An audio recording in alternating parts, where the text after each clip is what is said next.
chills, spine tingling. Boston, make some noise for this orchestral performance.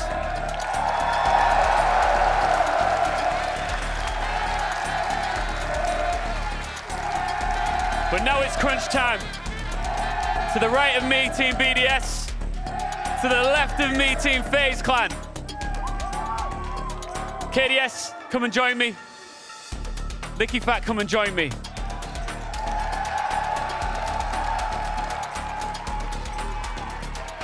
Now you have both felt the pain of losing map 5 of a grand final in the last 12 months. Why will you not let that happen here in Boston? The fate is really like something hurts you, like for a life. And today we learn how to deal with it. What was our mistake last time, and we'll give everything to take the win today. For us, we are working a lot to win this tournament, so I think this is our time to win, and we will be great against BDS, the awesome team. Listen, you've both got supporters out here in Boston, that's for sure. Anything you want to say to your fans here?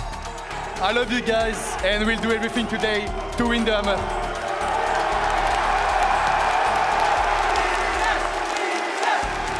KDS, what would you like to say to your fans? Obrigado por todo mundo que tá torcendo pra FaZe aí, e pra quem tá no Brasil aí, obrigadão, a gente vai ganhar desses caras aí. Please shake hands and go and take your seats. Boston, for us, this hammer is a beautiful piece of silverware that we get to admire as fans. For the players behind us, this is everything. They eat, sleep, breathe the possibility of becoming world champions. And one of them will do it for the very first time ever when this grand final is over. So not for anybody, but the players behind me. I got one request, Boston. Make some noise!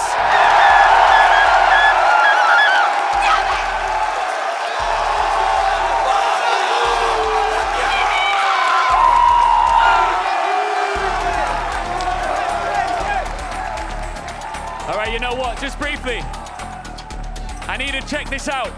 Who's taking this hammer? Is it FaZe Clan?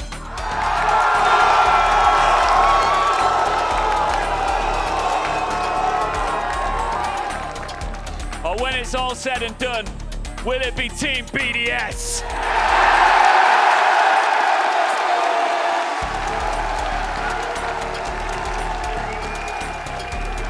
Whoa! It's showtime, ladies and gentlemen. Let's get into the SI 2025 Grand Final here in Boston with none other than Dez and Ace. Thank you very much, Mr. Chambers, and what a final it's set to be, Tim. I haven't heard consistent expectations for this game from anyone. No one's sure who's taking it. Both teams are in with a shot, and both have got such good stories coming into it. That's it. There's just so much on the line for both of these teams, so much story there that you can just feel it. And I tell you what, Des, I'm not sure I've ever heard an NA crowd backing an EU team as much as these guys are behind BDS. It's a big one. I think on any international event we go to where it's not on Brazilian soil, it's quite nice to go against the Brazilians. For the longest time, they won everything there is to win, Tim. And here they might be about to do it yet again. For FaZe, for the last 6 Invitationals, they have been eliminated by the eventual winners, the Hammerlifters themselves. This would be the 4th one in a row if it happens again. And you have to ask, how much of a beating can this team take to come that close 4 times in a row? It's now all about those thoughts, those feelings, Des, of each individual player, those last-minute words that they have into each other to get themselves laser-focused and locked in, ready to go here. This is, for all of them, what they work towards. These are the biggest moments of their careers. Ian said it himself down on the stage, Tim. For a lot of us, it's a beautiful looking hammer that we'd all love to lift, but for these players, it's what? They spend hours a day prepping, practicing, theorizing, everything that goes into lifting this at the end of a calendar year. Almost 365 days a year, of course, there are breaks in the middle, but they are very, very often quite short.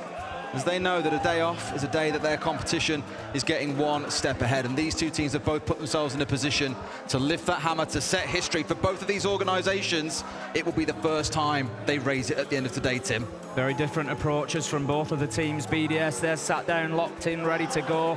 FaZe, they're thinking about that mental game. Bitter King, he's there imparting those words of wisdom, those last messages to the team to get them ready before they take their seats, before they take their positions for what is sure to be a great matchup. And we have a great viewpoint from up here above all of the players. We get to see what they're doing, and we were commenting earlier on, Bitter King with the other players are kind of relaxed, sat down, just looking at each other. He was locked in, he was warming up for the last half an hour. That has been his focus. I know that it means so much to him and the rest of them to get this one over the line. The question is, how many times can either of these teams face heartbreak? For BDS, the two majors they've lost this year. For FaZe, as I've said, they've gone out of the last 3 Six Invitationals to the eventual winners of that hammer. How many more times can they face it, Tim? How many more chances can they fight through? FaZe, it seems, just really not wanting to leave anything up to chance here. Dare's paying attention to every single detail. They've been there before. They know what it's all about. As they take their seats, Tim, that means only one thing, that Chalet is not far away from getting started. We spoke a lot about this ban phase. You heard the analyst breaking it down as well. Chalet feels like a big challenge. FaZe haven't shown it in a long time. BDS have shown it a lot. There is a lot that FaZe can study here. I can see from up above. They've got the strat sheets at the ready. They've come in prepared, Tim. No team would walk in on a day like this not expecting BDS to try and target one of those permaban maps that you've got, and Chalet is that map. It's definitely going to be a big start, like you say. BDS, mixed success on it, but it's obvious why they've chosen to go in that direction. I appreciate for a second as well the gravity of the stage they sit upon, Tim. It's been absolutely gorgeous.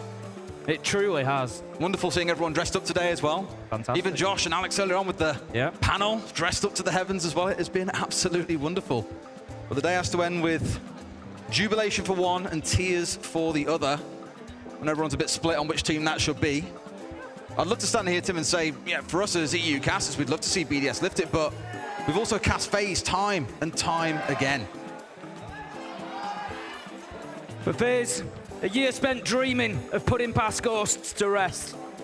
357 days since hearts were shattered. Here again to right their wrongs.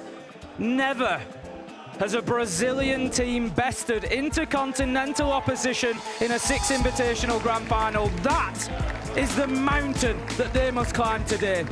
Standing in their way, BDS, a team of consistent quality, inspired as ever by a man many consider one of the best to play our beautiful game. Manchester in May, Montreal in November, having fallen at the final hurdles, it's time to pick themselves up and face the greatest challenge of them all. Another grand final for these two giants, another chance for immortality. Today in Boston, a guarantee that we see a new champion, a champion that has truly paid their dues. Your Six Invitational 2025 Grand Final starts right now!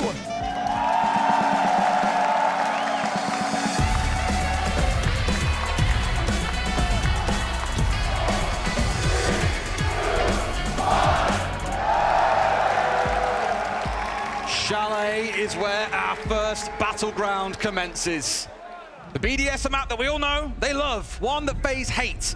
But there is zero chance they are coming into today, Tim, without lots of ideas about how to bring down their French opponents.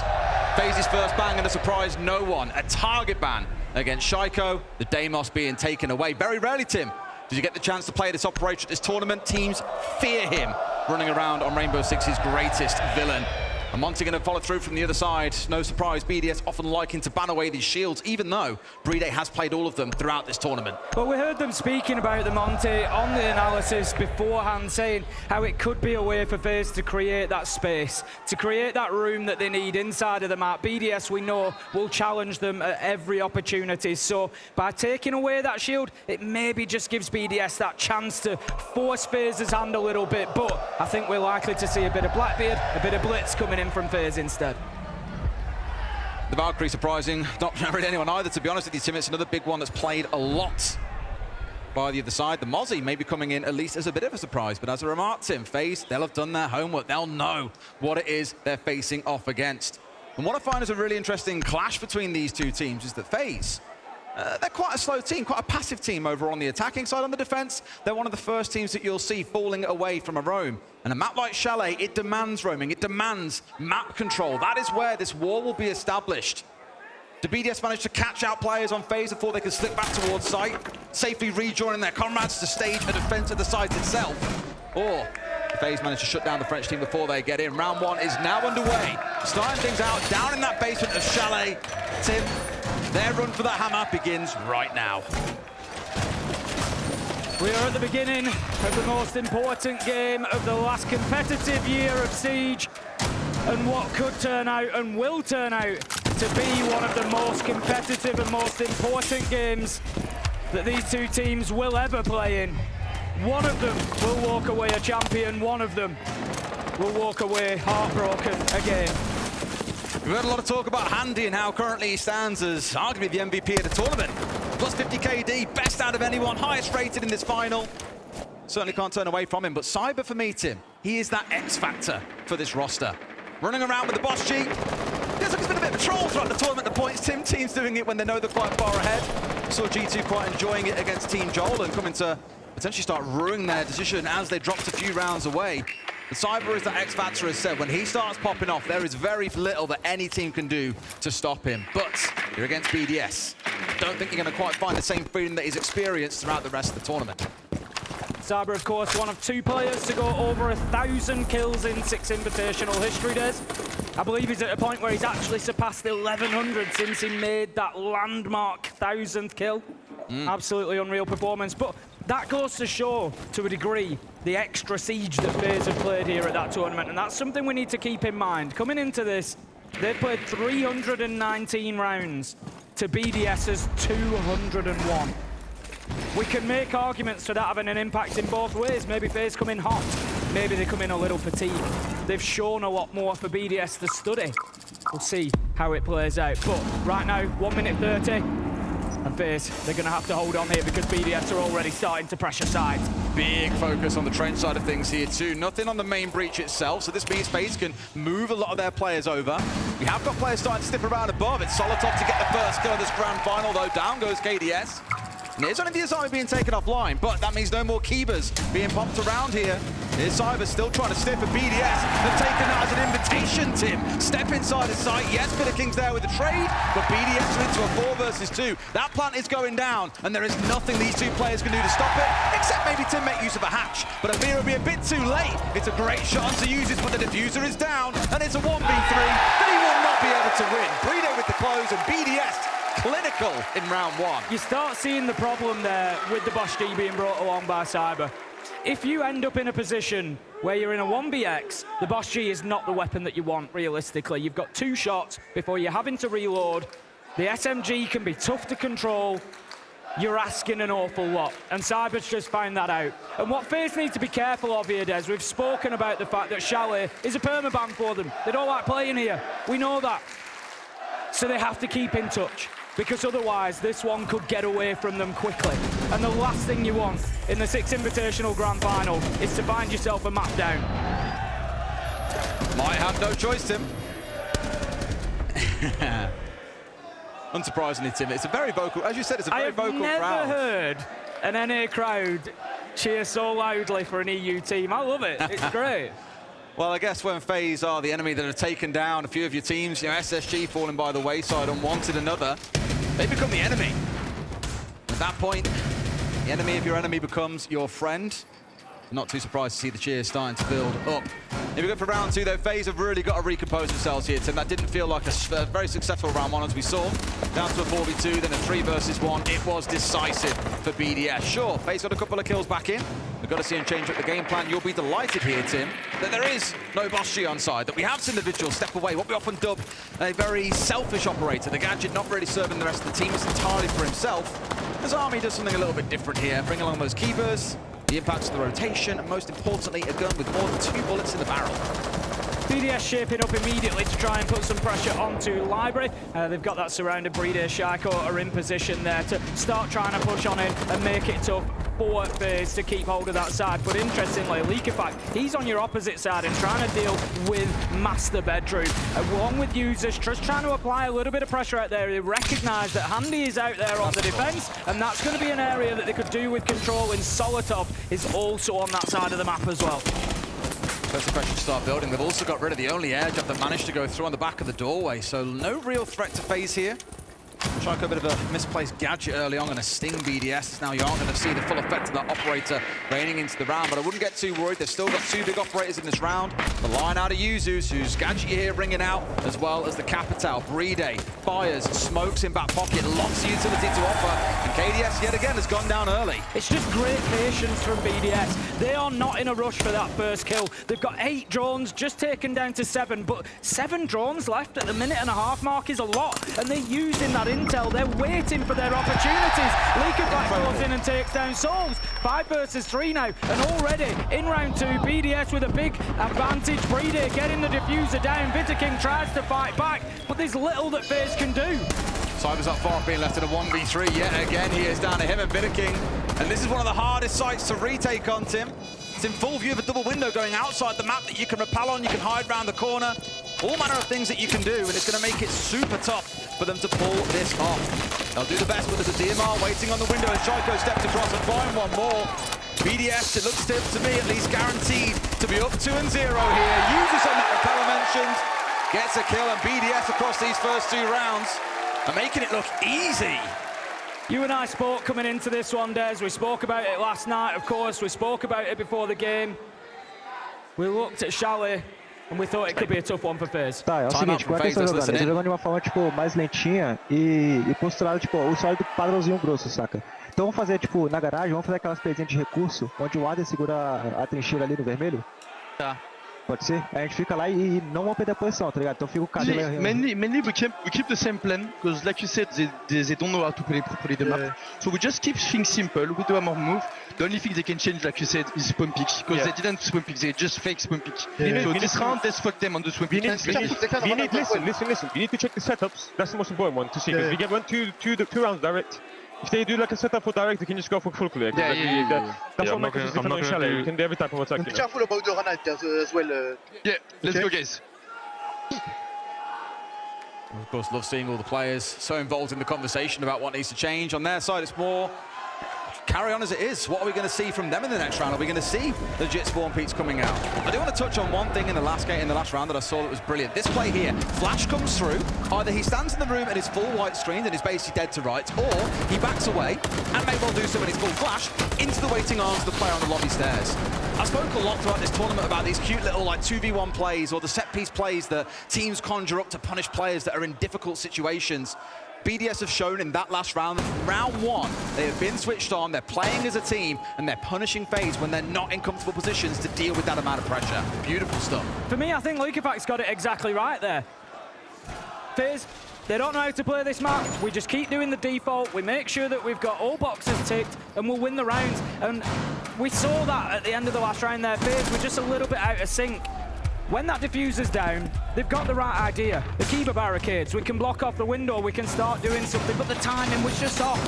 And so they lose the first man, and then there's armies battling alone. It's always going to be a problem. You see why she's our most banned operator at the tournament as well, Tim. Like you saw Leo in the telestrator earlier talking about how FaZe make great use of the operator on Cafe to isolate out these 1v1s around the map and block any kind of response. It was from SSG in that game in particular, but it stands across any map, and it's applying here as well as BDS so far have had all the right answers.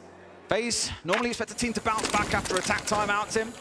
Really trying to dig themselves in this very heavy anti-utility setup. Shields being down, ADSs were my magnets. They've always got the Warden dancing around on side 2, whilst also trying to impede BDS behind these Mute Jammers, behind these Electro Claws.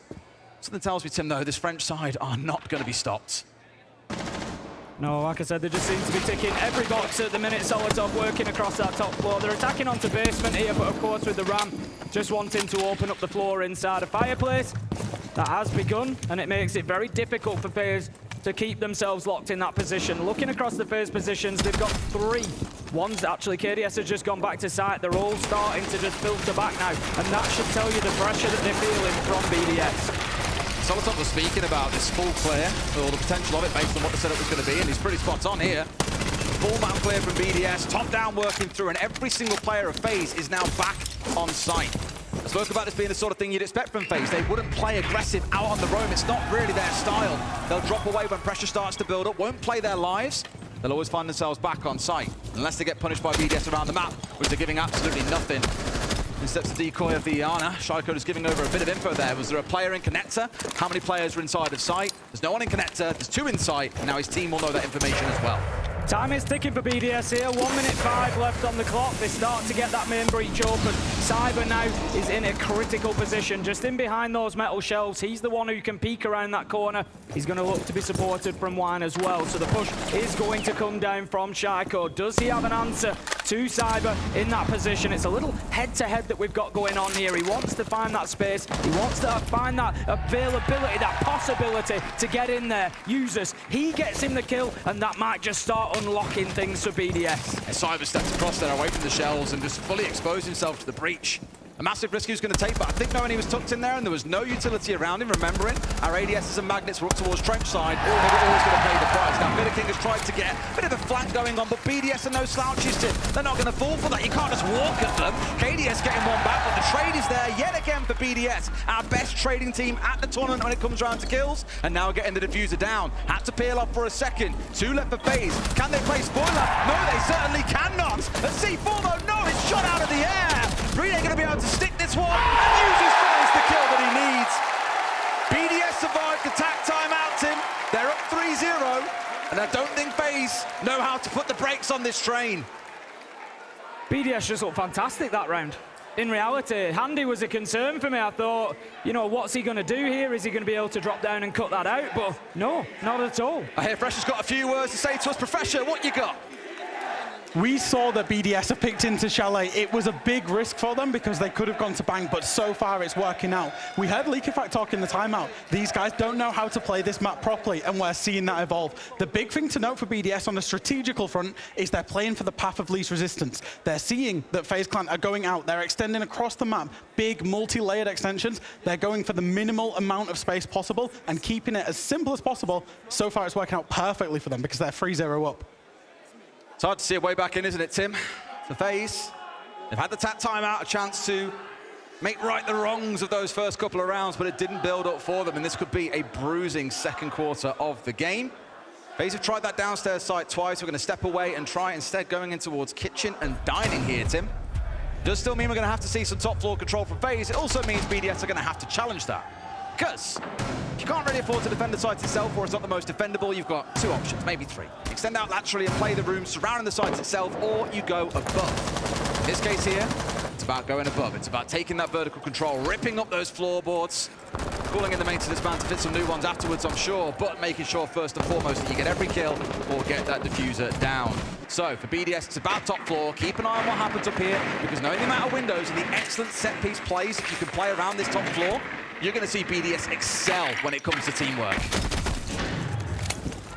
Drone's just being cut down again, but again, FaZe not doing, I picked up on it earlier, Des, not doing a fantastic job of taking those drones out. BDS have brought even more along with Brava, with Twitch. They're going to have an absolute abundance of intel ahead of them here, and BDS are showing how great a job they are doing at using that. They're picking up the entry kills, they're getting themselves the man advantage. They are doing everything that they need to here on Chalet. Big thing to speak about a lot with BDS is their love of Dokkaebi, with 3 of their players having her in their top 3 most played operators, not just throughout this tournament, Tim, but across stages, across majors. It is a consistent part of the gameplay. Whenever you see that phone call come out, look around the map, because something will be happening. In this case there, it was Users getting himself up onto the window, making sure no one was close to try and blindside him. Managed to get the barricade broken away, and others moved at the same time. Our second one's now about to come online for Leakyfact. Next time you see it ring, you may well say it's time for us to go, and all of BDS spring into action. Here it comes. They're just waiting for other utility to head on in. They know they've got somebody to deal with out on Solar Stairs. KDS is going to take a lot of damage, and here they go. The Blackbeard is going to push in. Users manages to take the Kaid down. Liquefy picks up KDS. This is absolute poetry from BDS. Cyber, he manages to put the stop on it somehow, taking down Shaiko. That's the Brava offline, but BDS, they've just grabbed so much control. They put a lot of pressure upstairs, forced players downstairs, and then executed onto them and isolated players who were up towards that top side. Yeah, that Solar Stairs player was dead to rights. He had nowhere else to go. It's again a beautiful bit of team play where the Blackbeard comes in from one side, two players come in West Main, they punish a player who's split down the middle, and there is nothing they can do to stop this. Yuzu's plant now going down. BDS once again back on top. Tim, they've got the highest plant percentage at the tournament, and across these last few rounds, well, it's gone down 3 times so far.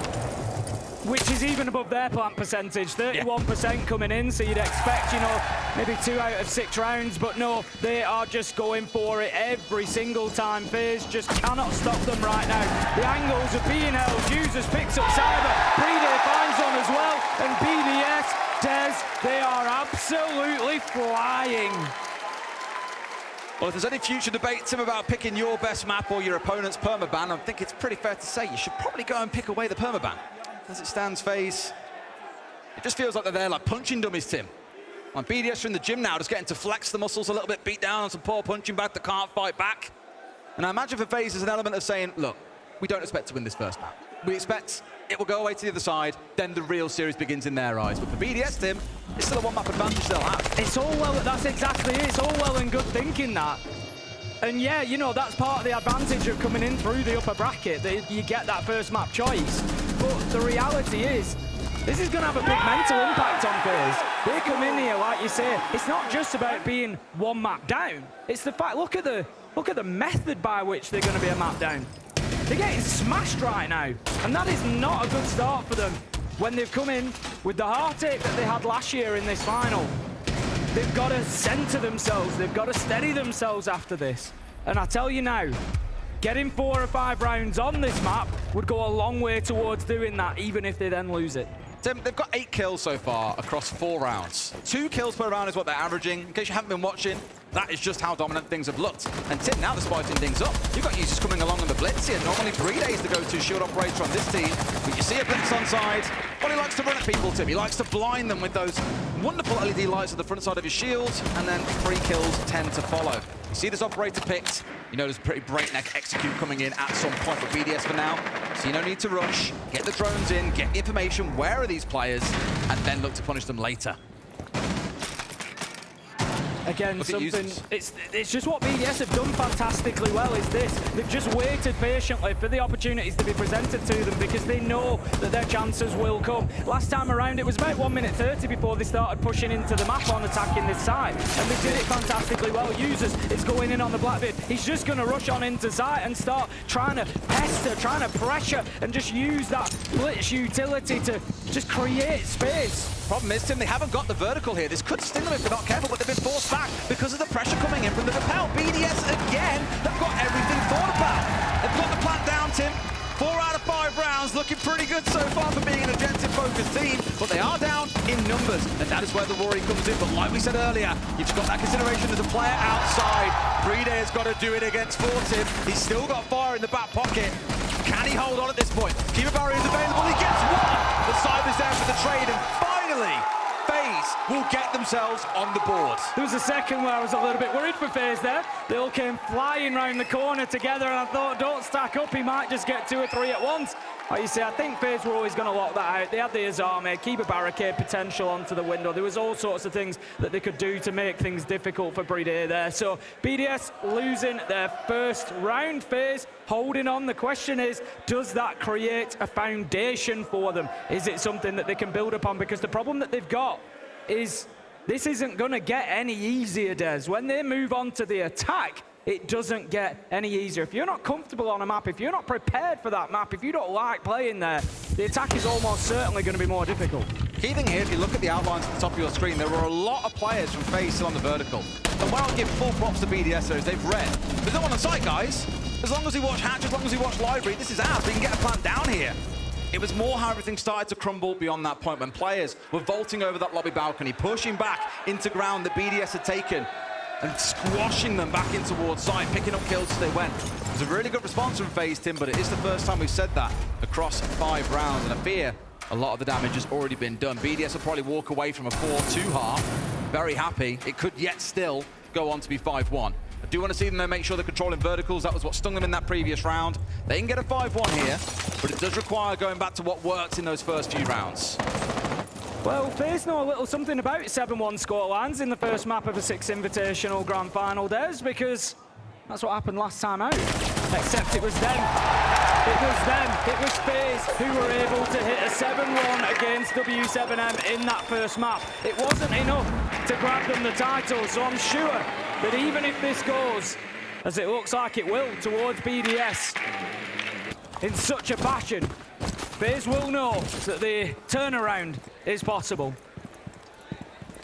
It's a long series, that's the one thing worth stressing. Seen a few over the years, Tim, and FaZe more than any. Having consistently been around that top 4 finish. Know what's required when you get towards those final days. A swing coming through with Shaiko. Doesn't give Handy anything. Don't think he had any information there, Tim, but he was just ready, just better when it came round to hitting his man. 3 left standing, now down to 2. BDS back in full control in this round, Tim, and they barely had to make use of the shield yet. BDS just look like they're playing a different game at the minute, Des, to be honest with you. FaZe are not competitive at all here on Chalet, and what we considered could potentially be a little bit of a gamble for BDS, bringing them to Chalet with no previous information, has worked perfectly. Oh. They're absolutely demolishing them at the minute. We're going to see the blitz taken down. Brede will likely be finished off, but not going to take his eyes off the ball because he knows what's going to come. Liquefact will trade out there, but doesn't matter because right now BDS can just win this one by attrition. KDS pushes onto main stairs, but announces his arrival to Shaiko. He will be hit by the air jab. He will be hit by Shaiko. Taken out, and FaZe, they go down 1-5. Rough first half. A big welcome to the grand final from BDS to FaZe. You know, it's your permaban, guys, and it has not looked strong so far. We have a slight tech issue on stage that will get rectified in just a moment. Then that second half can continue. Definitely worth stressing, Tim, for BDS. Again, knowing it was their map pick, you can see why. They look incredibly comfortable. All the little bits and moments of team play, the smoke that I touched on earlier on in the earlier rounds on towards the bar gaming site, and the immediate jump in from that lobby window to get an immediate trade. It's happened time and time again across those rounds, and it just feels like W7M did not have a response. They're going to have to find one now, Tim, and I think in a way there's a bit of blessing for them. They're going on to the attacking side, and being on that attacking side, you tend to control the tempo a little bit more. I can't see BDS being that team that are going to spawn peek the living death out of FaZe. Well, they know they don't need to. There's absolutely no need to whatsoever. BDS can just hold one site here. They can just hold one site, lock it down twice in the rotation, and they're going to win 7-3. They don't need to worry about that. So BDS need to just play smart siege here. They just need to hold their angles. They need to make FaZe do the work, make FaZe come to them. We heard them in the TAC timeout, Liquefact saying they don't know how to play this map. We just need to play it default. We need to, you know what, the famous saying, don't interrupt your enemy while they're busy making mistakes. And that's what BDS just need to do now. Just sit back and just let FaZe play into them.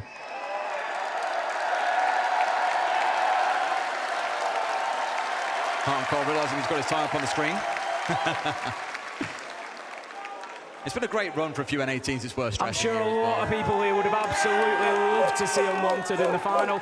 I think, you know, they definitely deserve their shout. They definitely deserve their spot in the top 4. Absolutely phenomenal performance from Hot and Cold Dream and the rest of the boys. It was a real run to watch. I think all eyes will be on that roster now and which org they go to. I've heard there's been a lot of sniffing around them already, and you can't exactly blame them. I'm sure there has after that. With the kind of performance they've had. Sure, as always, Tim, post-SI roster shuffles are always fun one to watch. And there will be a few to keep a close eye on. Love to sit back and watch the chaos unfold. Which, as you say, I'm sure it will do. We're just continuing with our little tech issue here. We will get that resolved as quickly as possible. Tim, I have to ask. A working double time. So, all of us came today in black tuxes, and you are the only person in the team wearing a non-black tux. You're wearing green. I am wearing green. Why green? Because we're in Boston. Did you just miss the memo on the black tuxes? I did not, but I have. Funny, so a little behind the scenes there, Des. I actually have a black dinner jacket in the back. I have one, but I'd put both on and I was like, no, we're in Boston, the home of the Celtics. We'll go green. I imagine mostly cheers there. Mostly cheers? Most. Pull the other one. That was mostly boos. There's a couple of boos. But... Have a word, Tim, have a word. Another big story for you, actually. I spoke about SI and how FaZe, over the last 3 Six Invitationals, have gone out to the eventual winners of that competition. Across the 9 events they've been to, the last 9 events, including majors, they have always been knocked out by an eventual grand finalists. And that brings one word to my mind when I think of FaZe, and that is kingmakers. They lose to a team, they make it to the grand final. On many occasions, that team has gone on to win. So fair to say, when is their turn, Tim, to take the throne? Is it today? Is it? Never. It could be one of those teams that just constantly find themselves close, but missing out at that final hurdle. Well, saying that we have used numerous times for FaZe, and I'm sure that they would love to stop hearing at this point, is always the bridesmaid and never the bride. And you get into that territory where we have those teams, Team Liquid spring to mind, that struggle to get over that final hurdle, that struggle to claim the accolades that you feel that they deserve. The fact that FaZe, with the rosters they've had over the years and performances that they've shown us, only have 1 major to their name, a game that you and I cast along with Parker back in 2021, is criminal, really. You know, they should have far more titles. They should have far more trophies in that cabinet. But the reality is they just struggle. And we've seen that from both of these teams. BDS, of course, as we've referenced in both of the major finals through this year, and unable to get it done, unable to take that final step. One of them is going to change that today.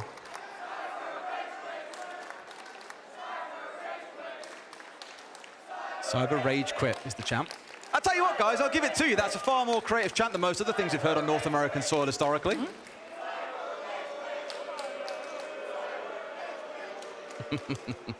I can see there is life on that computer on the stage, so hopefully back into it, not too far off. I've got to give a shout out, by the way, Tim, to our cosplayers. They are so far back in BDS the whole way through. They always deserve a shout. The phenomenal hard work that all of the cosplayers put into their outfits is absolutely fantastic. We see you all. And they're a noisy bunch down there as well, Tim. They're always the noisy corner. The cosplayers are always the noisy corner. What I will say is, it's easy to be noisy when your team is up 5-1. That's right. What happens when BDS win this map, FaZe win Consulate, FaZe win Labs, break that curse of choking on Labs in a grand final, then what happens? That's when it's time to get really loud. That's when it's time to get really loud. I don't think we're too far away from getting this one resolved now. I think the issue... I can see there is life in the future. Yeah, that's right. The issue itself, it's just getting everybody back in the lobby and getting back up and going. But look, you know, for FaZe here, is this going to help or hinder? I don't think it really does either, to be honest with you, Des. I don't want to write this map off. There's plenty of siege to be played on Chalet, potentially, but BDS just look in such dominant control of this one. I don't think a pause is going to help FaZe come back from it. I don't think it's going to slow BDS down. I think it's just kind of delaying the inevitable at this point. It is. Although, like I said, when you switch sides, Tim, I say it all the time, 2 halves to a game of Siege. You never know what happens when things move around and FaZe are more in control of the tempo of a round. Because I would never call any of those executes, bar the one, a rush out of BDS. It was very fast-paced when they actually pulled the trigger and said go. But a lot of it was a lot of planning, and then, 3 or 4 players flooding towards 1 or 2 rooms. You've got a 4v1 or a 4v2 stacking up. Suddenly it's a 5 versus 3, and there is very little that FaZe can do on the other side. So I just feel like they've been outpaced by BDS for the most part. That will change in the second half. They have more room to play with. How BDS then choose to disrupt that? That's what you're about to find out. Fist bumps all around, which means the game is ready to get back underway, Tim, which is good news. Chalet back underway. If you are just joining us, we're going into round 7, where BDS are on the attack. Let's get back into things then. Final attacking round for BDS, 4-1. They currently lead. And they're going to be looking to pause this out from here. for this half.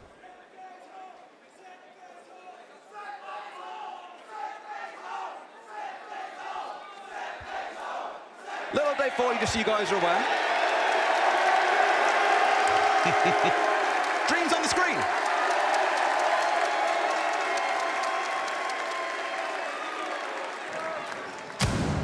It must be both exciting and terrifying to be a dream, and you could be chilling, having a bit of downtime, then a camera comes on, and the whole of Boston erupts. What we have done here, just to kind of update you guys, by the way, is we're going to replay round 6. There was a disconnect in the middle of that round, which meant that FaZe were down a player. Admins have decided round 6 must be replayed, so BDS on the attack here again to close out the half. You will not be mistaken for thinking it was 5-1. It was. That 6th round is now going to get replayed out. So FaZe, one last chance, Tim, to get that 4-2 half. It could be a real lifeline for them, to be fair, Des.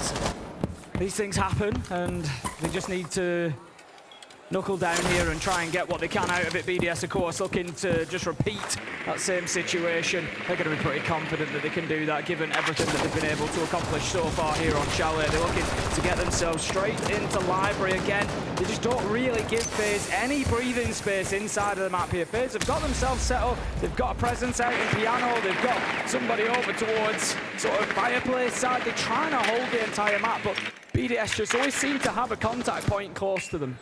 Keep a close eye on those calls once again from LeakyFact. I'll always speak about the Dockerty throughout this series because it is such a pivotal part of BDS's gameplay. When that call comes through, fair chance, either Cyber, maybe KDS who's roaming around on that first floor, is going to find themselves getting stung. We've had the EE1D come out from Shaiko, which again, when you see these global gadgets going off, BDS are going to start their move on forward. Cyber for now, not want to say being ignored, they're aware of his presence around bathroom, but not too fussed by him. First call comes out here. By the looks of it, there's a focus on towards Mez from a couple of players, starting their move forward from BDS, taking ground with it as best they can. He's going to be looking to push in here, LeakyFact, take a little bit of ground, get himself up towards the wall at the bottom of West Main. Just again, it cuts off rotations for FaZe. It's just all about making it difficult for them to get back to site. These players now out in the map, of which there are 2.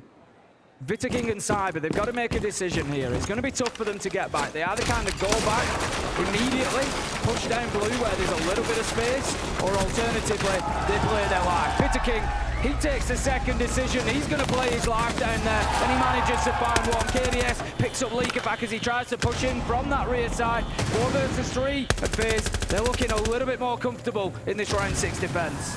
Holding on, but low HP. KDS being picked up at the back, and Breeday's got one more, but no!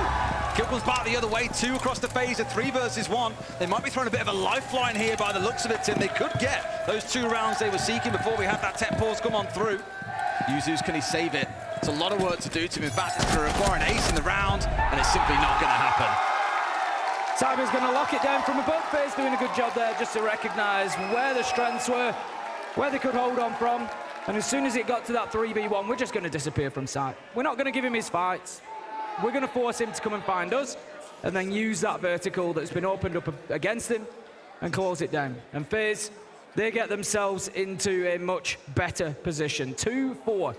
I think that's a bit of robbery from FaZe there. I don't think that really probably does justice to how dominant BDS have been. A 5-1, even a 6-0 wouldn't have been a huge surprise for the EU team to kick things off in this one. As it is, they've still got a majority share of the rounds. And moving on to the defense of their map choice, a map that FaZe don't usually play, you gotta still favor BDS here. All right. Goes back to all the things we spoke about before that tech pause, Tim. It's FaZe on the other side.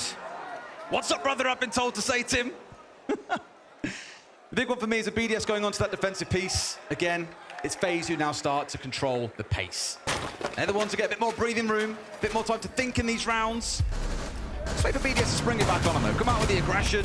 C4s galore, 3 of them available. A lot of things to slow down. FaZe as well, looking towards the Tubarão and the Kaid here. And also, of course, we spoke a lot about that as army already. The Legion Goo Mines also doing a wonderful job of that. FaZe have got quite a bit to work their way through. Cyber being very cautious there, knows that his life is extremely valuable on that thermite. There is the ace to back him up of KDS as well. But to be honest, having both available isn't the end of the world here. Downstairs is a site where you can actually breach loads. You can breach into the main entrance here, but then you want to go around the rear side, breach in from that electrical trench, breach in from the bottom of West Main, and just really open the whole thing up. You've got a hatch potentially, depending on what's been done with Dining Hatch, that you may want to play onto as well. So having both of those hard breaches alive to at least use all of their utility is potentially going to be round defining for FaZe here. If they can keep them on the board, it's a round that becomes very possible. If not, it becomes extremely difficult. Well, it's just we've seen a lot of Capital throughout this game as well so far, Tim. Both teams running it. Of course, it is this first round for FaZe, but BDS, we saw it coming out, what, 3-4 times back in that first half? Making excellent use of it as well. An operator that are back an awful lot as well. Believe in the fire, the smoke, the secondary gadgets, 3-speed, decent gun. Brings so much to a team, and I wouldn't say underappreciated, but I don't think enough teams really leverage the strengths that Capital can bring along to a team.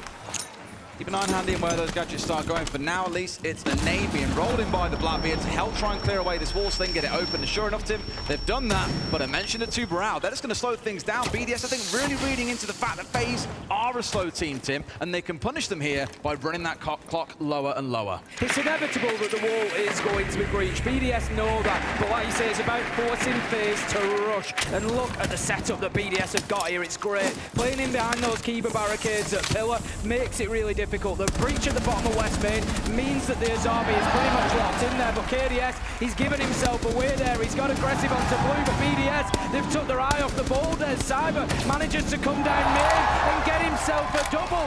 4 versus 3. FaZe might just be back in this one. Cyber could be that guy. Tim said he might be the X factor, but now isolated. The keeper barrier stopping any pressure coming in from this trench side so they can turn attention towards Cyber.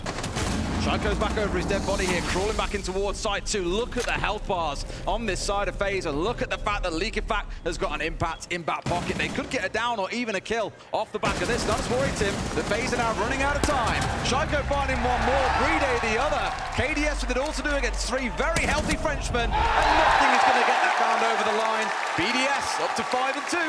I think that's going to be a tough one for FaZe to take, because the backstab from Cyber was beautiful. Drops down main stairs, does an awful lot of damage to BDS, and they were reeling for a moment there. They were on the back foot, but BDS, again, just dug in, played their default, exactly what Leakifact said to them in that tactical timeout earlier. Play our defaults, and we will win rounds. And FaZe, they never did anything to disrupt Leakifact. I talk about these primary positions that defenders take up. That was his primary position. Defenders choose to play in the most powerful spot for them. In behind that pillar, behind the keeper barricades, was exactly that for Leakifact. And at the beginning of the round he's there, at the end of the round he's there. We've got to do more to disrupt BDS.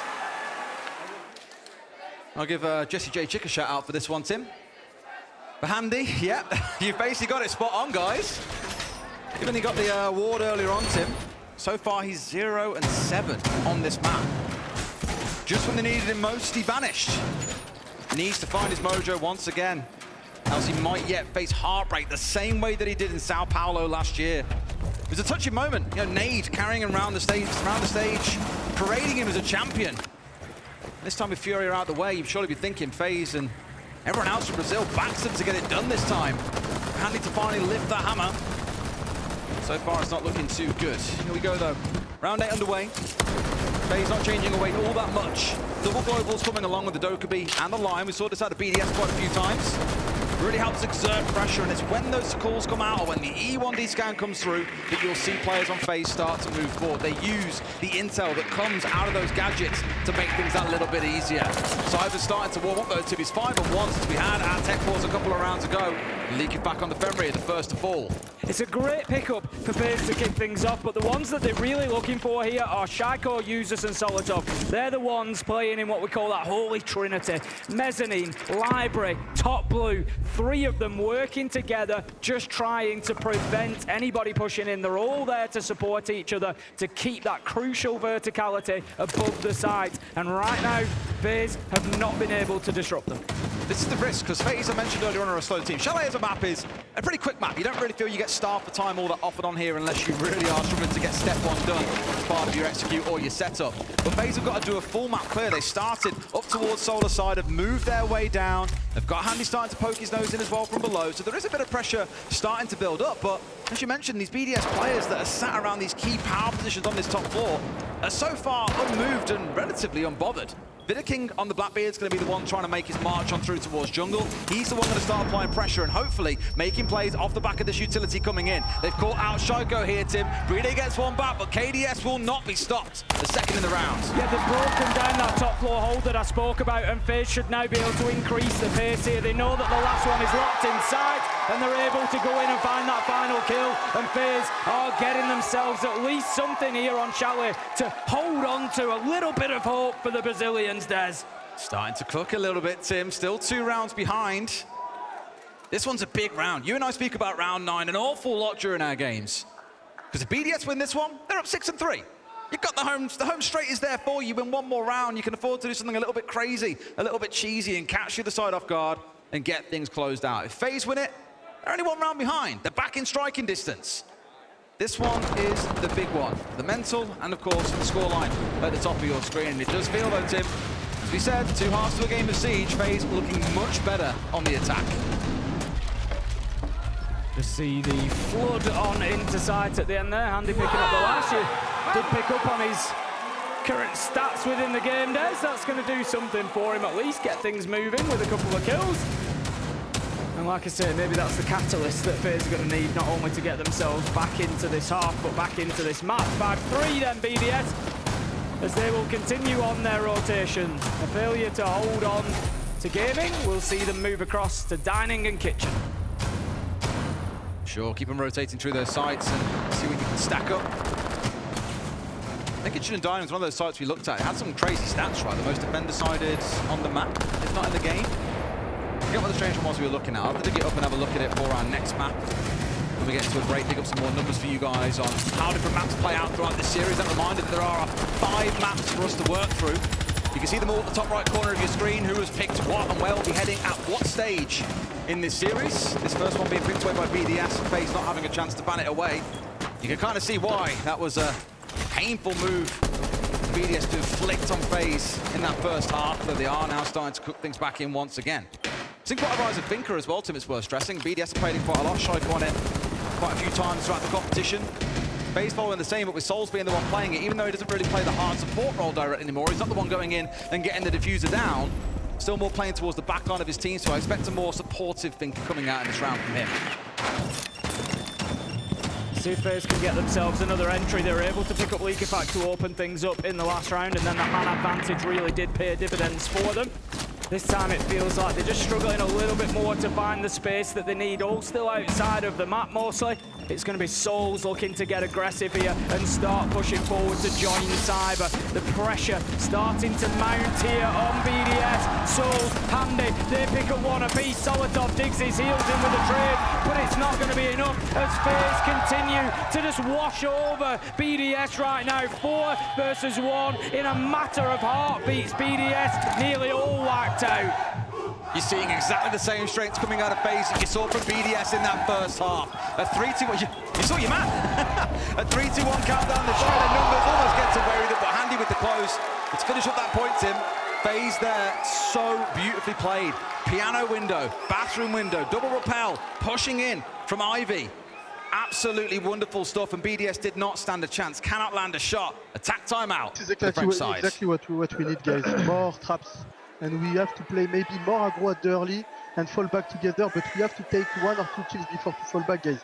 But traps so fucking important right now, okay? Yeah. They want to play full exec, full shield. Okay, it's fine. Let's go. I think we need to play like, do not give space. We don't need to figure out set, but we don't give space. And when they push us fully, we just full push together. Yeah, so we can exactly. do classic strats with Brady Kaid. I think Josh, you can play mute or you want to play traps. What's the side? Basement. Après Capcan. Capcan? So you don't have C4 to help me above, if they push me above. That's it for traps. I think Mutes and I can play traps. I can play Fenrir. Checo, you can play like Legion, or Farty play Legion, and Checo Azamis. What we do? Basement. Do you want me to go? A stack up on traps as we go down to that basement site was the call for BDS. They've realised that even if full shields come along, that can respond. But if nothing else, falling back together was the key part of that for me. I love the little call from Leakerback at the end there. He was like, basement. It was this who would sort of choosing it. We've all been there in fights when it's like you're choosing the wrong side. No, basement. So they're going to be going down. Yeah, I think, you know, they're recognising not only the fact that they're playing behind the shields, which we knew that FaZe were going to do. It's something that they spoke about on our analyst desk fantastically as well. You know, they're going to do that to create space. They're going to do that to get themselves inside of the building. And yes, FaZe have been doing that. So BDS need to recognise that. It's twofold. Bring the traps to deal with the shields, make life difficult, but also, you've said it already, there's to slow FaZe down. They are a slow, methodical team. Burn all the time that you can off them. Make them check every doorway. Make them check every time they jump in through a window. Make their life difficult. It certainly doesn't make it easy, but where both teams have found a lot of success is getting this 3 or 4 man setup at the ready and then springing in. The problem with Chalet, often it's from outside the building. You can't do much about that outside of trying a spawn peak, and that is always a massive risk that you take in the early round to lose a player trying to find out the enemy team who may well be fully aware of what it is that you're trying to do. But it does feel like that's an avenue, Tim. If you can catch out the player in Ivy there who's got 0 support to himself and be willing to go a bit more aggressive, then maybe they get away with it, but it's far easier said than done. There's drones watching you, there's crossfires at the ready. We have the beautiful gift of outlines to know where every player on both teams is. They, of course, don't get that inside the server.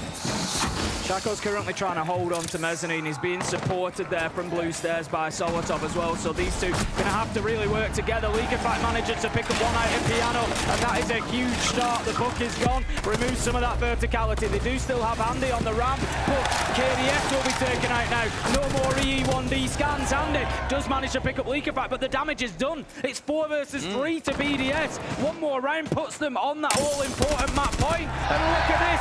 FaZe are just jumping in through windows. They're just asking for Shaiko to take them down. That extra aggression from Leakerback has made a difference. We were speaking about it a minute ago, Tim. Be willing to push into them before they get set up with 3 or 4 players. Leakerback's done that. Yeah, he's gone down for it, Tim, but he's taken 2 players offline. It's forced 1 player to push by himself in Library. You saw Shaiko unchallenged behind a keeper barrier. Get that free 1 versus 1. A much better round from BDS. The FaZe, yeah, they've got a lot of the round to work with, Tim, but BDS have done the right thing. All fall back on towards site. We play off each other. Knowing there are 2 players left, they're in trouble. They might have the RAM gadget, they might have a phone call, but they haven't got a lot of hope, Tim, of getting this one over the line. No, it's going to be very tough from here. They've got to use what they can, and at the minute, that is time. They've got a minute left on the clock, so they're not in any rush. However, it does get a little bit more desperate as Free Day. I think he hears that boogie drone getting put down. He knows that they're up above in fireplace, and he just uses that sound fantastically well to pinpoint accurately, put that nitro down, and get the kill. Handy trying to get anything working that he can here, but on low health, he's got a low chance of doing anything in this round. I love how earlier on, Tim, we had that moment of saying he's 0-7 in a game where they really need him. He collected 5 kills since that time and hasn't died, but I think the crowd know it, Tim. With that champ building up, that he is dead to rights. May get away with 1 more kill in the round. BDS are going to swing on him as a bait with the flash. Surely he doesn't collect all 5. Not when he's got about 15 HP to his name. Steps in for 1, can't find his man. 10 seconds left, and this one's chalked. At the minute, Free Day has taken a smart choice and absolutely disappeared off into the bowels of the map. There was no chance that Andy was going to find all 3, but Shaiko, he made doubly sure. You know how he can guarantee no more kills? He'll just take Handy down. So, BDS move on to map point here on Chalet in the first map of our grand final. What I will give to them, Tim, is they've looked better this half. I was very worried in that first half. They were going to get rolled over by BDS time and time again, but naturally when things swap, this is also, of course, an attacker-sided map. It was an interesting choice. Well, I say attacker-sided. All maps in the tournament are defender-leaning by stats, but amongst the pool, Chalet is one of those that actually has seen more of a lean towards the attackers than some others. Consulate, one of the maps will step too soon, actually. I think over 60% defensive win rate, so you've got to have that as a consideration when we get there. It's like we said, you know, coming into a map that's your permaban, if you can come away with 4 rounds on there, that's really not the end of the world. If you get smashed 7-1, 7-0, then yeah, that's going to have a big, you know, effect on the mental. But I think FaZe, like you say, they now go into this area, this region of being able to think at least, look, it's not a map that we play. We've done pretty well there. We've got 4. We've been competitive. And I think that's fine for them. No team, I mean, every team comes in dreaming that they can win this 3-0, but the reality is, they don't expect to, I don't think. They know in a 5-map pool, it's going to be tough to just get consistently all maps that you're just going to go through. You're going to win all 3, straight out you go, job done. So FaZe, they won't be too cut up about losing this one. Solid top across, that's one of our architect operators, usually doing the same on the other side. I mentioned it because Castle is actually his most played defender on this map. BDS making good use of it. Love seeing our teams make use of Castle to open up new angles for defenders to be able to safely rotate through the map. Of course, there's also invite potential baits from the attacking side, which is one thing you have to respect. Really looking to make life hard. Leakyfat being on that Azami, that 3rd architect stepping in. Really going to have a straight phase here. They're going to have a lot of utility to chew their way through, and that's why you're seeing a Zofia, a Flores, an Ash, all these operators on side with all this utility that will help them clear through a lot of the gadgets stacked up by BDS. So it's going to be a slow, frustrating round for FaZe, I expect. Unless they pull the trigger and say, screw all that, we're going straight towards site. But by the looks of it, they are making sure they're clearing their way through first. Yeah, Solotov being underneath Library is going to make that difficult for them. That's one of the areas that FaZe are currently trying to get themselves into. They do manage to deal with an important bit of utility there. Those Selma chargers just able to take down the mirror. That gives them a little bit of a line in towards the areas that BDS are trying to hold as well. So FaZe right now still have problems to deal with. Yes, they've taken out a bit of utility, but they don't really have confident control of areas yet. Cyber is now pushing his way up Ivy to take a little bit of control into Piano, but BDS, they're locked in office. What I like is the Bleed's willing to swing a bit earlier here on the side of BDS and challenge them, and sure enough, Tim, they're swinging out loud, found 2. Leakyfat losing out on his challenge onto Handy on the bathroom window, and Cyber's in. Got the backstab in and brought things down to a 3 versus 3. I'd wager a lot of the damage has been done by BDS, so you're taking away 2 players. Almost a 3rd going down here on BDS's side, though. Uses low, and now finished off. We're into a 2 versus 2, Tim. Does it end here, or do we go to 6-5? There's every possibility for Solotov and Brede to hold on to this. They've both got themselves back into Dynig, so they're going to try to lock this down from sight. The problem that they've got is that there's 40 seconds left to go. We've got Cyber above with 2 more of the Ash chargers. We've got 1 more soft for each charger, so they can still keep opening verticals up. But KDS goes a bit too big there. He gives them the opportunity, and Solotov takes it. Well, another Castle barricade, but got around his way here through the long corridor and isolate 2 separate 1v1s. They know exactly where he is, and Tim, I don't think he's got time to go upstairs here. We've got 15 seconds left. Gonna have to full send it and make something happen. And this ain't looking like the way to get it done. He's gonna try West Main. BDS will wait. And this first map looks to be locked up to be theirs. Winning out the 1v1.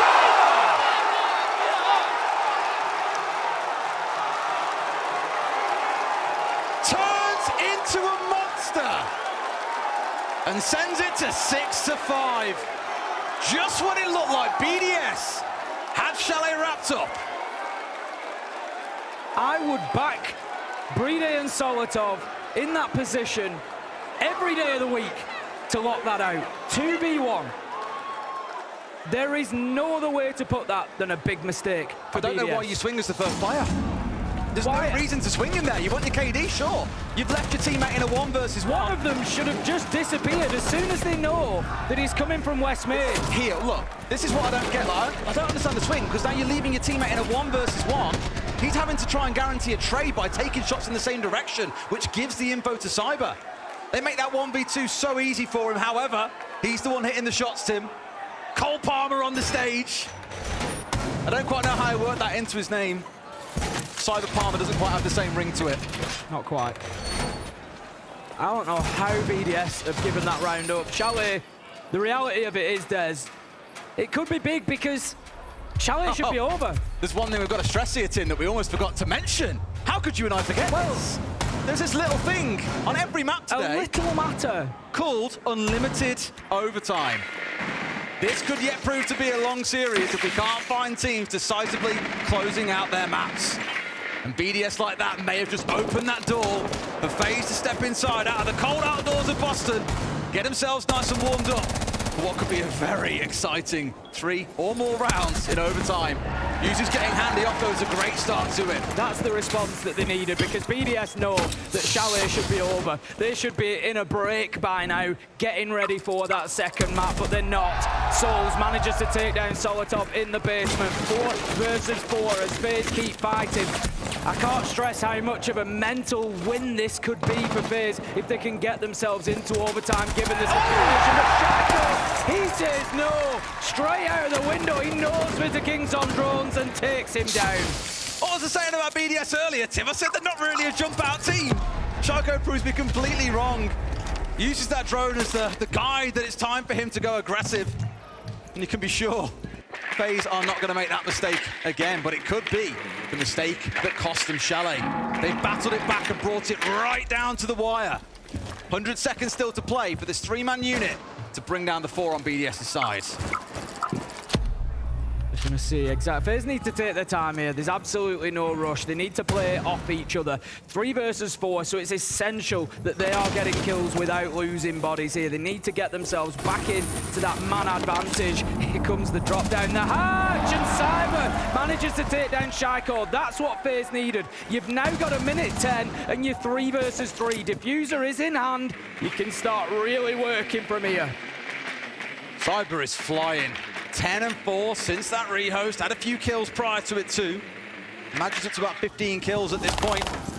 Certainly not done yet. Final 60 seconds here. Yes, they've even the kill out. I often say that that clock becomes the 6th man.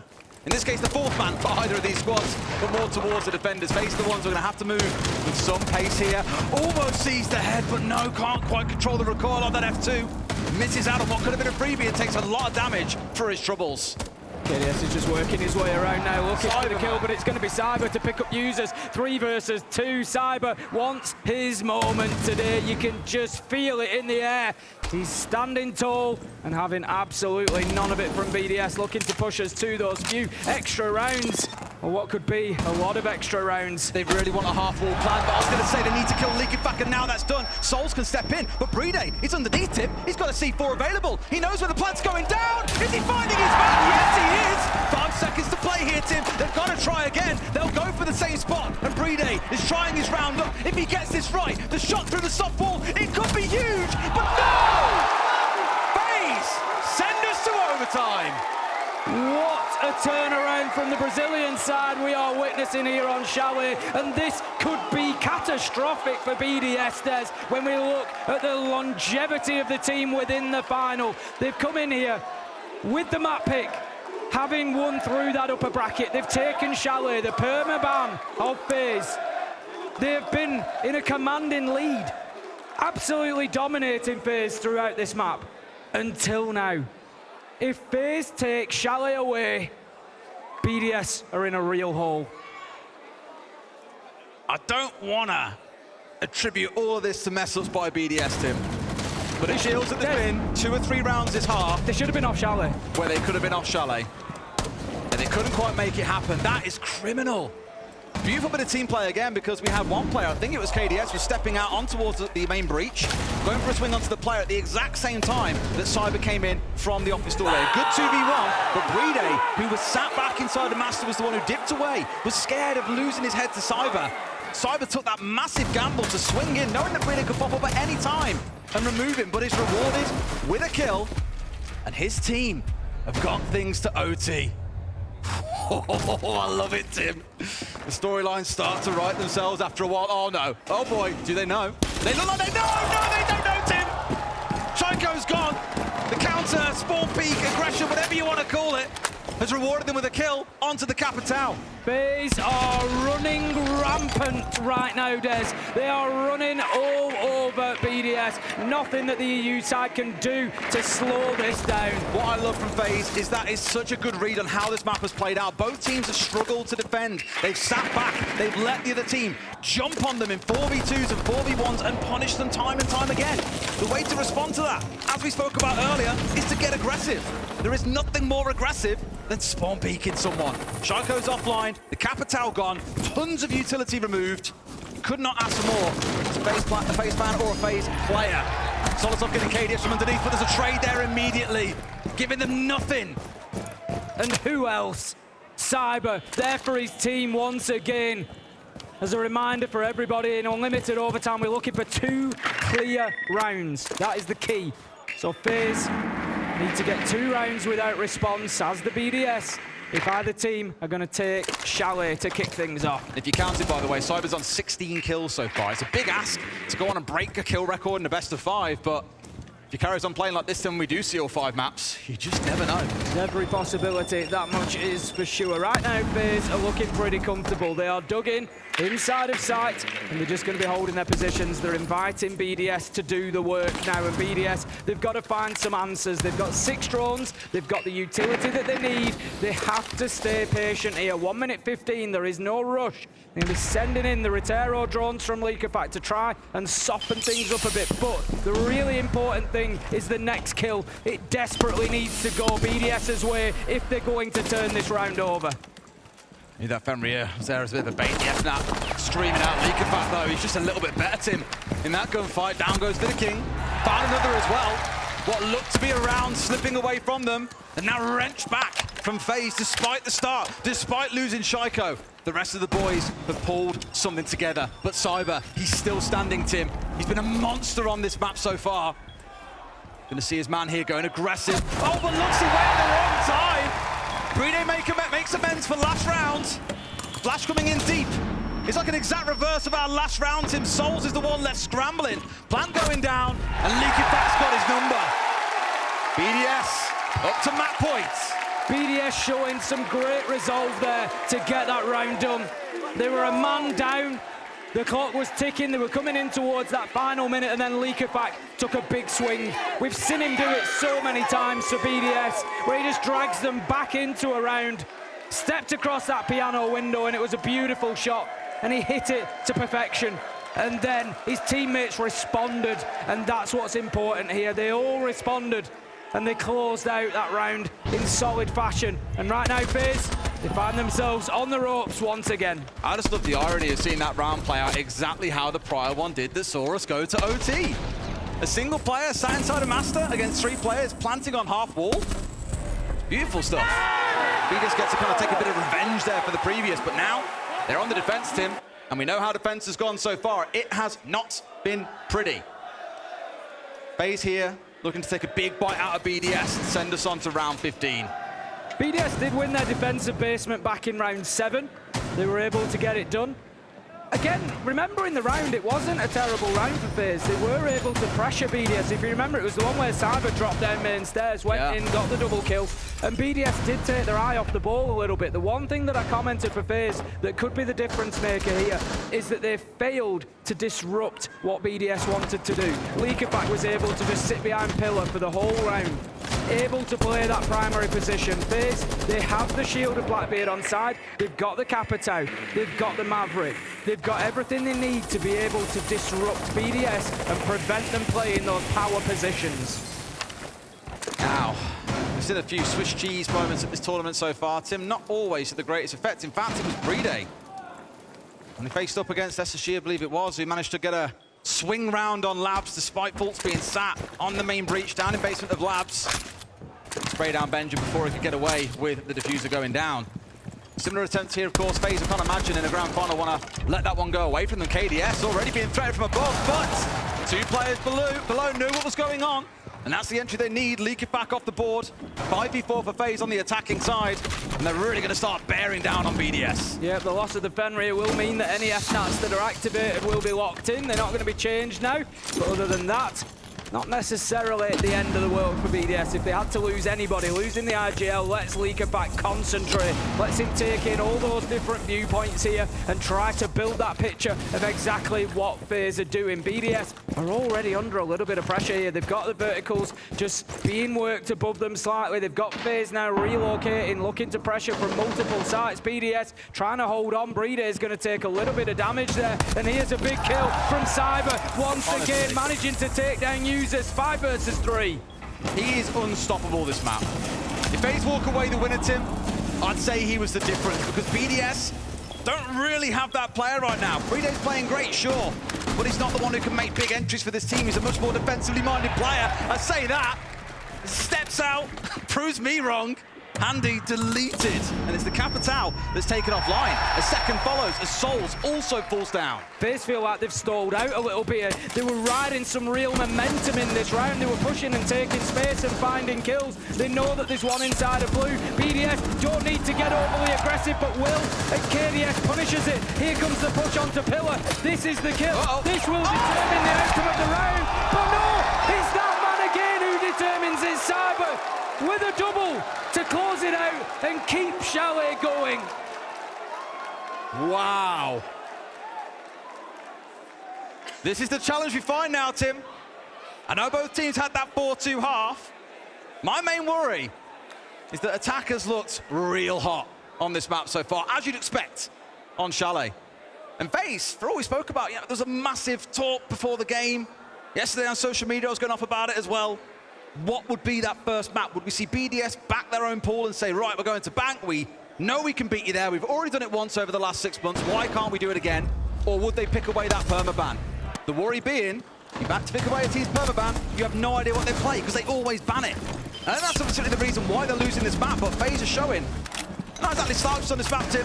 Sure, defense has been hard for both teams, but both are more than capable of pulling off some brilliant attacks, and it's going to take one team to break the mold here. See things carry on. I feel like we're already starting to see, Des, why we've maybe not been put on unlimited overtime games before. This is map 1. This is map 1.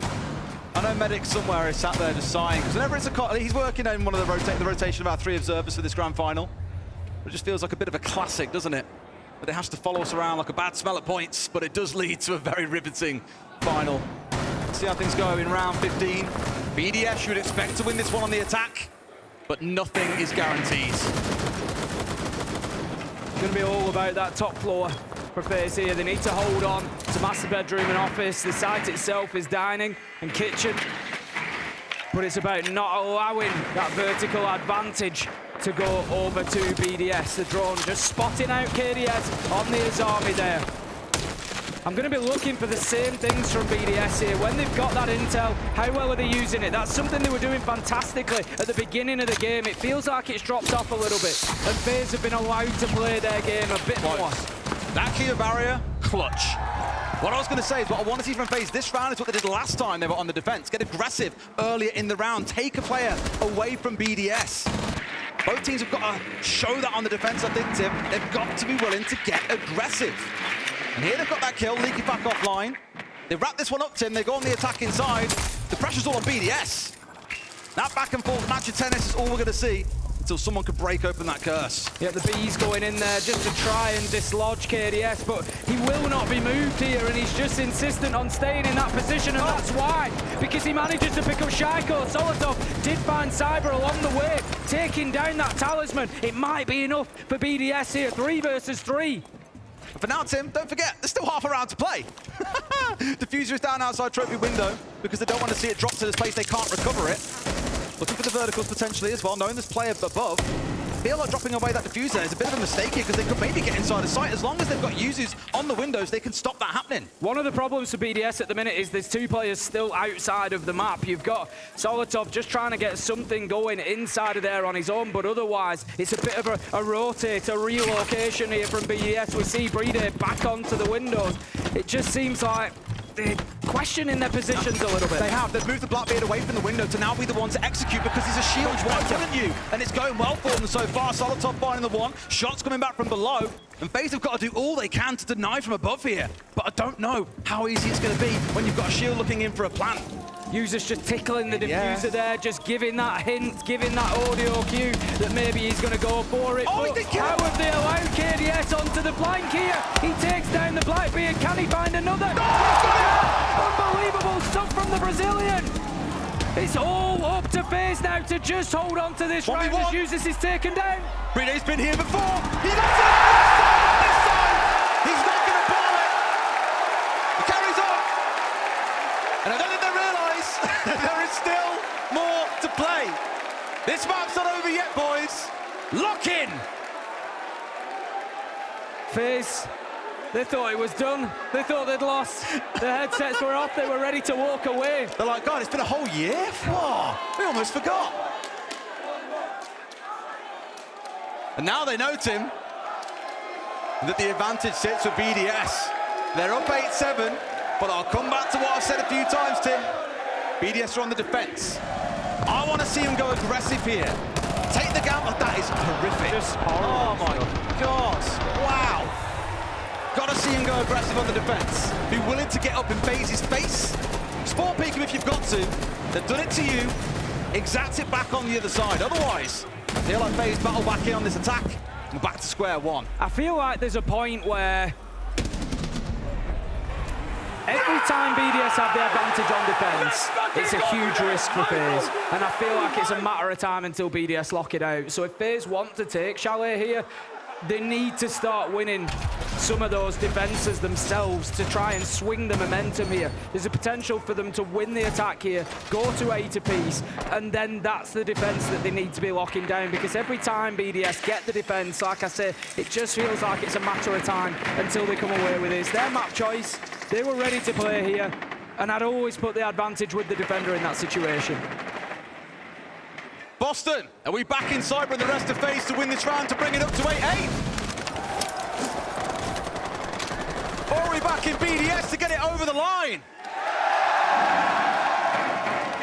The people have spoken, Tim. The people have spoken loud and clear. BDS, your mission is laid before you. One more round will get Chalet done and will give you the advantage that I'm sure you will so sorely want here in the Six Invitational Grand Final. We're going to have KDS up on the rooftop, sending the Roteros in. We see it so often from this balcony, in through the bathroom window, in through the piano window, just to try and get that little bit of intel, try and soften up any of these defensive positions, take the utility down. Did not, however, manage to get the bulletproof camera. Probably ran out of time, I think, and just had to take the jump there. The Roteros, of course, time limited.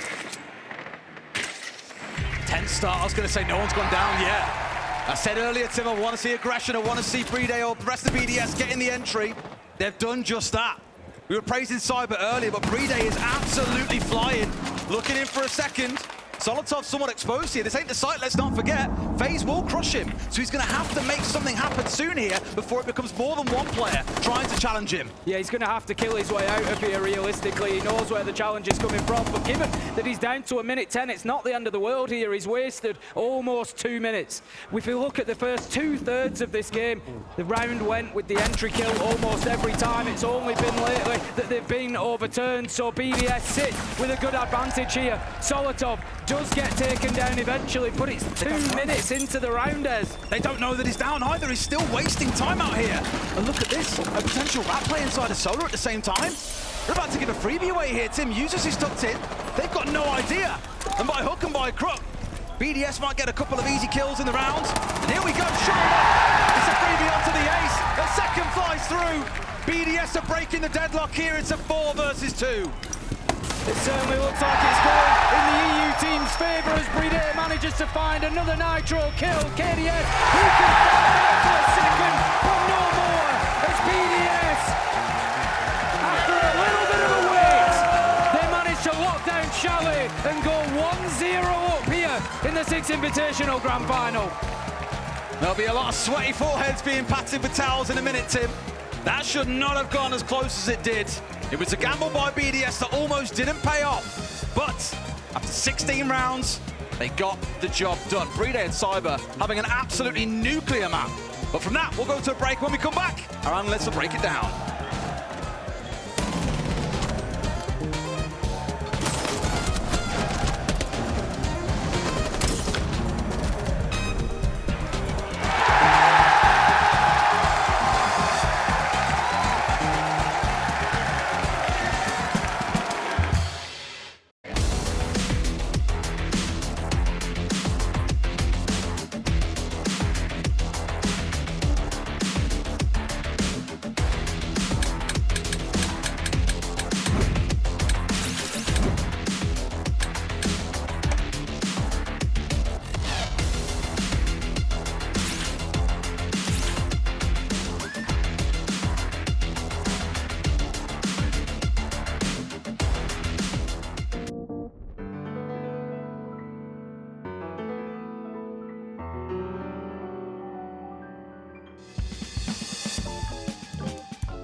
A new era of Siege is coming, but a new era of the Invitational is also close. Close, but hey, you know, that's just my EU bias that's coming out there.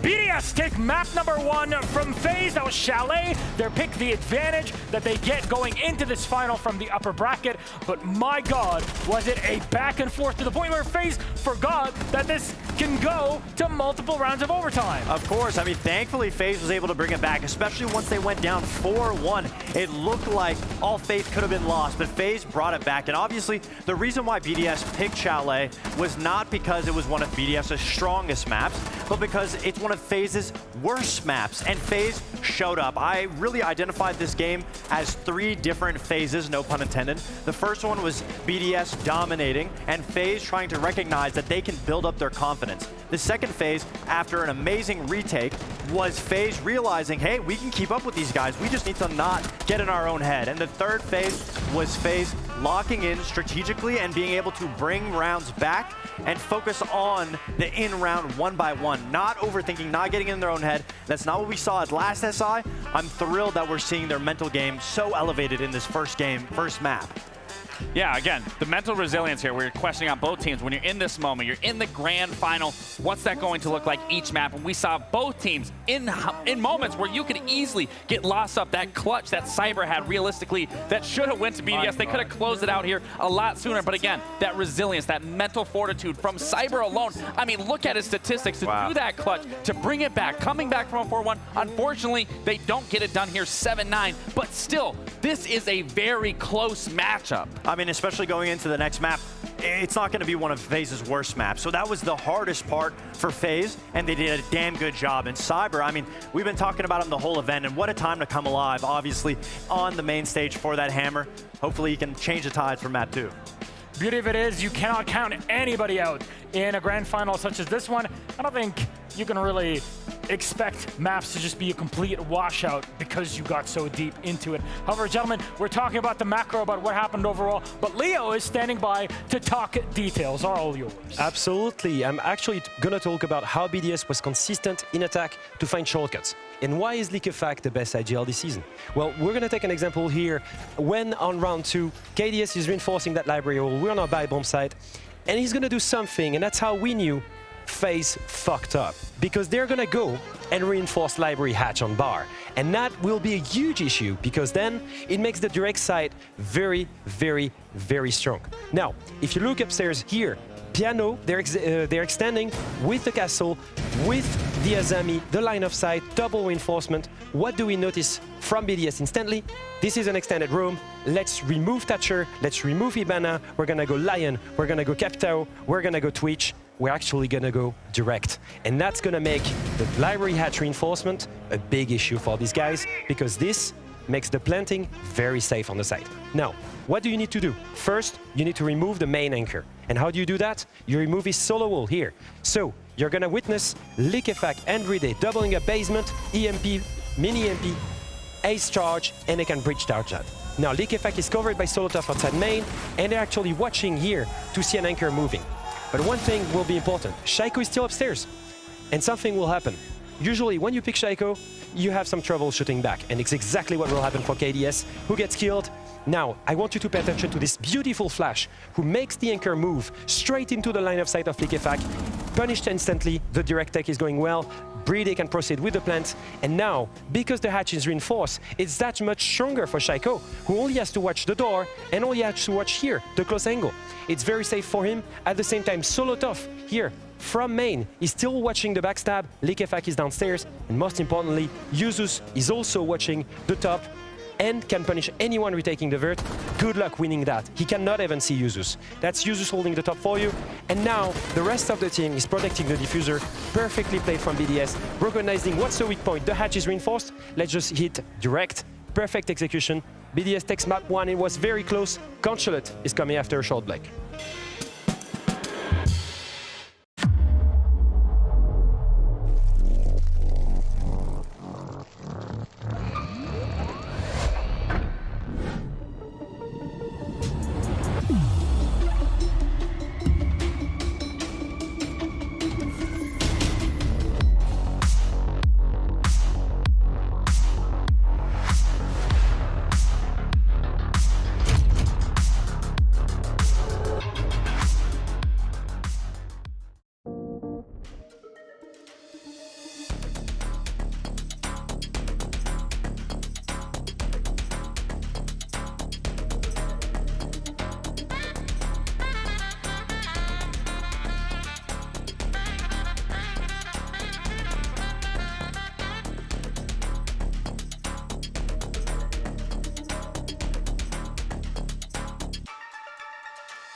Welcome back, ladies and gentlemen, MBs, to the MGM Music Hall. We're live at Fenway Park, a historic space for a historic event. Six Invitational 2025 picks up after map 1 of our grand final between BDS and FaZe, the best 2 teams at the moment in Rainbow Six Siege. Hi, I'm Milosh. With me are Foxe and Lax, and we're here to set you up for map number 2 in this series. BDS 9-7 score on Chalet. Now we go to Consulate. How do they look on there, and how does FaZe look too? FaZe looks great on console. This is a very comfortable map for them. One thing that I've noticed every time I've watched FaZe on Consulate, they are so good at setting the tempo and the momentum through the entire game, and especially with them starting on attack, where we saw them falter on their defense, where they would rally back, come back on their attack. You gotta feel good coming into your map, knowing that you got your attack win rate up on that last matchup. And again, that's gonna fall on Vidiking. I want to see that Blackbeard utility being used to be able to make a difference into the map and pushing throughout the sites. The shields are gonna be a big play. I mean, we know FaZe is the #1 team on defense in the tournament so far.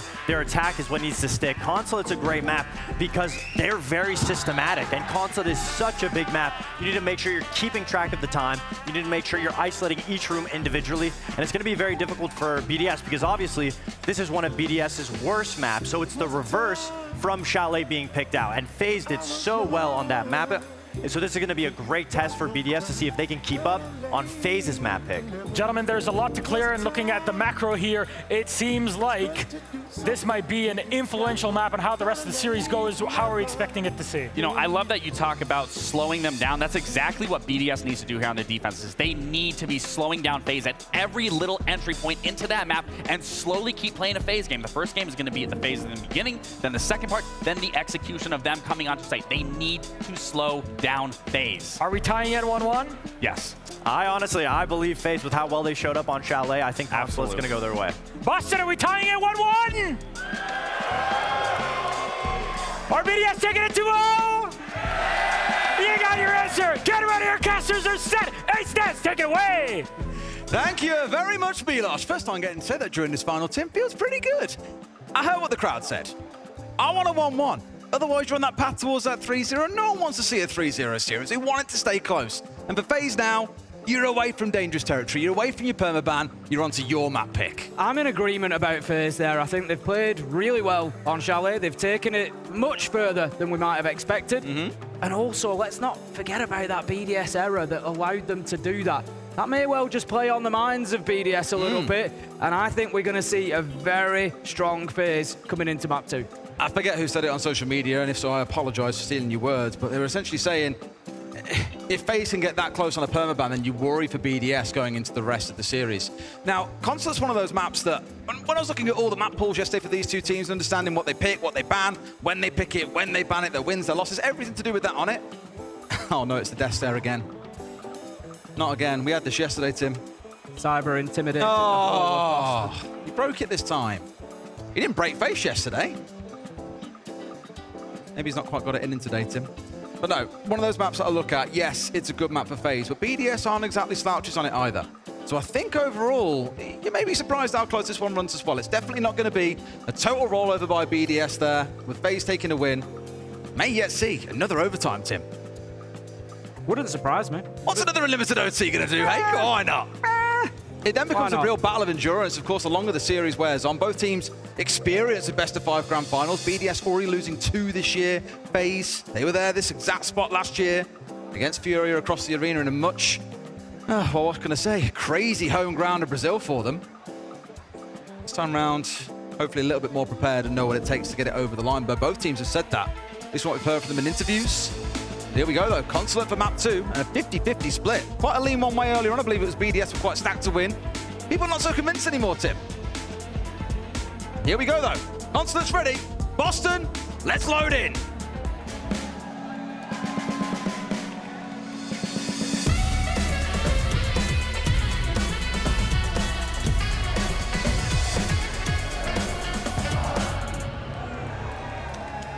Let's get on into this one then. FaZe versus BDS. BDS able to come out and take that first map on Chalet. 9-7 it ended. And it was tough for BDS to get it over the line. FaZe's perma ban. We might have expected the EU side to be able to win it a little bit more convincingly, but it was not the case. FaZe riding on the back of a red-hot Cyber at the minute, going fantastically well. Something to watch out for in this one will be his continued presence, or lack of, if he does drop off. And have the Blitz coming in as the first ban, Dockerby as the second. They are reversed, but it's going to be FaZe's ban taking out the Dockerby. BDS take out the Blitz, and then FaZe will take their first defend. You know what? I love both of those bans. I think for BDS, we're banning away the Blitz. They've looked at it and gone, cool, big shield team, we'll take it away on this map. Problem is, FaZe play an awful lot of Monty on this map. They played it against Liquid the other day. They had a 7-1 win on this map. A little bit concerned for them. And in the one round they did play Blitz, sure, they walked away the winner.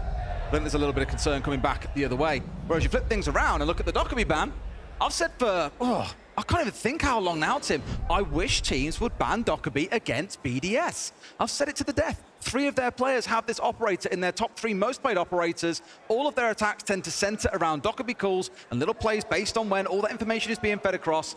They get such a big advantage on the info that those phone calls give to the rest of the team that actually taking it away from them, I don't think you're going to see BDS suddenly collapse and fall apart and not have a response, but this is a good way to sting them. Problem is, though, Tim, by banning away a Dockerby, what do you leave open?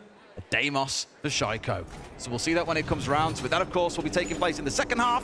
But now we start things out in this first half, where BDS are on the defense, and we're starting down in the basement, Tim. That will be BDS's choice, given that the map choice was FaZe's. BDS will have been the one to choose which side they start on. Not surprised to see the defensive side. Throughout, as we've said, SI, we have seen the defenders having a little bit more joy, it is fair to say. 60.3%, I believe it was, until yesterday. We have, until recently, had metas that have been attackers at times, but 61.3% today defensive win rate on this map. It is the most defensive we have in the pool. Defenders certainly having their day here at SI 2025. So we kick things off in the basement. We've got Leakerfight up on the top floor on the Solis. He's just going to be looking and watching for anybody pushing in, trying to open those hatches up quickly. This map definitely won't afford as many opportunities as Chalet did. Chalet reminded me in some ways of Coastline, which I know sounds weird to say, but as we saw in that last map, the majority of executes for teams start from outside the map. 2, 3, 4 players jumping in through windows, crushing 2 or 3 players on the other side, and the round then winds down from there more often than not. You don't quite get the same options here on Consulate. It's much more about getting inside of the map, establishing control, playing across all 3 floors. That is one similarity it has to Chalet.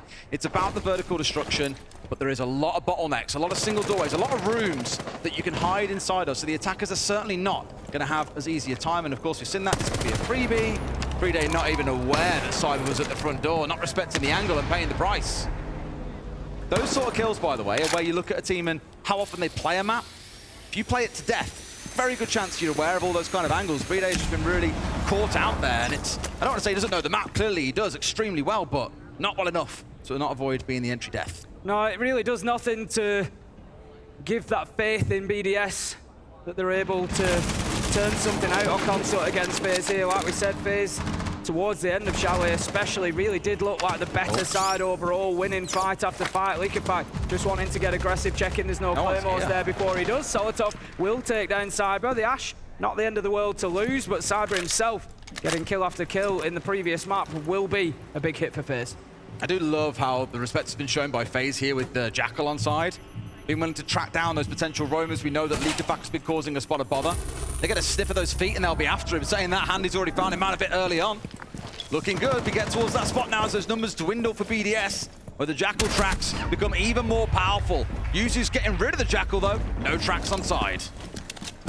BDS able to start digging in a little bit. It looked a bit wobbly to kick things off at the beginning of the round with Breeder getting caught out, but as it has gone on, as seconds have ticked by and burnt away, they've been able to at least get something going, but Handy manages to find Shaiko. 3 versus 2 now, and FaZe are starting to get aggressive from this rear side, starting to sweep their way across. Bit of Kings looking to push into security, but Handy has moved around. Solotov, he had to win that. He's tried to play aggressive and catch the other side off guard. It's not going to reward him. Into the last 20 seconds, we went in FaZe. Relatively untroubled in round 1 there. Close it out.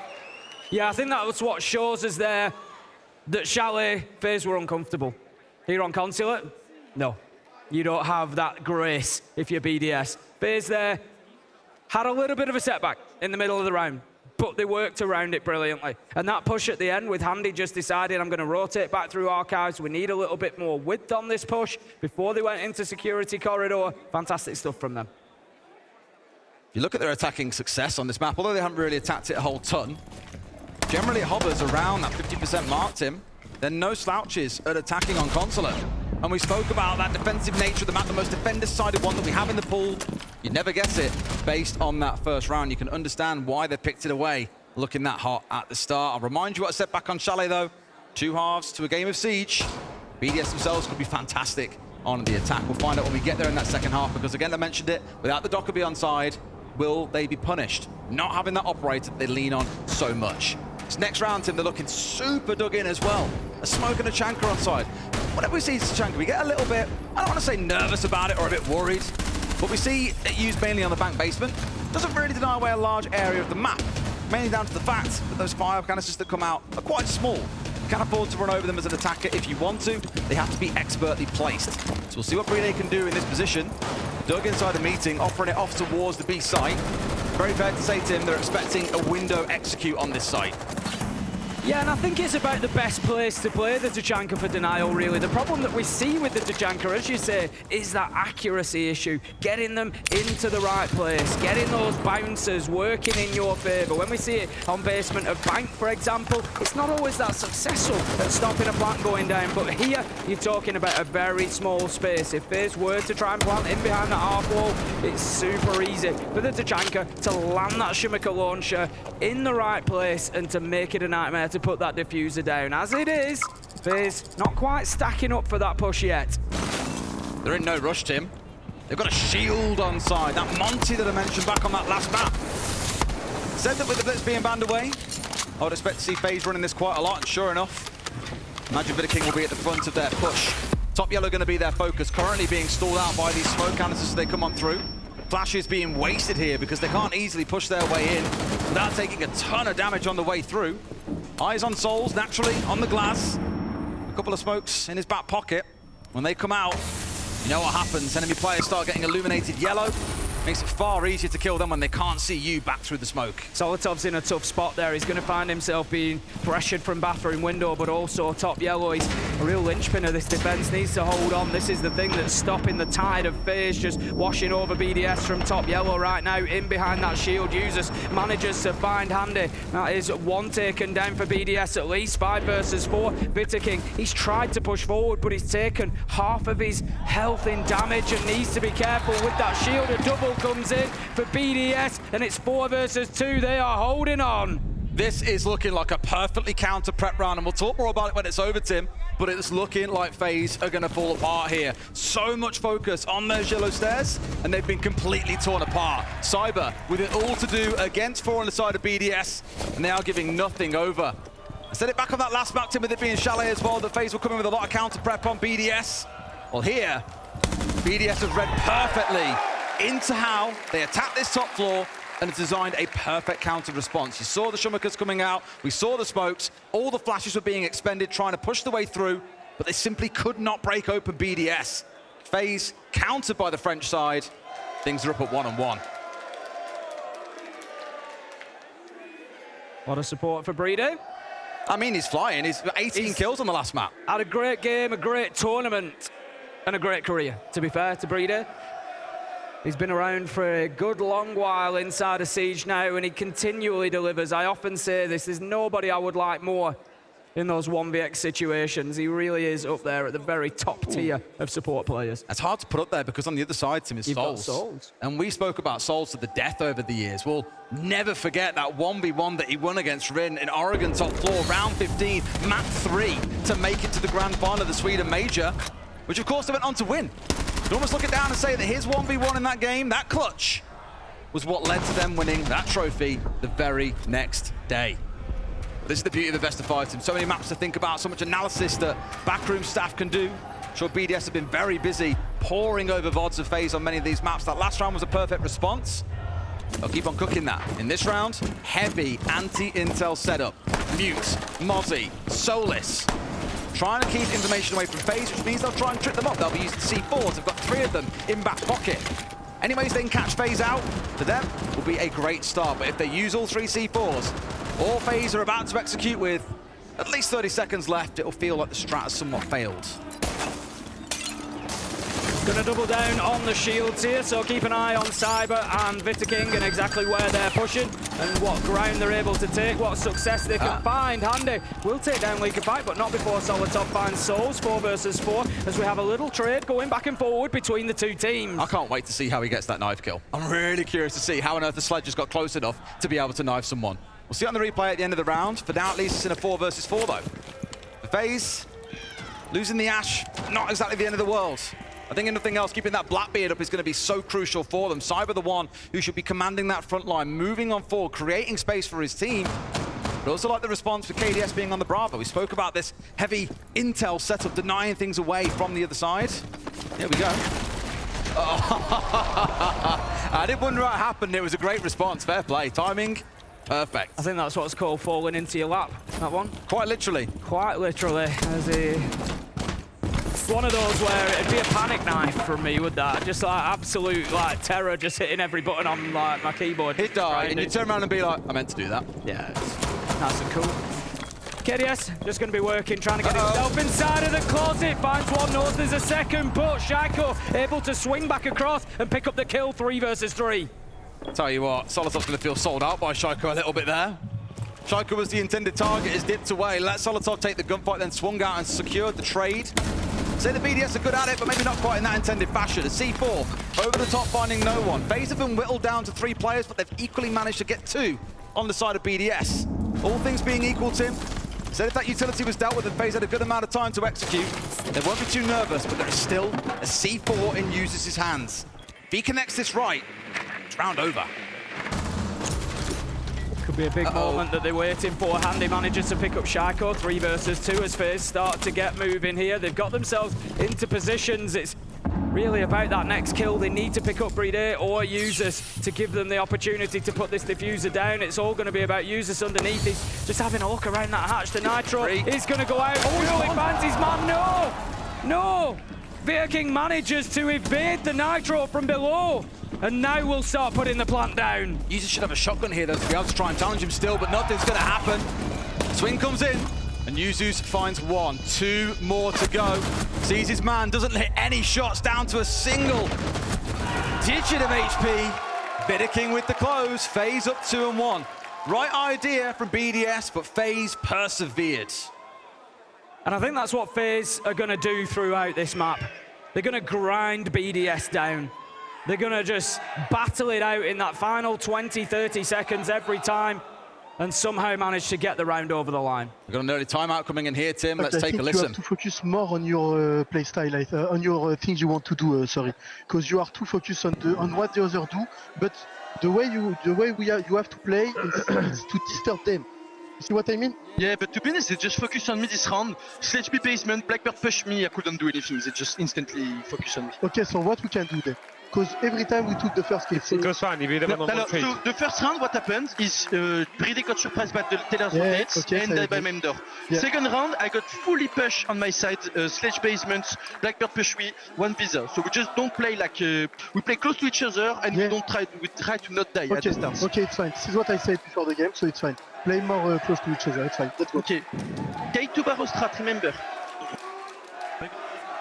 More close together, Tim. Team spirit needs to come together more than anything else.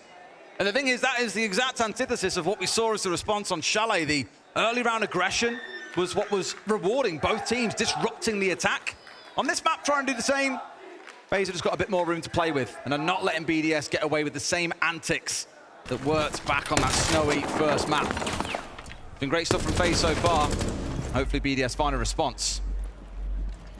They're more than capable of doing so, but I am just getting a little bit concerned for BDS at this point. I think it's only been 3 rounds, Tim. I know. I just look at it, and exactly like you say there, the momentum that FaZe gained at the end of Chalet, the rounds that they picked up here on Consulate, you just start feeling like that momentum is building behind the Brazilian side.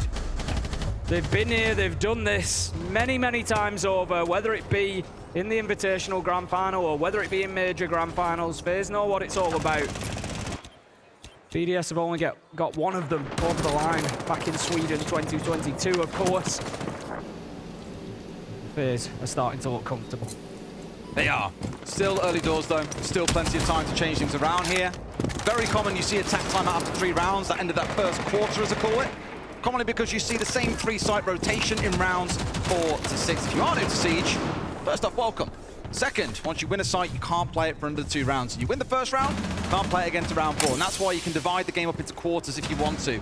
Now, end of round 3, when you've seen 3 different sites, it gives you that golden opportunity to course correct what has gone wrong. And we heard LeakyFact speaking about what went wrong in round 1, what went wrong in round 2, and trying to devise a response. 1v1 coming out and it Souls. As much as they were saying about playing a little bit tighter together, Tim, that was LeakyFact trying to get aggressive, and Solotov isolated, punished on the mute. What's crazy there is KDS has literally just hopped inside a piano, got the kill, and then jumped straight back out again. The thing is, if the opportunity's there, take it, and that's good from FaZe. We often talk about them being this slow and methodical team, but opportunity spotting can be a really important part of this game, and so being able to get in there and get that entry in that way is a big, big kicker for them. Choco's really ratting it out inside a server on the Scoffboss at the minute. I don't believe I've seen him play this operator before either. Maybe once or twice, but certainly not a common one. Got himself dug inside here, and he's been pushed downstairs behind. All that we heard them speak about during that timeout, Tim, about playing tighter together, is falling away. FaZe carry on the onslaught that we saw across those last 2 rounds. BDS might need a little bit more than a few chances, I'm afraid, guys, here in Boston. Now failing to find an answer to FaZe's slow, methodical attacks. The charge on 4th from Cyber as well. One tucked inside the kitchen, taken out Brede with a double kill. But he's got to get an ace, Tim, with 1 HP to his name and a Jackal track at his feet. He is not long for this world. I would have said that it was reasonably unlikely for Brede to turn that one around, and would have been correct as FaZe able to lock that one out and get themselves another round. This is what I said, it just feels like things might start slipping away from BDS here a little bit on Consulate, and it's a really interesting contrast for us. Do they have the resilience? Do they have the perseverance that FaZe showed on Chalet? Okay, FaZe lost Chalet ultimately, but they fought back and they took it the distance. Are BDS able to do that? I 100% believe they are. What concerns me, though, is what we heard during that timeout. To revisit it again, we heard LeakyFact saying, play closer together. That round, I didn't see any of that. They were very, very disparate. We saw KDS getting a freebie inside a piano. Shiko was by himself out inside a server. There was a potential trade coming in when LeakyFact swung in as well, but Cyber's just that guy. Collected both players by himself, didn't need to try and isolate an individual player. He's very happy to win it out, as he almost did.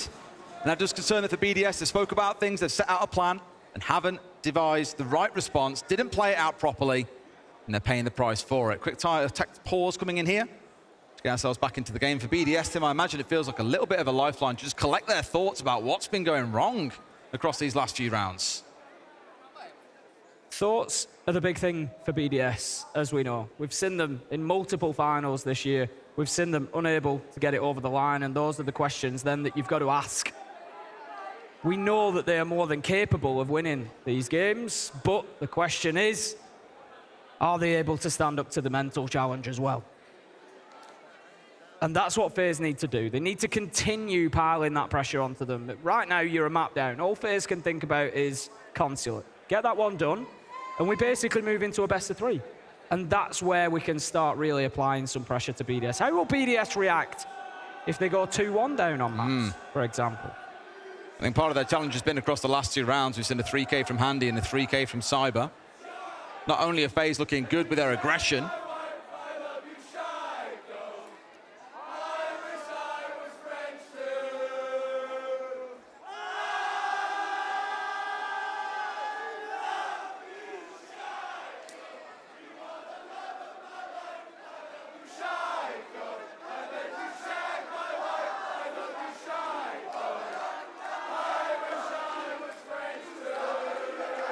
as soon as I started hearing it ringing out, I thought, Tom Sherlock. That sounds like it's got an awful lot to do with Tom J. Sherlock. And then I look at the screen, and lo and behold, who is sat in the middle of it all. This might feel like a bit of a broadcast faux pas, but I'll repeat the first 2 lines of that chant. I love you, Shiko. I'd let you shag my wife. Interesting one to go for, but we can hear you loud and clear, guys, don't worry. Fair to say, Tim, throughout this tournament, Shaiko's been a little invisible. Often caught to be one of the best players in the game. Yeah. How could you imagine a world where Shaiko doesn't lift a hammer? I think when you look at Shaiko and you look at his play and you look at BDS's results, I think, yes, it's easy to get that impression and to say that maybe Shaiko has been quiet or hasn't done what he's done in the past. But I think that's been a conscious choice from BDS. We went through the days of Shaiko go kill. We did. And they didn't win anything. The game is far more of a team game these days. It is. Yeah. They didn't win anything on the back of it. So, you know, yeah, is he capable of going in and just throwing 20 kills down in a map? Of course he is. But does it work for the team? Does it work for their long-term goals? No, I don't think it does. And so I think BDS have moved themselves away from that.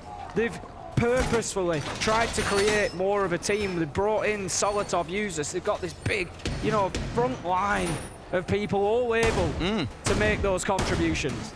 Certainly not having a bad tournament, it's still worth stressing. He is plus 21 on KD. The entry's letting him down a little bit, 23 to 27 for a -4. Instead, it's been largely Solotov and Leakyfat picking up the pieces. But the beauty about this team is they are very close in EPS. Users being at 102, Solotov 109, and Leakyfat and Shaiko fitting right in the middle of that one.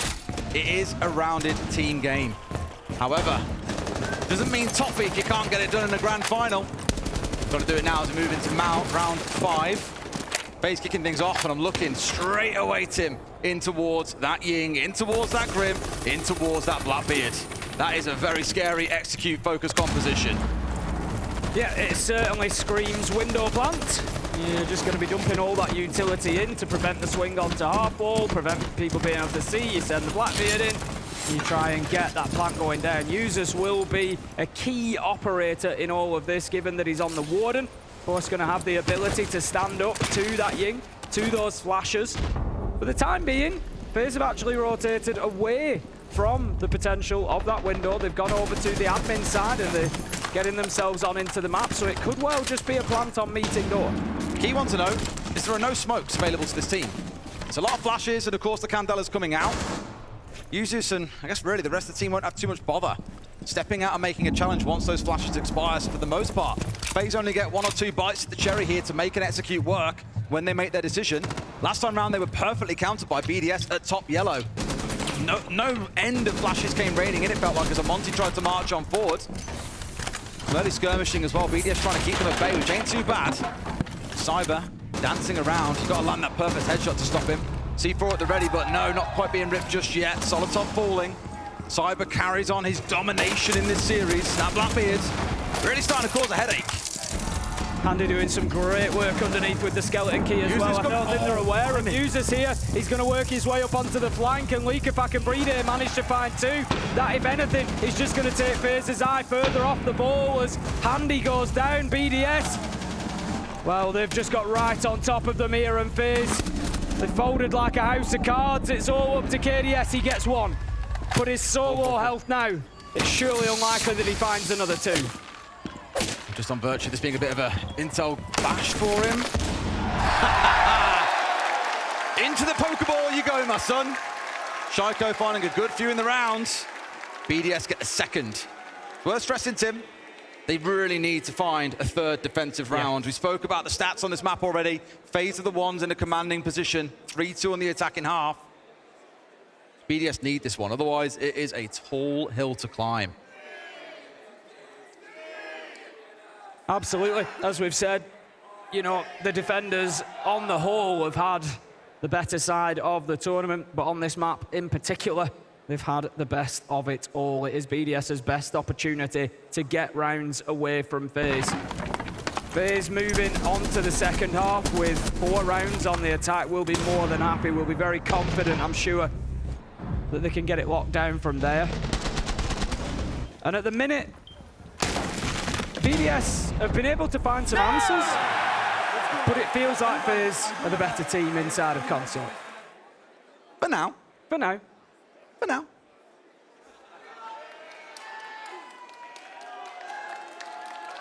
That's where Tom will twerk for any team that will give him a jersey, by the way.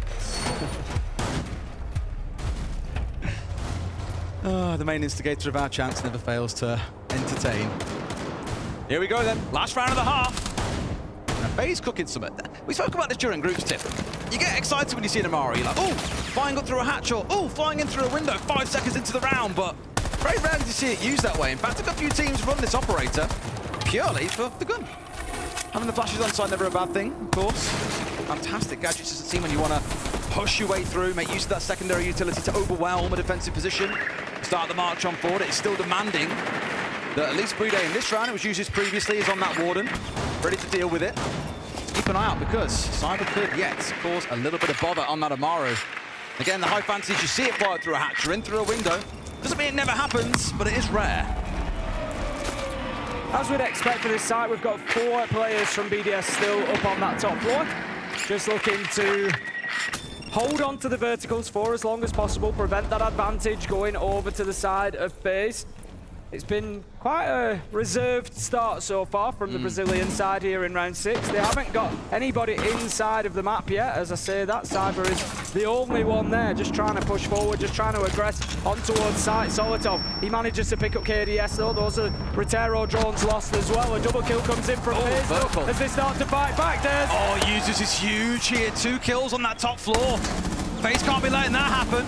So I'm trying to get one back here, but being danced around, finally gets the down.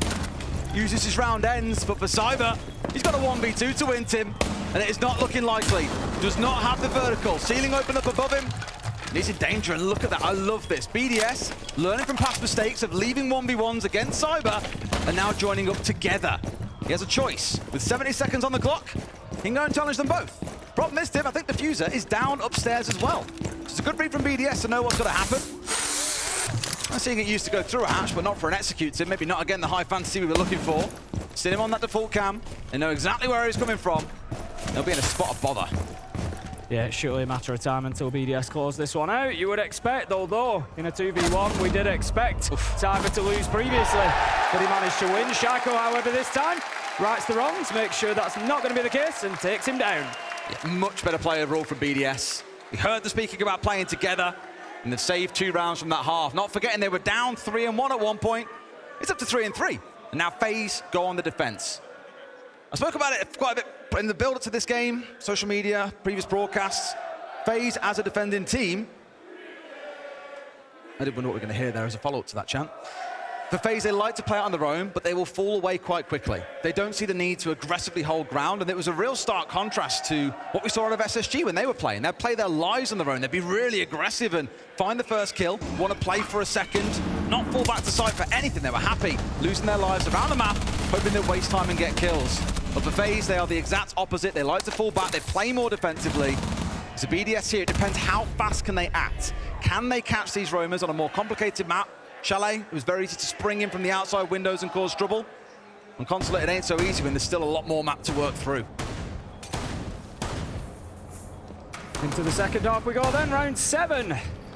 We're going to have FaZe looking to command the top floor here on defense, kicking things off in Meeting and CEO. Look what we get, Tim. We get to feast our eyes on Shaiko on the Deimos. It is banned away against BDS so often. And you're about to find out why. Many a team, at the end, one of those revolver shots or magnum shots coming out from Shaiko. Really works in tandem, though, with the Dockerby. It's something I talk about a lot as well in terms of the Deimos being covered well, their weaknesses at least, by a Dockerby.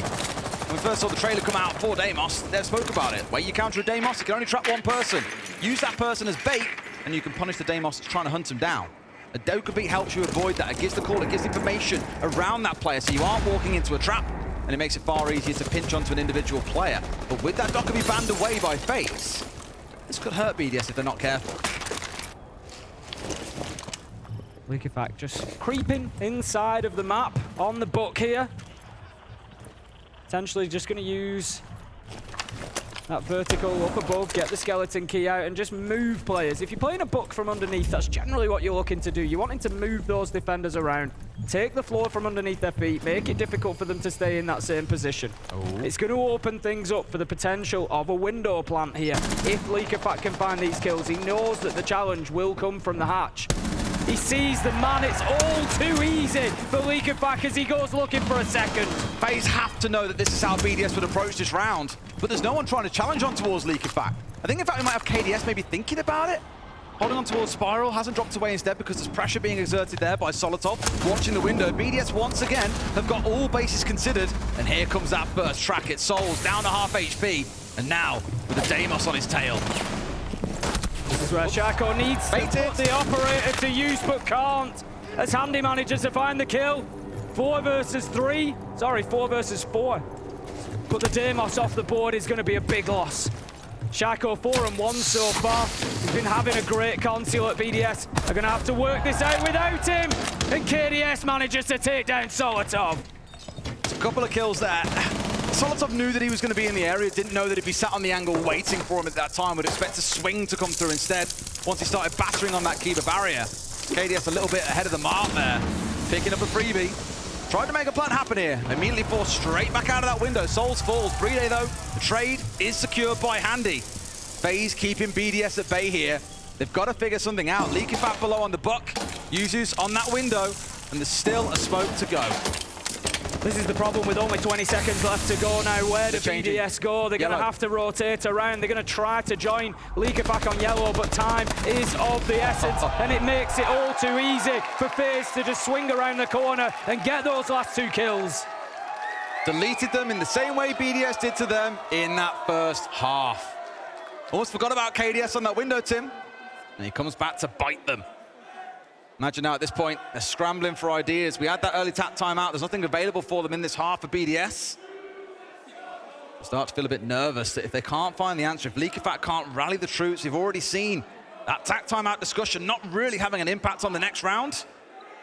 Got to figure it out as 5 here, boys. Haven't got that time to talk with the coach. For him to get involved and offer some thoughts, words of wisdom to try and recover this. It is only 1 round, but that can quickly snowball.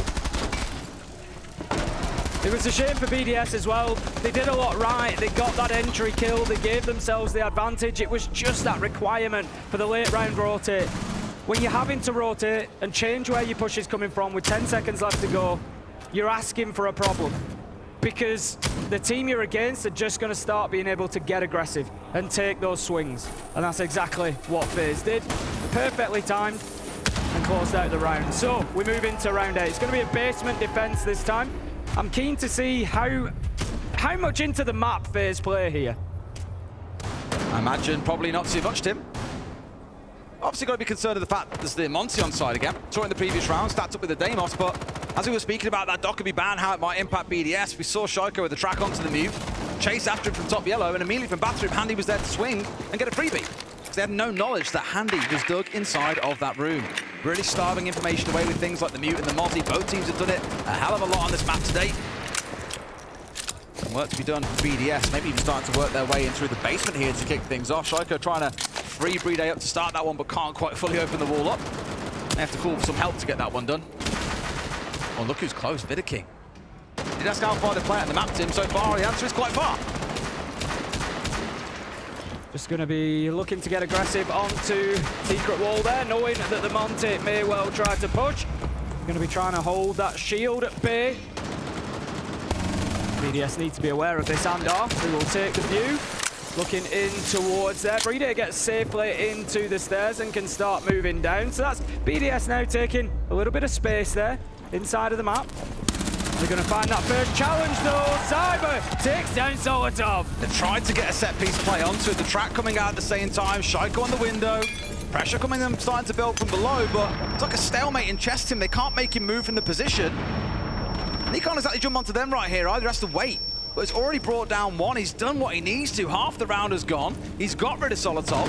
BDS are like, we need to make him move. But he just won't move. They're out of nades to try and force him out of that position. They're going to have to take a risk now or rotate someone around, try and pick him off. The blessing or the curse, I guess, of having that Deimos track. Every time the Shiko moves, they know about it. There we go, finally. Wikifak also managed to pick up one along the way as well. Shiko will take down Cyber, leaving us 4 versus 3 BDS. Maybe about to find themselves their first attack. It's going to be 1 minute left for them to get this done. All pushing from that rear side. A C4, 2 smokes to play behind. Mirror windows, I'm pretty sure, haven't been fully cleared out here. And look at this triangle setup coming out from FaZe. They are dug in and ready for this pressure to start building from the BDS side. Soul's arguably actually in quite an aggressive position here. He's going to go and challenge forward. Sees the Monty, but now the Monty sees him. Might be a good time to back away. Smoke being dropped down will try and keep Deimos at bay as well. Shaiko has pushed on through actually here and is now rounding into the hallway. He can get a bit of a side swipe on. Starts his march on forward, but again, the mirror windows are going to sting here. Leakerback also coming from back yellow. A lot of flanks coming in here for BDS, but can they find anyone? Yes, they can. A really nice angle being held by Souls, but just Brede positioning the shield really, really well. KDS manages to take down users. Shaiko's there with the answer as he has been throughout the round. 2 versus 1. Leakerback's down though, Des. This is all up to Shaiko now. The clock is ticking. He finds his man, as he so often has. What were those words again, Tim? I love you, Shaiko. I'd let you... You can finish that one yourself. I don't remember the rest. No, I don't think you should. Great round. And that Deimos.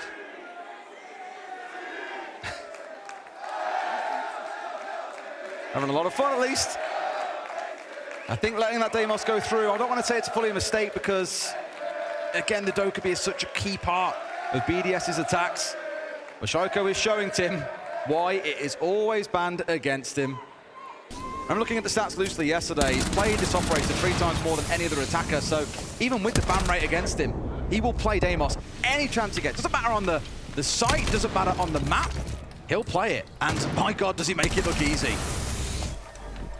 He does, doesn't he? That's the real key. It's just how effortless it looks for him. Wow, an animated Shaiko. I know. Usually very quiet. Very quiet character. Didn't you say to this event he actually said good morning to me in English? He smiled and said good morning to me, which is not to say that he's not a friendly guy. He is, but he's not a quiet guy. He's not normally the sort of person to walk past and go, oh, good morning. But yeah, he was. I was quite surprised. They've made some brilliant content over time as well. It was the one where they had Yuzu's trying to say a bunch of French words, and Shaiko had to decipher what was being said, and he was losing his marbles watching these supposedly French words coming out of Yuzu's mouth and weren't quite right. I'm starting to see him kind of spread out into the English side of things. Always nice to see him get some words going. Only talking to be done here, though, is in the server. 6-1 on the map. Of course, can't ignore Leakerback on that last map, on that last round. Sorry, a 3K for himself. A great yellow flank coming out. No doubt a decision he made by himself as the IGL. And worked wonders to free up his team, even if it did come down to a 1v1. To square things up at 4 apiece. Leakerback up to the rooftop as BDS will start to attempt to set themselves up, attempt to position themselves. Going to be heading over towards yellow. We've seen so much attention on these top floor pushes over towards yellow to try and get in there, to try and get that advantage when you're looking for the top floor clearance. Hasn't always been successful for the attackers. 4-4 we stand in terms of the score. BDS. I mean, they're cooking. Very patient about getting into the map. They've got, what, 6 flashes, smokes to play with, and it looks like they're going quite quick here as well. Candela's 3 of them already burnt. Smoke being deployed by users as well. One of each of the bolts coming out from the Capitao. Solotov gets cyber off the back of it, but there's a trade back elsewhere around the map, and that's the problem. That Monty was that linchpin, the spearhead of the attack. Now that's been taken offline, they're going to have to figure things out a different way. And not tons of utility to get it done with. A couple of tracks still for Shaiko, 1 of each bolt left, sure. Love to work with, but I don't think FaZe will be too bothered about losing a Malusi when it's the Monty they've brought down elsewhere.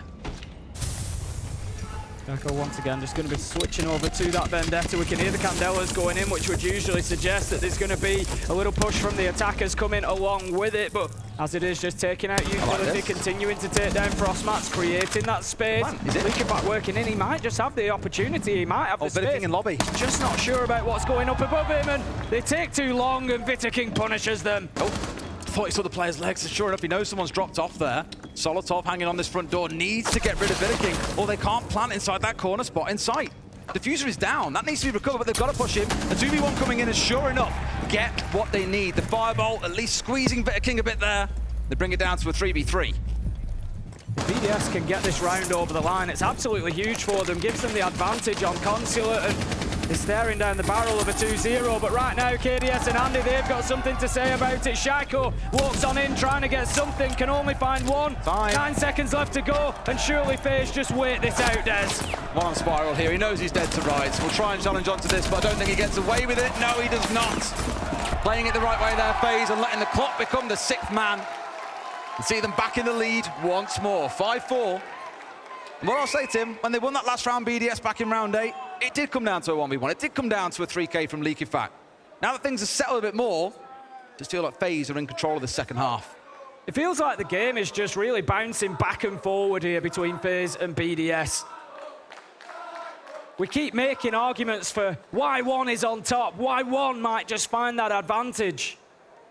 But ultimately, it seems to change round to round to round.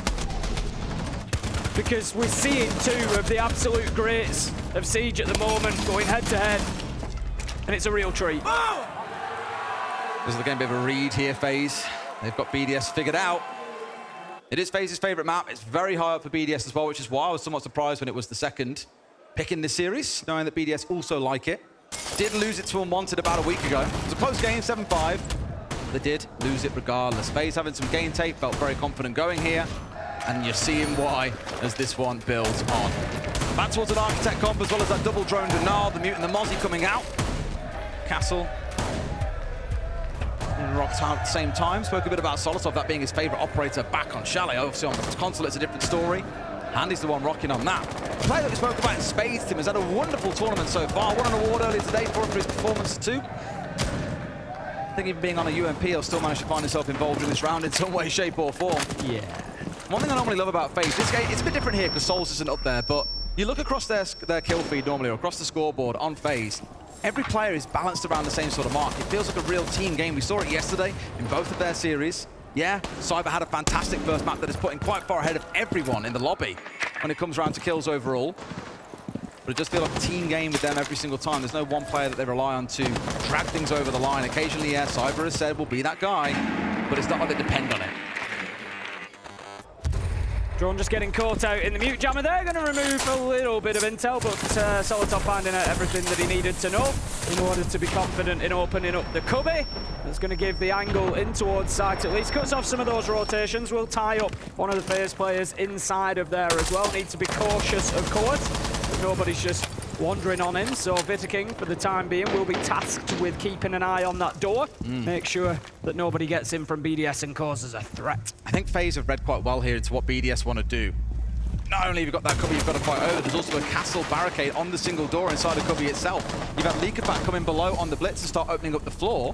So FaZe have largely said, right, evacuate the room, we're playing around it, we're holding the hallway, we're holding inside a B site, we've got long desk under our control. How long they can keep BDS, Shaiko Name, I'm looking at here really on the Deimos to be the one that brings out a track to indicate what the game plan is a big part of it. Now they've retaken site because BDS have completely stepped away. Spent a lot of time getting control of ground and starting to open that site up. Now they're giving everything back to FaZe and they've sort of got to reset and go again. Freedo's just going to start bullying his way through. Copy here, looking to get in towards that vending position. FaZe have actually dropped back a little bit deeper. KDS is in long desk, and he's got a little bit of support from Vitaking inside a site, but BDS have got some room to work with. They know that vending is clear now. They can start pushing towards that meeting door, but the Toxic Bear canisters start coming out. They won't matter, though, when a 4K comes in for BDS and leaves a 1v5 for Cyber. Surely not, Des. They've absolutely crushed them there, Tim. It was a great pinch onto long desk, kept them pinned in with nades, with the Grimbees coming out. And it was enough once Brady had information on what was going on in that room for 3 or 4 kills to quickly fall their way. Leakafak again being the decisive player like he was coming down yellow stairs on the basement hit. He's done a lot of work there and got his team over the line. These teams staying dead square. We're seeing all 12 rounds of regulation at the very least. It's like I said, they're just so evenly matched at the minute. It really is fine margins that are going to determine this one, whether that be in overtime or whether one of these two can grab it here and now. We will see over the next couple of rounds, but every time you think one of them has got a little bit of an advantage, one of them has got a little bit of something that they can work with, the other just comes back at them. That's the moment there, Leakafat breaking the backbone of that FaZe defense and seeing his team over the line. Cyber going back to how things started on Chalet, Tim. He's jumping over onto that vigil once again. Is it going to be Boss G raining out trouble around the map? It is. Outside of that, drone denial. Solus on side once more. Pulse below, feeding information across to those two operators, I imagine. So looking to aggress onto the side of BDS here and cause a little bit of a headache for them at the early parts of this round, realizing that if they give too much space to that shield of Bride, they're going to get chewed apart. Getting once again into position here, BDS, getting themselves up to the rooftop to start building, to start scheming, to start strategizing about how they break down this FaZe defense. A lot of work to be done though, because again for me, it's about springing these traps around the map. It's not giving BDS the time to even see the setup. It's going to be getting aggressive into the team itself. The thing we were speaking about back on Chalet. Do we see early aggression? Do we try and break apart the attacks? That's what they should be looking for. EMP, straight into this hatch, opened up. I'd love to turn around and say that we're going to see aggression here, Tim. They'll just go straight in and drop the hatch, but very rarely do we actually see that. It's more opportunistic. I think without very little information about what's going on the site itself and around the rest of the map, that's more preparation. Pulse scanner, just going to be feeding all that information in, handy. Working with the cardiac sensor, they know then that there is a presence outside of Visa door. They need to be careful then about the potential for this back push, because they could well look to do both at the same time here, BDS. Oh dear! Shaiko cannot support Bride enough, and the Monty is lost. Cyber's able to take down Solitov, 4 versus 3. As FaZe now look comfortable in the round. Shaiko's really going to get a kill down here. That diffuser's now down around server side. FaZe set up around this and are willing to challenge Shaiko. If he dares push down again, then they're in a good spot. But there's 2 of them here. Usus and Shaiko stacked up. Another track coming on through, but Tim, what did I speak about baits here? Someone will have taken handy spot and be willing to swing on Shaiko the second he steps down. A nade in is going to force aggression. Vidakin goes in, but the nade finds his man. Well played by Shaiko, never exposed too much of himself. The problem that BDS have got, Des, is that this push is becoming one-dimensional. They're all working their way down those stairs. They manage to get the diffuser back in hand, but what this is allowing FaZe to do is to just front up, to focus in that one direction. Nitro goes out, won't be successful. FaZe can just play the time game. Shaiko's on a slither of HP too, Tim. It's got to be headshots or bust, it feels, for him to find kills. Going well so far. 10-1 on the map, despite the score at the top of your screen. Plant is now going down. Impact up close. A little bit of damage tickling onto Leakifact. And here it comes the step. There's no cover! Shaiko distracted by kills deep inside of sight. 15 seconds to go. And they've got to find something here, Tim. Shaiko on super low health. He's not really the best to be covering this. Users go for the plant. It is so easy for FaZe to step around and pick that up. Someone needs to get down on that stage and check Souls' back pocket, because Shaiko was in it there at the round end. Really wanted to protect his teammates going in for the plant, but Souls from deep was challenging him every step of the way and is rewarded with that at the end with a kill. Timeout coming in from FaZe, Tim. Have a listen to him. Tá. É isso, vou fazer DM, só que tipo, a gente vai precisar de realmente atrasar muito esse montanha, tá ligado? Esse eu falei, não montanha amarela ou montanha... Eu vou pegar Meluze pra gastar HE nas Meluze, pega Goio, pega Multi. Acabou, pronto. Acho que pode trazer um Lison também, vamos. Não é bom tirar a Zami e pegar a Lison? Porque essa Zami também não tá servindo de nada, tá ligado? Tá, claro. A Zami não vai fazer muito efeito lá contra montanha. Se pá, tipo, uma sapatozinha lá embaixo. Together, slow or fast, okay? Because every time we did slow or fast, we won. Every time we tried like solo thing, I don't know, they expect it or whatever. Okay? So now this time they can go CEO, can go piano, can go garage, we just see and adapt during the round. That's simple. We did good, guys. Keep going like this. Not really too much stress, I think, on Leakyfact's side there. No. It concerns me a little bit, though. If I'm looking at that from a BDS perspective,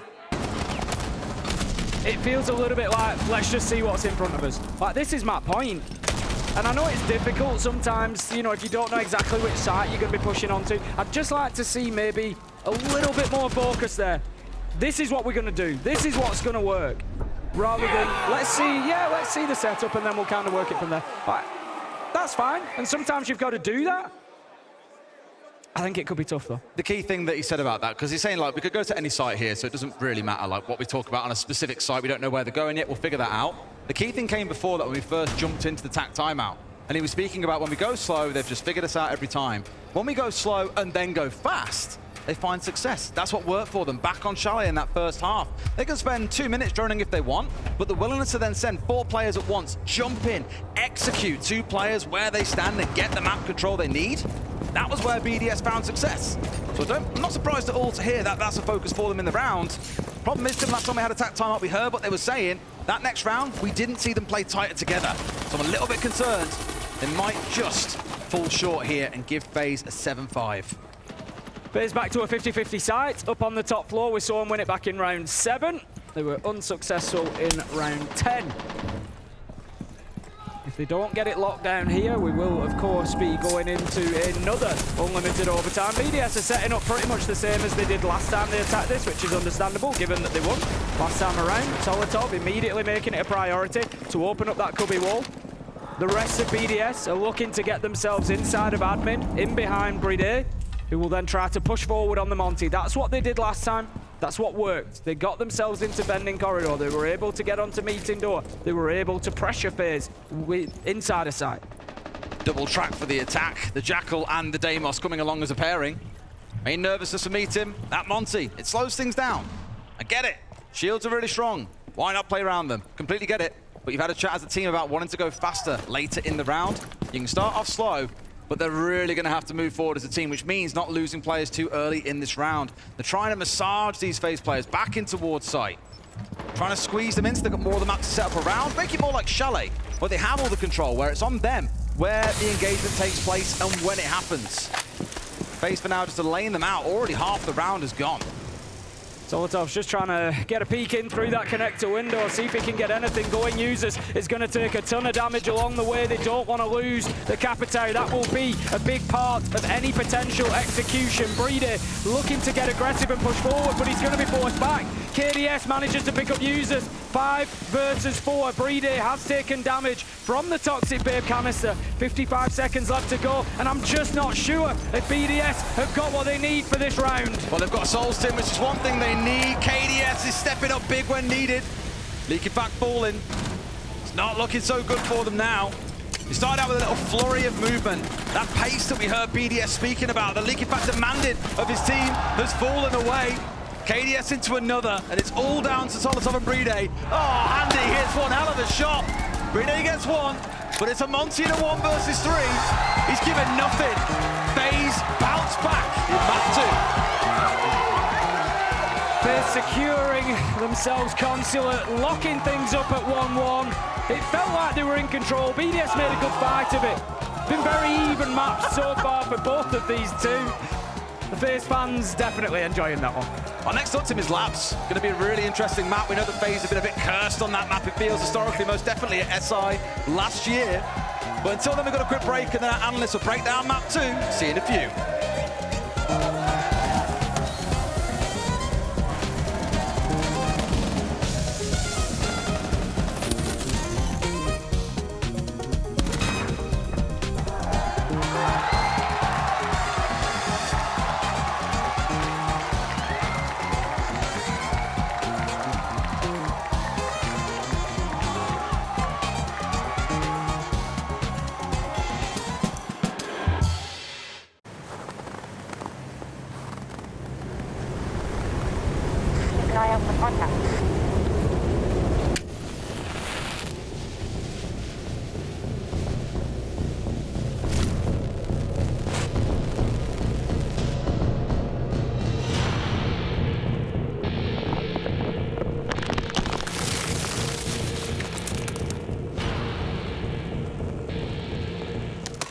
Available now.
Welcome back, everybody, to SI25. We have a match on our hands, tied up at 1-1 between FaZe and BDS. They got close, but not as close as the first map. BDS unable to close that gap, and well, FaZe run away with a Consulate. We're back on the analyst desk to break the map down. Yeah. How did this happen? Well, I just want to say, Milosh, I'm so happy that we finally got a series after Yeah. all we've seen so far is 2-0s. But I will say, I think BDS struggled a little bit more on Consulate. Obviously, it was FaZe's map pick. When we saw BDS attacking on Chalet, they were, I don't want to say cutting corners, but they were playing a lot of path of release resistance. That's much less available as an entire tactic or way of playing on Consulate. You've got to be fundamentally better than the other team, and that's the problem that FaZe will always present to you. They will give you whatever map control you want, but you have to be fundamentally better than them at executing on that map control. And when it came to BDS's attacks, they simply weren't, Leo. Yeah, absolutely. If you look at FaZe, strategically, they've been dominating that matchup. They gave away first round, you know, when they were attacking in a clutch, and they gave away another one when they were in defense here by overpicking to Visa in round 8. Happened way too many times, but still, they were the upper team. They were the better one. In terms of strategy overall, you could see the difference of level and control for FaZe and why it's their #1 preference. Well, we wanted this map to at least be a comfort space for FaZe, because after looking back to Chalet, we were thinking, okay, this is not FaZe's best map, and this is BDS that had the pick for it, and yet it still went into OT, plus an extra overtime on top of it. Here, 7-5. It's not as clean as you want it to be, but still, FaZe get the hook in. Strategically speaking, they have the control. Yeah, they had the control in almost every round. I think BDS, whenever they were winning rounds, it was grasping them back. It was battling back to get that, you know, in terms of late round. And there's somebody doing a bit more work than others. Yeah, a little bit. I will say it was a very good map from FaZe. They finally leveled it back up, where now essentially the casters actually said during the cast, now it's 1-1. We're essentially going to be playing a best of 3 for Six Invitational. The thing is, it's never going to look clean against BDS, because BDS is always going to fight back. They've got so much talent, even on a map like this, where you can see strategically they're not as good. They will always give the fight and went all the way to the 5th round. There's one beast that was awoken on the BDS side that at least kept them in the running for a bit. That is Shaiko. Let's talk about him and how he's kind of pulling his weight on map 2. He was so consistent on that Deimos. I think it was the only reason actually BDS was so close to beating FaZe on that map. He was consistent in fighting the entries, consistent here in that clutch, in winning this. He was the reason they were bringing back rounds they should not win. Here, the use of the Deimos, and then the nade, bouncing on the south pole here. Beautiful play, and then he kills him again. You know, these kinds of plays were instrumental to bringing back the advantage, and you can see it. Shaiko is alive. And it's curious for me, actually, because the Deimos being allowed through was something that didn't happen on map 1, and equally so, BDS also allowed the Montaigne through, which didn't happen on map 1. So both teams going in with different attacking bans. I would suspect, given how Shaiko was nearly single-handedly carrying through that game for BDS, that we might not see too much more Deimos in maps 3, 4, and maybe even a map 5. Well, there's only so many operators you could ban, right, Jack? That's true. That's one thing that you have to live. He's just so devastatingly good on that operator. He played the nades so well. The operator's made for him. It's like between Shaiko and Doki, you just have like 2 of the best Deimos players that you could ever want to have on your team. But hey, only one of them is here in the grand final. Gentlemen, thank you very much. That was map number 2. We'll take a quick break. When we get back, it's time for a third and get you ready for it.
Welcome back, ladies and gentlemen, MBs. It is live at the Invitational MGM Music Hall at Fenway Park, a historic place for a historic tournament. And we have Pedigree here also on the desk, or on the stage, really, before we get our third map started. Fresh and Alpha might join me on here for a quick chat. Our third map in the series will begin shortly. This time, BDS's pick. How are we looking into it? Well, BDS's pick, it's Nighthaven Labs. The one thing that I will say about this map is actually, for a lot of these maps, I wanted the teams to focus internally just about their own preferences, the way that they want to play internally. However, both of these teams have played a metric ton of Nighthaven. FaZe have played it 5 series across this tournament so far. BDS have played it 4 times. So there is plenty, and I say plenty, of VOD of both of these two teams. So I'm expecting this one to be Counter-Strike galore.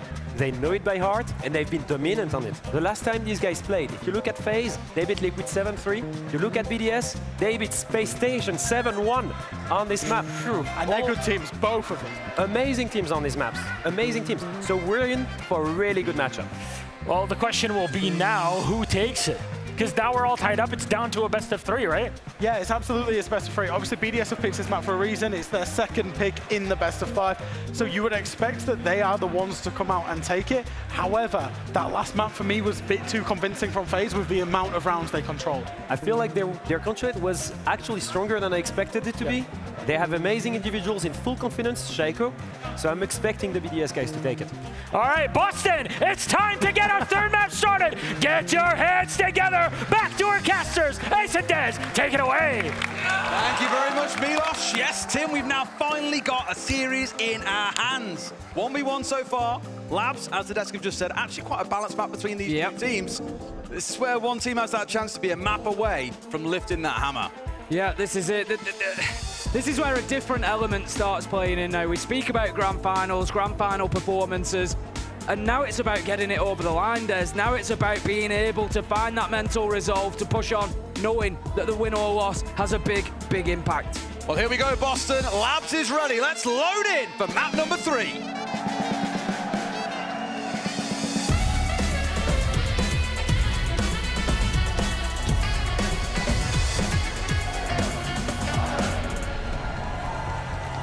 Bit of a cursed map for FaZe, Tim. 12 months ago, this was where they lost it all in map 5. They were up 6-1, yet saw it slip away.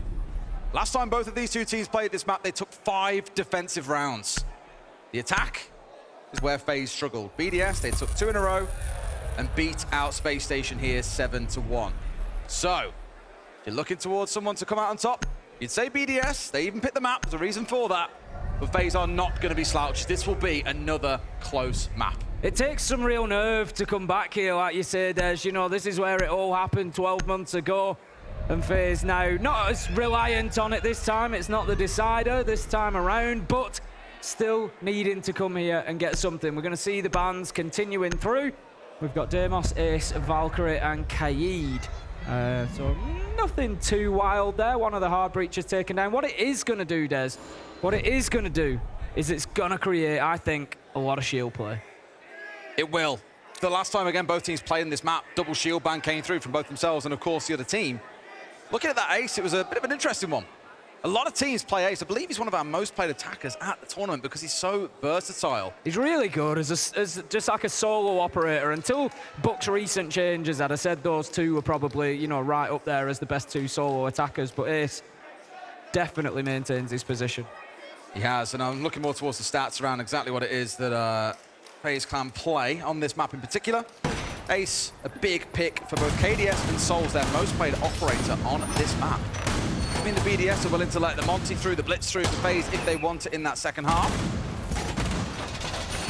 Does mean things should move a little bit more fluidly than maybe we're used to on this map. That Deimos goes back to being banned. That Dockerby will be available for BDS if they want to play it.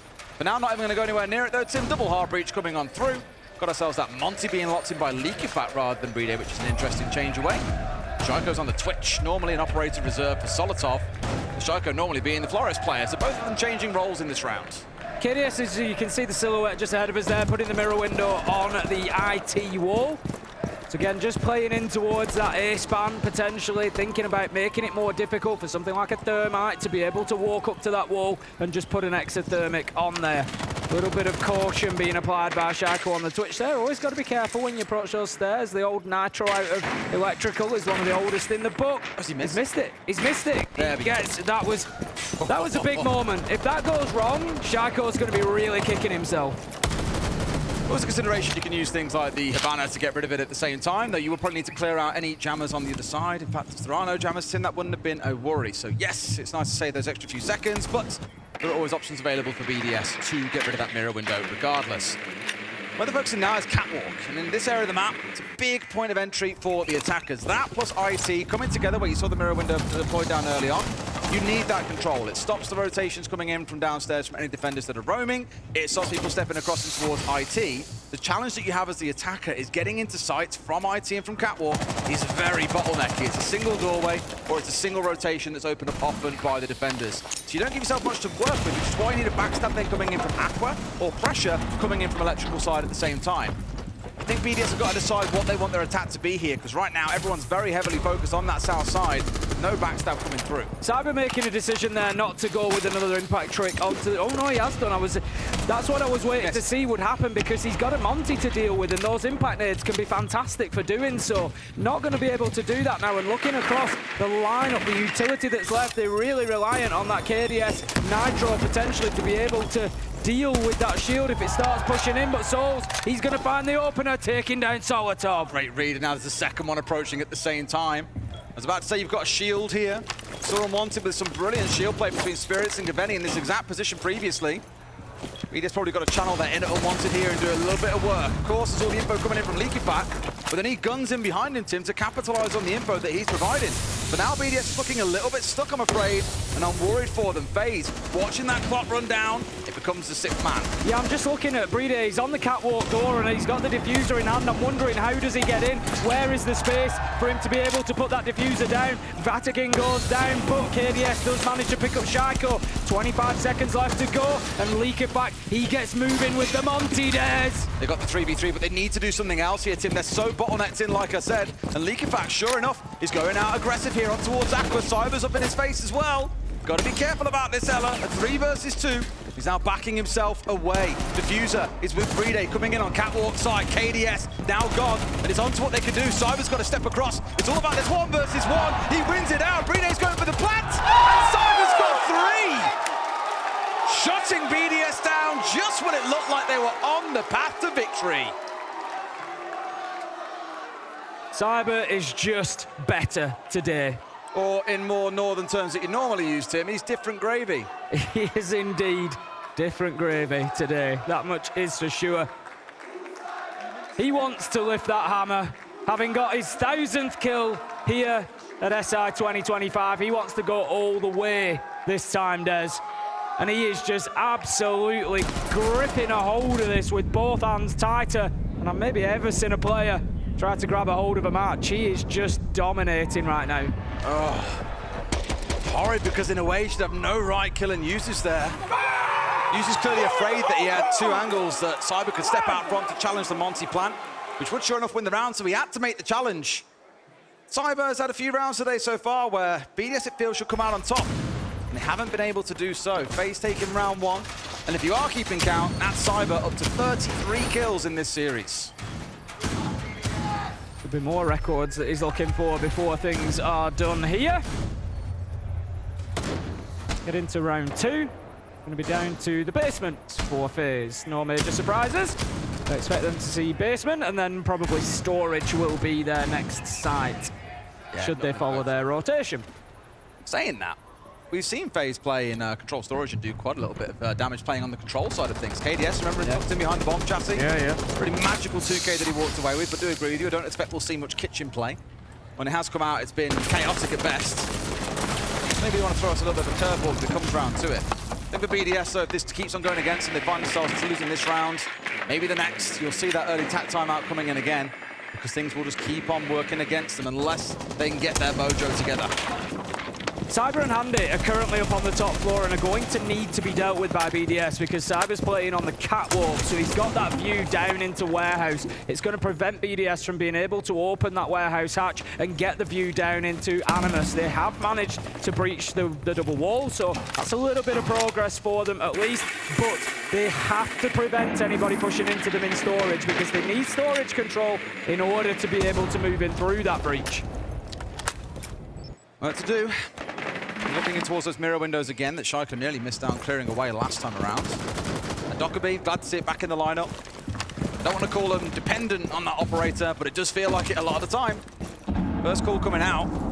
I always ask, what's the movement being made by BDS when you see that call come on through?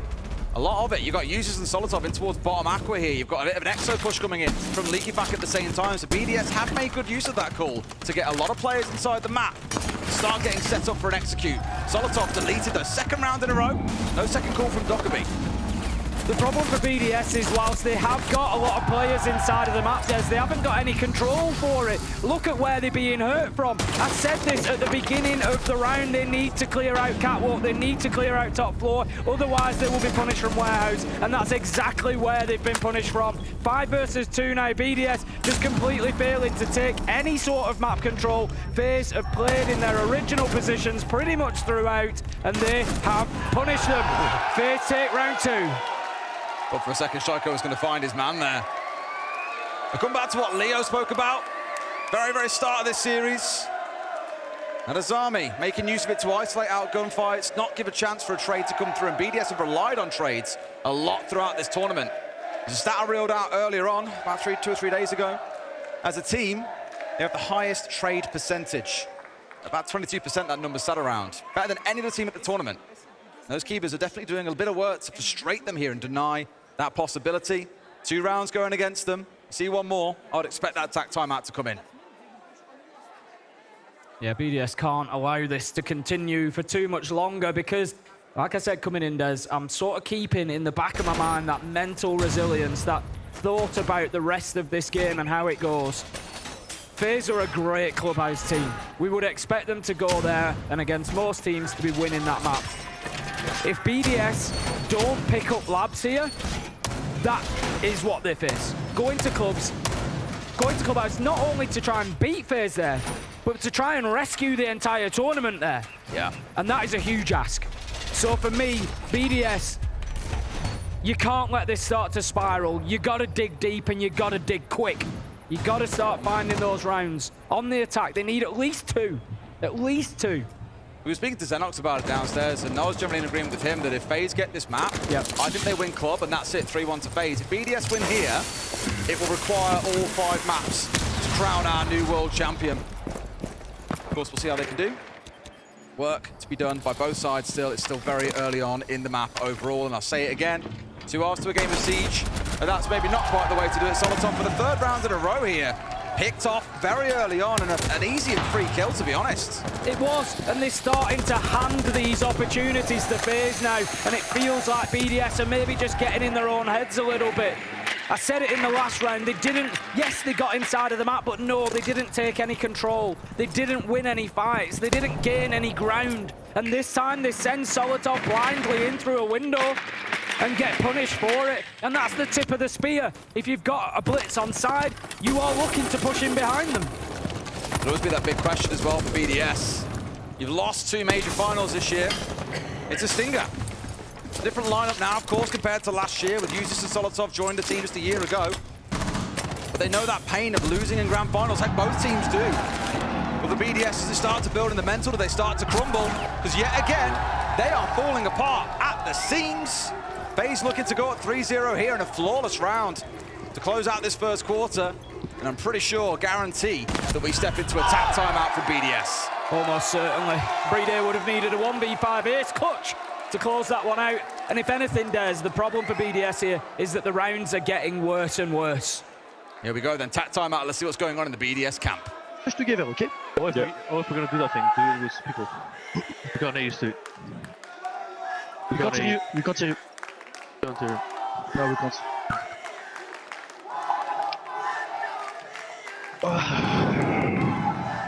Let's brief a bit, guys. Remember why we are playing for the fucking SI, okay? Yeah. So, again, we need to want it, this SI. We need to want it, okay? So now, just brief, chill down, and let's be on the same page. That was unlucky for you, Farty, I was at the camp. But that's fine, okay? Let's forget this round. I should just fucking flash his ass. It's tough for Solotov. Been caught out so early on. I think we're getting the timeout because the coach hasn't been able to get in there. But even with what we were speaking about, that mental factor of losing 2 grand finals, is it going to be difficult? Very likely. It's starting to change. That was the big thing for me there. You know, it wasn't necessarily a full tactical timeout, but the content of what we had coming from Leak Effect there is changing. It was game-specific before. It was let's bring the traps. It was let's play slow or fast. Let's not give them the opportunity in the middle ground. Now it's what are we playing for? What are we fighting for? Those questions are starting to creep in. Oh, listen again. Now they get a second one because the mic wasn't working. Let's listen. Let's go. We have all 3 shields as well. Ready? Let's fucking go, guys. More of a gas up one. It's my bad, like... Don't be like demotivated. I should have killed the guy that moving around. It's my bad. Let's fucking go. Let's focus. I think they don't even play mute, by the way, for the Grims. We can play Grim as well. They don't. Listen, guys. Just as we want to listen to what he's got to say and he gets a bit animated. But the same sort of thing coming across. For me, it feels like the mental issues that we saw earlier in the tournament. Think back to that now infamous clip of Leak Effect going off and saying no one is listening, no one is talking. What is going on?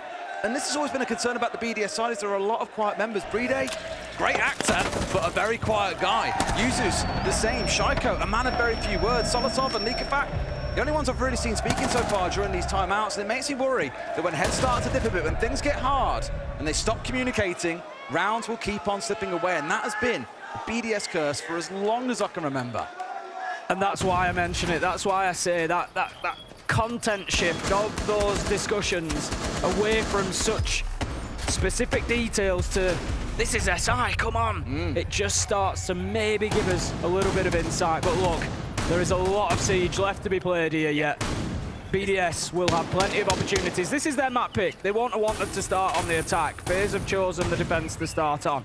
So BDS have got a second half to look forward to. You love to say it yourself, Des. There's 2 halves to every one of these maps. And BDS right now, they are going to be desperately looking forward to that second half. And both teams, don't forget, in their last game on Labs that I told you about, both went 5-1 on the defensive half. More about the mentality and the mental effect that it has when you start losing that hard that can really punish you. But enough about that for now.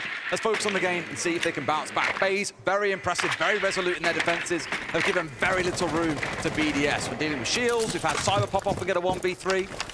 Everything you could ask from them, they're doing pretty damn well so far. Going to be opening up that catwalk door. That's why a little bit of pressure. Nobody actually playing out on the catwalk this time.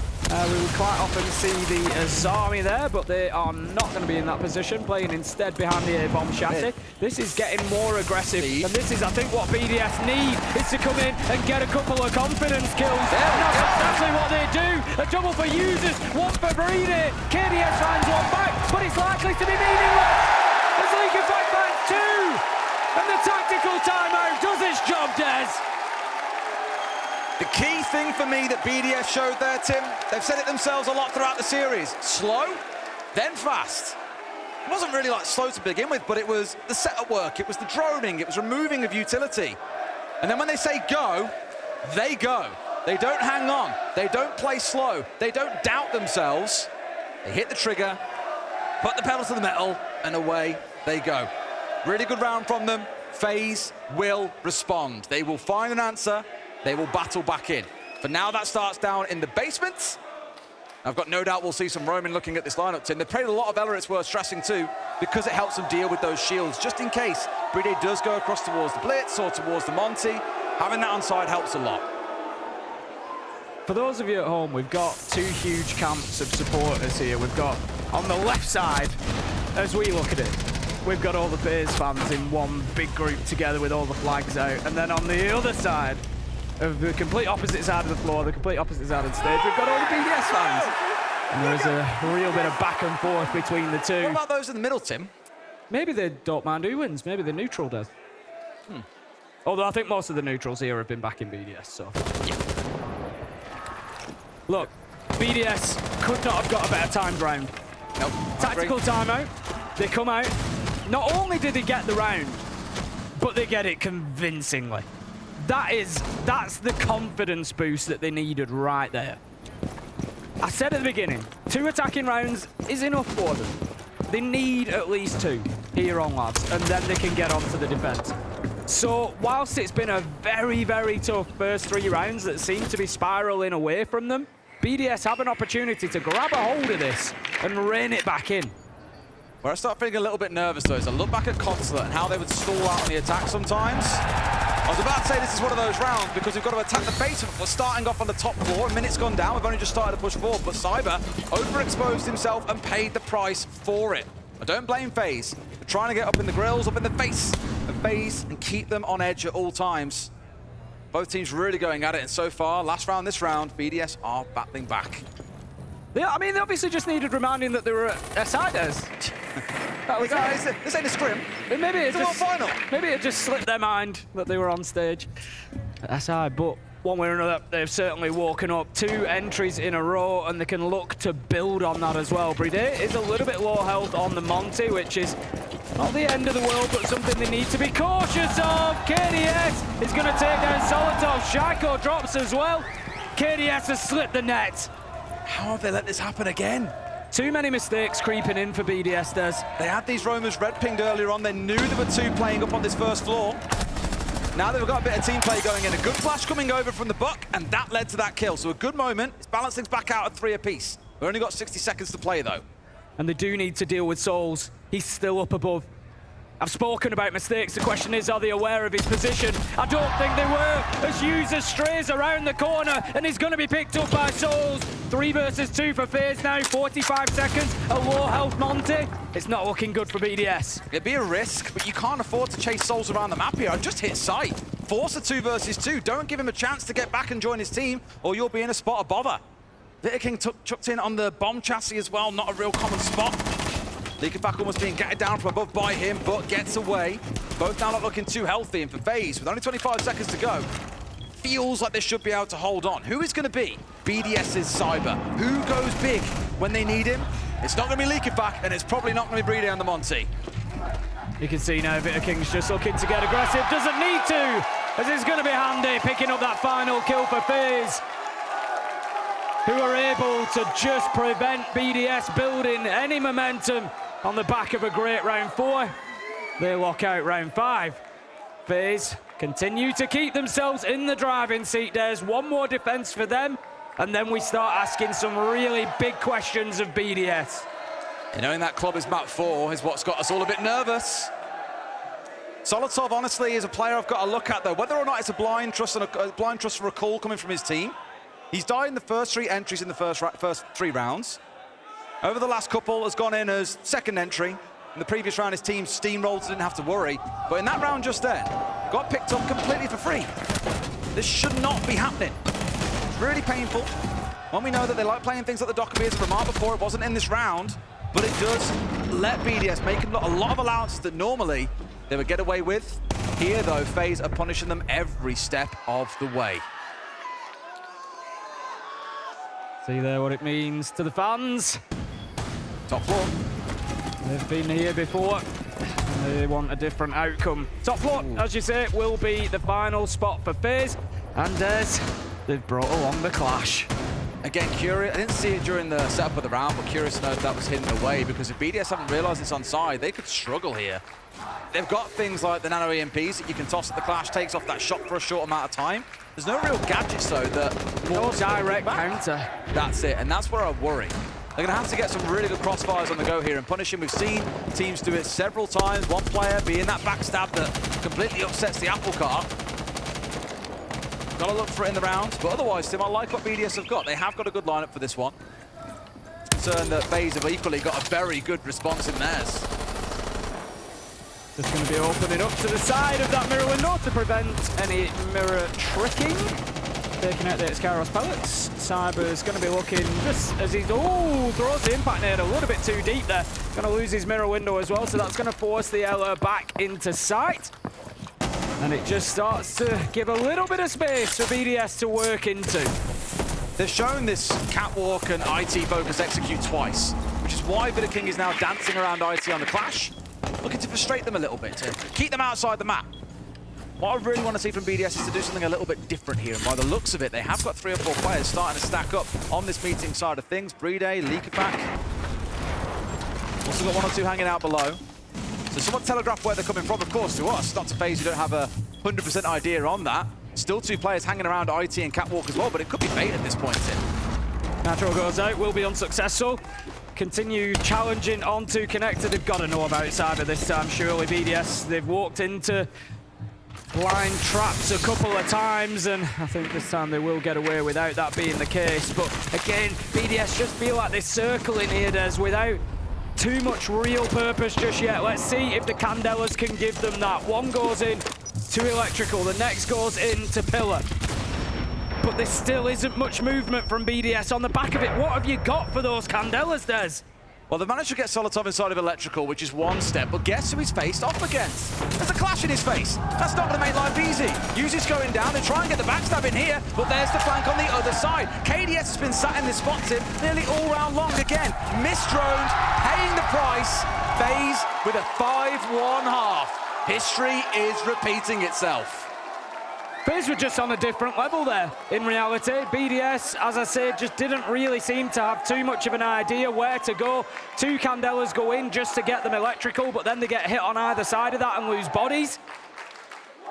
There's just too many mistakes for BDS right now, Des. There's not enough big plays, like you said. Where's their Cyber? Where's their player that's going to step up and grab a hold of this one? I would love to be a fly on the wall during BDS's next chat between maps if they lose this game. Yeah. The club, as we spoke about, builds up a lot of pressure, but not seeing the issues being rectified that are being spoken about during these tap timeouts. And it's really starting to cost them. 2 minutes of misdroning going on here too. Granted, for FaZe, they've done a very good job of chewing their way through the drone work of the other team, but it's unforgivable at this level to let that be the difference maker. Top floor, we're going to start things on. Breeder's just going to be keeping himself hidden away there for the time being. Although, interestingly, IT wall at the minute is not reinforced. Yet. There you go. Breeder's going to... I don't know whether they were trying to keep the bandit off the radar or what. I don't know. It doesn't really matter. There's a Maverick on side, so FaZe are going to be able to deal with that either way. But if you remember I said, Des, we were likely to see a lot of shield play with that hard breach ban coming in. It's something that BDS haven't really lent into that heavily. Immediately on the attack, FaZe, Blackbeard, Monty. We saw BDS trying a lot of shield play back on console, and I think it just wasn't working for them as effectively as they'd like. It's a very plant-focused team. You'd think you'd be able to utilize shields really well to get that diffuser down more often than not. Maybe a stats we'll analyze later is how many of their plants were off the back of picking a shield in the round. We will see. I do back FaZe though to do a lot of work here with both the Monty and that Blackbeard coming along. BDS said it earlier on, will play the Monty if available. Here it is, so he's straight on it, and KDS, who is frying this map, onto the Blackbeard, backed up by Souls on the Ying. A lot of scary utility in the back pocket of FaZe. Yeah, we'll keep an eye on where that utility is situated at the minute on the Blackbeard. KDS has moved out towards Aqua, so there could be a little bit of pressure coming from there, but that's likely to be later on in the round. For the time being, FaZe, they're just having a look around this site. They're just doing the appraisal. Where is the utility? What do we need to clear? They need to be careful, of course, moving around here. Mirror window is open, and the mirror of Solotov there. He's keen to have a little look out of there, see if he can get himself anything to start this round off. It's immediately the defensiveness coming out from BDS. They're almost letting FaZe have whatever part of the map they want. They've got Aqua. They're pushing into wall. That is unfortunate. That is so unfortunate. Leakyback can't be going down there, and Yuzu's certainly hasn't helped. One coming back the other way. A lot of aggression towards the Monty. They're sure that he's alone, and they'd be right, Tim. There's no one here. If they can bully him off and get a kill, it'd be wonderful. Right idea. There's a player on the window. And with this, they'll back away. Souls looking to join up with the Monty, which leaves Cyber alone on Catwalk. I love that team play from FaZe there. Did you see that King didn't head back out of the door because he's had the call from Souls saying, hang on, I'm on my way, and he knew that there was an opportunity for him to find a kill, but ultimately, Yuzus manages to take down Souls. 4 versus 3 now in favor of BDS. Cyber tries to get something going for his team, but can't. Solotov cuts him down, Nitro out. Will do a little bit of damage to the Monty. It's all up to him. 1 versus 4. Solotov closes it out, and BDS They get themselves a defense on the board. Taking a lesson from their attacks there, Tim. Slow to start. Let FaZe bunch up, let them do what they want to do, but then be prepared to go fast, and they push hard onto that Monty.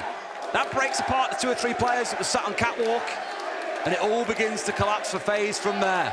Much better from them, much more active, but I hit him. Boxes in with a call in. Hey everybody, I mean, it may look dire for BDS, but the thing is, BDS matches up so well on Nighthaven Labs against FaZe because FaZe, as we just saw, they love the shields, but BDS can constantly apply that pressure, and at FaZe, the one thing that is their downside is they're not that fast on clearing, so they rely heavily on shields, but BDS, just like we saw, if they can keep constantly putting that pressure on the shields, spacing out their defenses, FaZe will just run out of time, and we saw FaZe in a similar situation last invite. They were able to bring it back down 1-5. I think anything's possible. I think BDS is a lot better favored in this situation, even though they're down a little bit. Thank you very much, Fox. Always good to hear from a former pro. 5-2. A pretty crucial round coming up.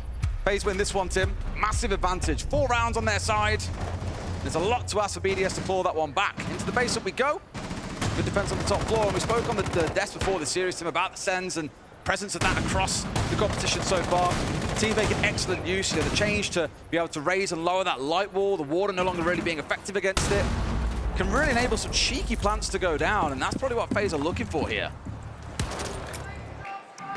Andy just taking that long angle in through the window, not going to find anybody. BDS not wanting to give them too good a start here, but like you say, it's a map maker for me.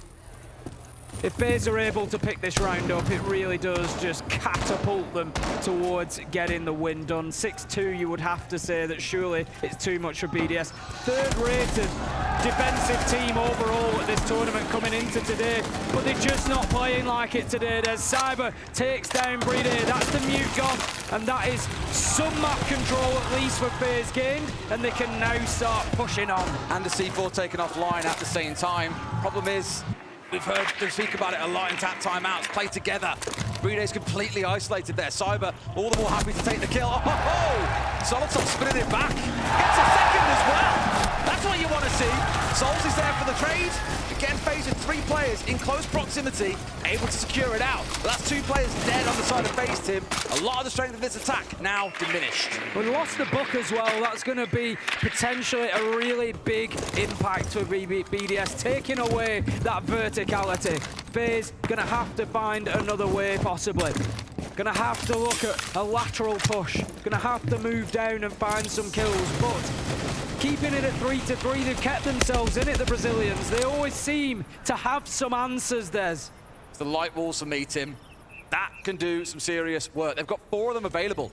You can slice this up like cheese if you want. You can do anything you want to the site when you've got this much gadgetry to play behind. You've got flashes still. We've seen how much FaZe love using flashes throughout this series to overwhelm members of BDS and push in, securing a 3v1, a 2v1, whatever it might be, a man advantage situation regardless. And there is only 1 C4 left in the back pocket of BDS. They're preparing for the drop into Animus, and they will go. Handy is there, does have the utility available on the sense, is going to start playing it. Maybe just try and create a little corner where they can put this diffuser down. 30 seconds left to go. The challenge from BDS could come from Cargo. Handy sends out another screen, but as of yet, FaZe are not moving, and when they try to, Leakenback takes down Souls. Nitro comes out, will not catch anybody. 2 versus 3, Des.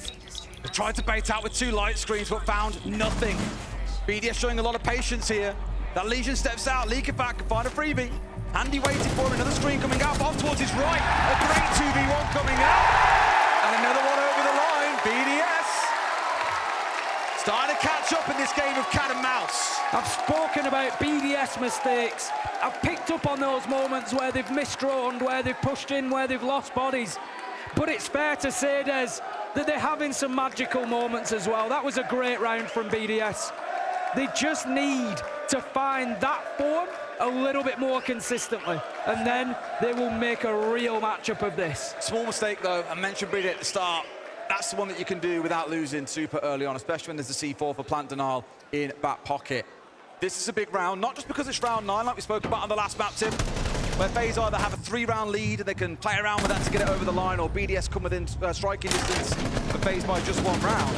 Why it's big is because it's that offside. It's control and storage. If BDS can win this, they've shown they can win all 3 sites. You start to get a bit of belief. They could take this maybe to overtime, maybe even take the 7 and 5. FaZe may yet jump in with a tap timeout to figure out a way through this round. Through this game even, really. The round's now underway, can't do much about that. Well, I've already got my eyes go to straight away though. Souls on the Nook.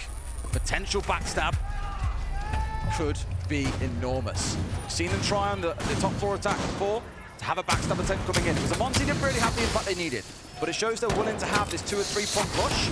And if Souls is that player that goes unchecked, catches out 2 or 3 players from BDS, the backline is broken, FaZe are then on match point. You spoke about belief there, Des. And the thing about belief, it's not about you and I believing. It's not about everybody at home or here at the MGM Music Hall believing. It's about BDS believing in themselves. And that's what they need to find. Nitro, in hand, ready. We've seen this used to great effect so far this tournament. We've seen multiple kills come through. We cast the game the other day, and there was a player 4 rounds in a row had to go and open his over and over. And got C4'd, shot at, just could not get involved in the game as a result. I'm waiting to see if anyone steps out here, but the answer is no. So we're going to be able to make it soft. BDS not wanting to take the risk. Worth stressing, Tim, of course, that site is downstairs. This is just FaZe trying to get some control on the verticals. The BDS cannot deny from above. IT itself is perfect for denying the storage window, but it needs to be dealt with. And I think it's the perfect game plan from BDS. Frustrate FaZe. Make them use their time. Make them rush towards the end of the round. Yes, they're going to win a couple because they've got great gunners on side, but you're also going to get your opportunities as well. So BDS, I think, playing this right. Just try and burn as much time as they can. Legion is on side. Ella is on side. Hold that top floor. Do everything you can, but Cyber, he proves that there's plenty that he can do as he picks up Shaiko and Breedy. 3 versus 3 though, as Solitov finds Souls. That's pretty big. He was the backstab factor for them, and Handy's up to get rid of Leakyfact. No man's land there. Stuck in Narnia without a way home. Solitov and Newsy's got to go so big here. This old duo that joined this team just a year ago. In fact, the old BDS core 2 years ago knocked their old team M&M out of SI. Of course, they're now on this team, looking to do it together rather than against each other. It comes down to the new boys to win out at 2 versus 3. FaZe establishing the verticals.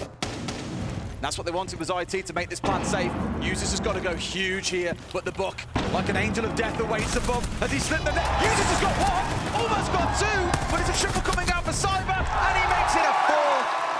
Solitov can't find his man. And Cyber, not only does he want that hammer, Tim, he wants to kill records. BDS just lost control of sight a little bit there. Vidaking was able to get in and start putting that diffuser down, and it forced users into a tough position. Cara, bom, só completa a parada lá com o Rigora, tá ligado? Só que, tipo, tá vendo que o Shield também não tá fazendo muito efeito, saca? Talvez só o Blackbeard. Vão ser uma montanha. E foi mais a bala, tipo, eles chegaram a oferecer brecha na elétrica, esse pai. Let's fucking go, guys! No regrets, only solution, guys. So what we can do now? Last time they played double shield. No, yeah. I would Brede, you can play Bandits. Farty, you can play Legion or Azami top garage. Sheko play Fenrir, put the Fenrir set before. Or you play Fenrir, I think Mirror is so good because Ace bent. Like, you can't turn my Maverick Tide. Okay, so good. I should play the Mirror, you can play the Legions and the Azamis and stuff. Okay, let's do that. I can play A lot of work to be done. 3 rounds BDS need to find if they want any chance of winning their map pick. But you look back across the series, Tim, Consulate, yeah, it was 7-5, but felt like FaZe were in control for the majority of it. Chalet, it's their permaban. FaZe don't play it. Yet they ran it all the way to max OT and then beyond before BDS took the win. Here, BDS are on the back foot. Clubhouse looms, threatening, menacing.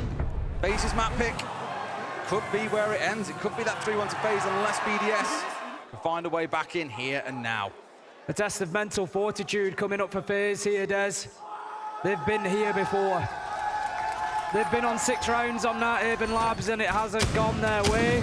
They find themselves here again today. It does not determine the outcome of the match, but they still have to get this done. They still have to get this over the line.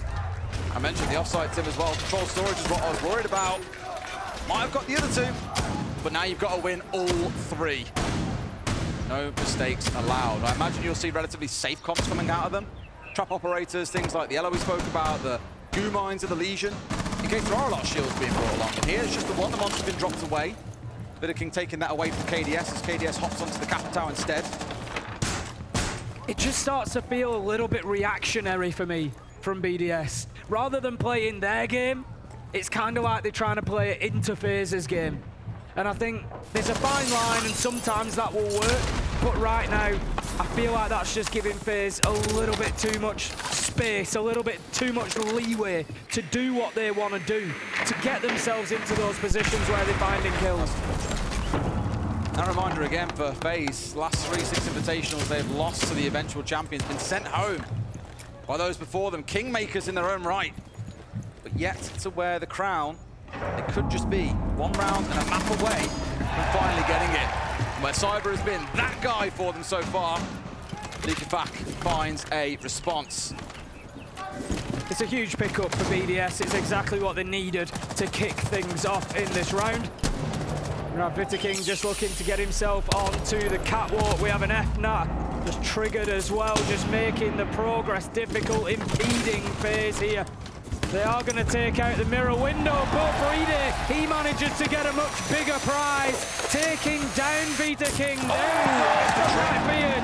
Out comes a trick as well. BDS are on another one of those big rounds that they seem to be able to find, Des.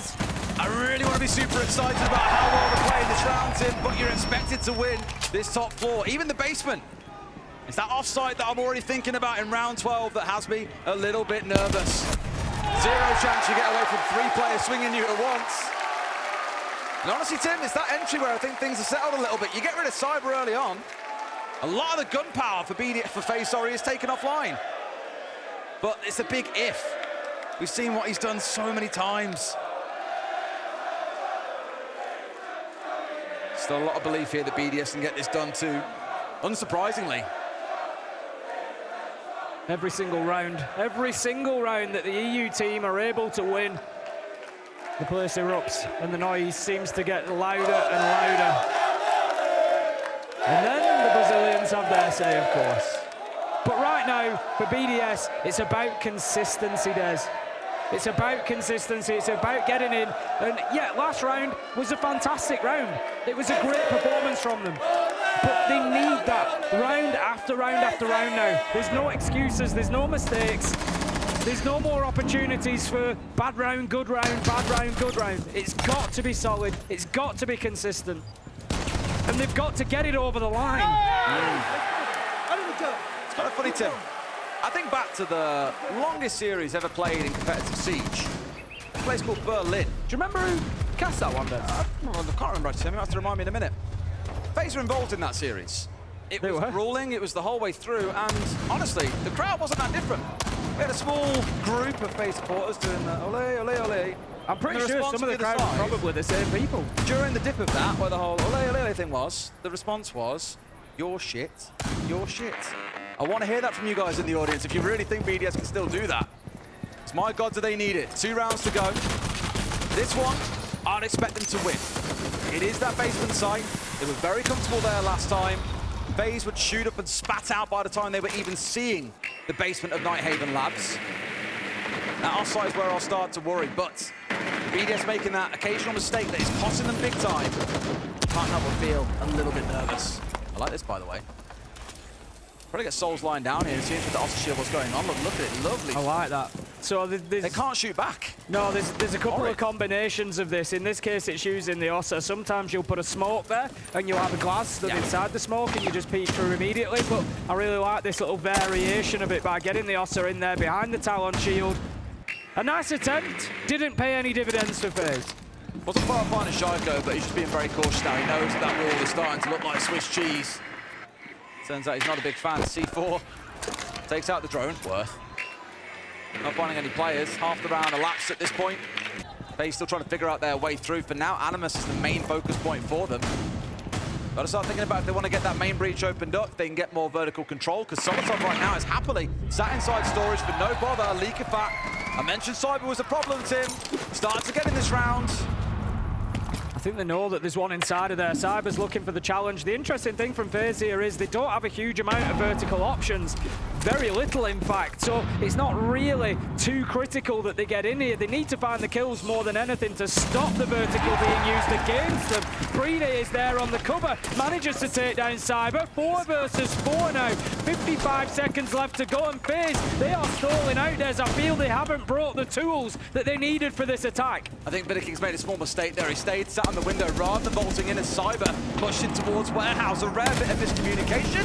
Very likely. Vidiking now finally gets a bit of revenge though, bringing down BDS. But that's upstairs. 35 seconds to play, and yeah, they've got the numbers advantage, Tim.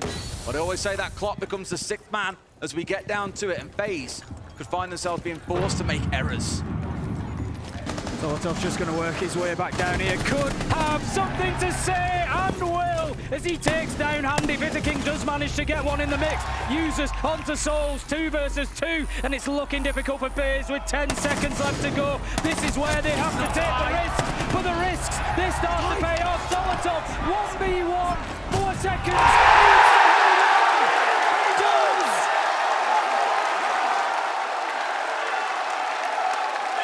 A matter of seconds on the clock, and he makes a big call to swing with that super shorty. Back in the day, you never get kills there. But what did I say, Tim? That clock becomes the 6th man. Close, but no cigar for FaZe. And then I hate to ruin the party and be a party people here, Tim, but it's that offsite again. It's control storage. They got rolled over last time around. I was a little bit nervous. The BDS may have given us a couple of rounds to build false hope, only for FaZe to take this one 7-5. Well, the belief is certainly building here in Boston, that much is for sure. FaZe so close to having the big moment there to close out the round, but BDS somehow, by the very tips of their fingers, by the very end of that round, we're able to close it out. Solotov just proving his worth, proving how cool he remains under pressure to close it out. We head into round 12. FaZe have one more chance to close this out in regulation, and this is surely the one for them. This is surely the one. It's the offside. That chant I can't repeat, Tim. No. I'll lose my job. Strong words. You know, it's building up between the fans in the same way it is in the server. Solotov hopefully injecting a little bit of life into his teammates' veins. You need it. It's been a rough couple of maps. Chalet, it started out strong. But since then, it's never really felt like they've had control of any of the games. They're showing their class and their prowess in this series, because it feels like they're almost like the standing champion, and it's BDS who have to earn the right to challenge. Nitro was pre-ripped, but will be put back in pocket. That will just give that little bit of an audio cue, should it be brought out again. Breach will begin to be open. This is something that we've seen consistently throughout, just working down the side of that mirror window to create an opportunity to be able to move in and take control of IT. They need to have that verticality above. We've seen previously plants go down on the pillar. Vidiking got in there, put it down. It created a lot of panic for BDS. FaZe are going to be looking for a similar opportunity. What was mad was Yuzu stepped inside of it. It's into storage and shots upwards, killed the player that was in IT. It's not an invincible spot to hold, but you definitely have the advantage. They've got what they need, a small slither of the map. Slowly working their way across here. Vidiking taking a lot of control of this top floor. Nothing being given over. A few shots landing into users and leaking back. But no one yet dying, and Solotov, well, this is the problem, Tim. You're trying to make that solo hero play. You'll pay the price once FaZe start marching through. They need to be a little bit cautious here, FaZe, with Vitiking's progress. He's got the diffuser in hand. The last thing they want is that down in no man's land. They need to think about, what have we already taken? Do we have enough? Can we think about putting the diffuser on the ground? At the minute, Shaiko could be a little bit of a problem. He's in that default plant spot, but might have to move now as the kills start to come in. Users does pick up the trade onto Souls. 4 versus 3. Feels like he had no right to win that one, but has found his man. Bit of breathing room, creeps in, one on the window, the Monty inside. They've got to win this, but didn't expect the second player. Handy going aggressive. You normally see a player hold on the window and not feel the need to step in, Well, Handy takes matters into his own hands. KDS is down to 2 versus 3. We're down towards this last 30 seconds. King is manoeuvring here, just trying to bully these last players. Handy with a double. He's going to close it out. And FaZe, they take 9 David Labs and take a 2-1 lead in the Six Invitational 2025 Grand Final. I hate to say I told you so, Tim, but that control storage site was always going to be the curse. BDS have to pick themselves up here. FaZe are 1 map away. See you in a few.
Welcome back, everybody. FaZe Clan take their second map and the third one in the series. And here we see them live in their practice room discussing tactics. The squad from Brazil is ready to close it out in the next map. Should they have the proper strategies for it? Again, last year they got close. Not close enough. Maybe they can do it here and pull it off in Boston. They are absolutely ready to close it out. I mean, we talked about them on the desk, how they are a stronghold of a defensive team, and that first half would display that beautifully of how well their defense. Honestly, it was the first time I've seen BDS throughout this entire tournament look so discombobulated and disconjointed in their attack setups, especially with LickyFact not being able to find the success and finding the pieces to move around. But again, for FaZe, they got over the hurdle. We were talking in the back. Can they get this done? They're in the exact same scenario. Last year's SI, can they close it out? And they did. That's got to reassure them they are here. They can get it done. I mean, the map really took into play here. Obviously, it's such a hard map to attack on. And when we saw BDS swap sides, I thought we were going to go to overtime. BDS was bringing it back. Both teams struggled on their attacks. But the difference is FaZe started defense first. Going up 5-1 is so difficult to climb back out of. And it really looked like BDS was not believing in each other's strategy. There was individual peaks time and time again once they were on their own defense that they thought they had to make hero plays to be able to bring them back, especially in that last round. It looked like they were a little scrambled mentally, but obviously they've been there before. They've lost these events before. FaZe has not let that affect them after Chalet. BDS cannot let them affect it after this. I fear that this has been an issue with BDS throughout all of its rosters, all the way back to 2020, 2021, and beyond, be it in Montreal, in Paris, in Sweden, or here in Boston. I don't want to count them out just yet. Don't worry, I got my EU bias as well. I'm rooting for that French passport one day in my future, but BDS, they got to step it up here.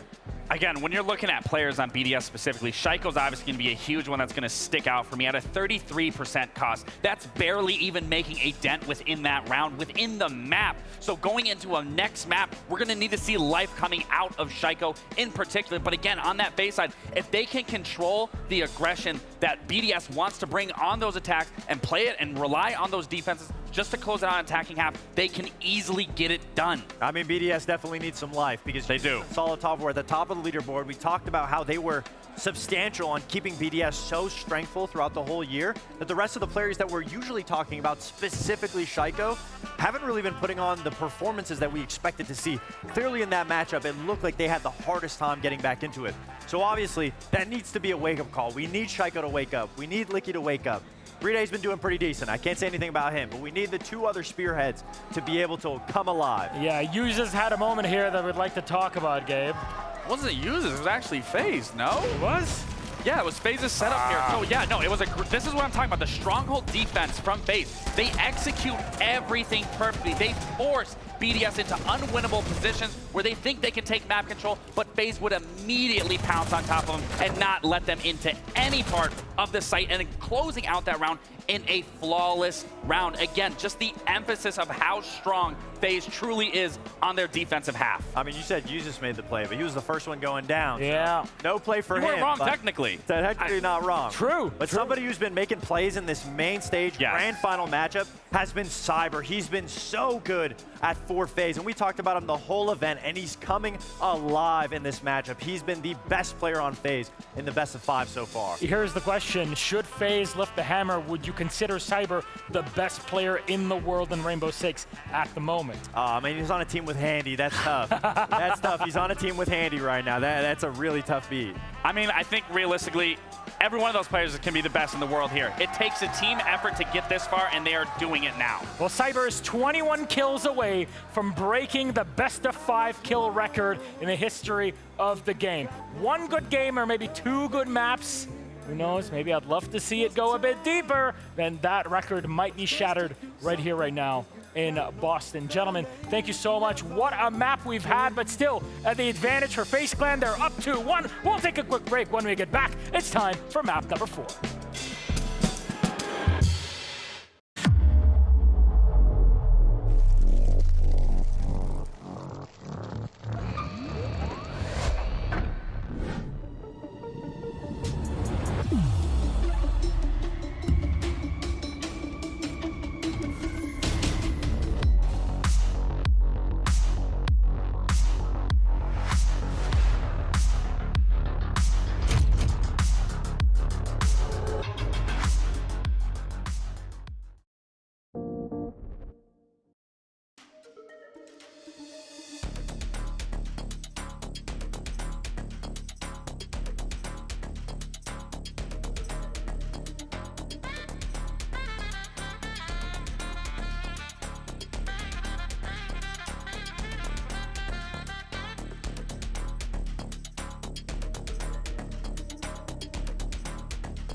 Now, one series separates us from finding out whether or not it will be Team BDS or FaZe Clan that becomes the Six Invitational 2025 World Champions. Now, we know, of course, that the winning team gets to raise in the air one of the most iconic pieces of silverware in all of esports, the hammer. But what you might not know is each individual member of whichever roster does manage to become triumphant today gets a piece of history to keep forever as well. 2 prizes for each team member. Number 1 being this, the trophy that you get to keep in your home forever. Imagine waking up every morning, looking at that, knowing, I did it.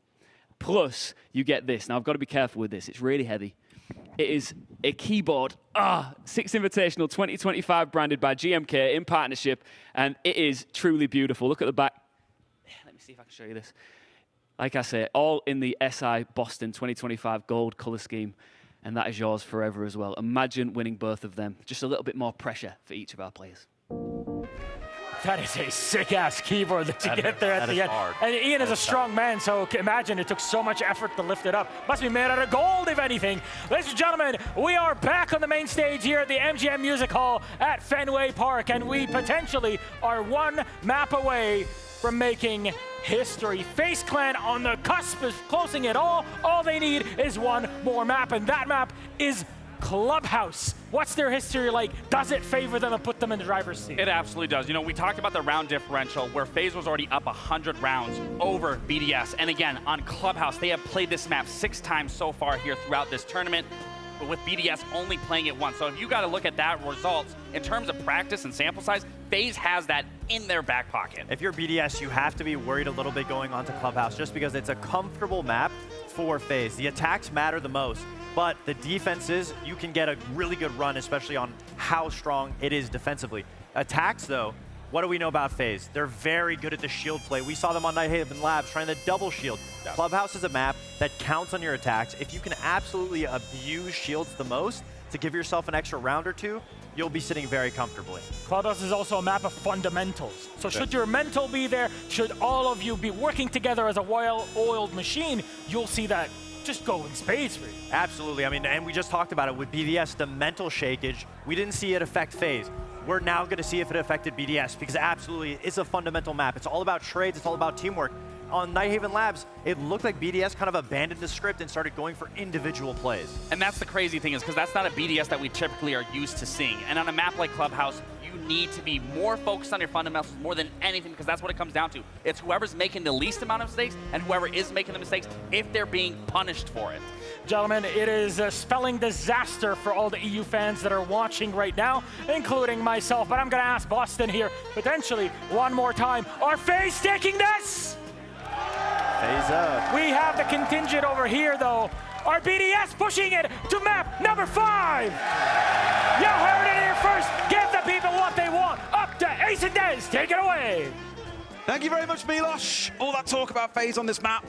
We sat here a couple of maps ago and said if it goes this way, we see FaZe winning it. But looking at the stats, BDS, no slouches on Club Tim. 6-2 over the last year. Absolutely not, but the problem that BDS have got now, they're not just playing against FaZe, Des, they're playing against themselves. This is where the whole series have been against themselves. This is where it starts to get really tough. Those previous finals will now be in their mind, whether they try to keep them out or not. The memories will come back. Well, it's time for BDS to lock in. Let's get into it. Clubhouse, map number 4, coming up right now.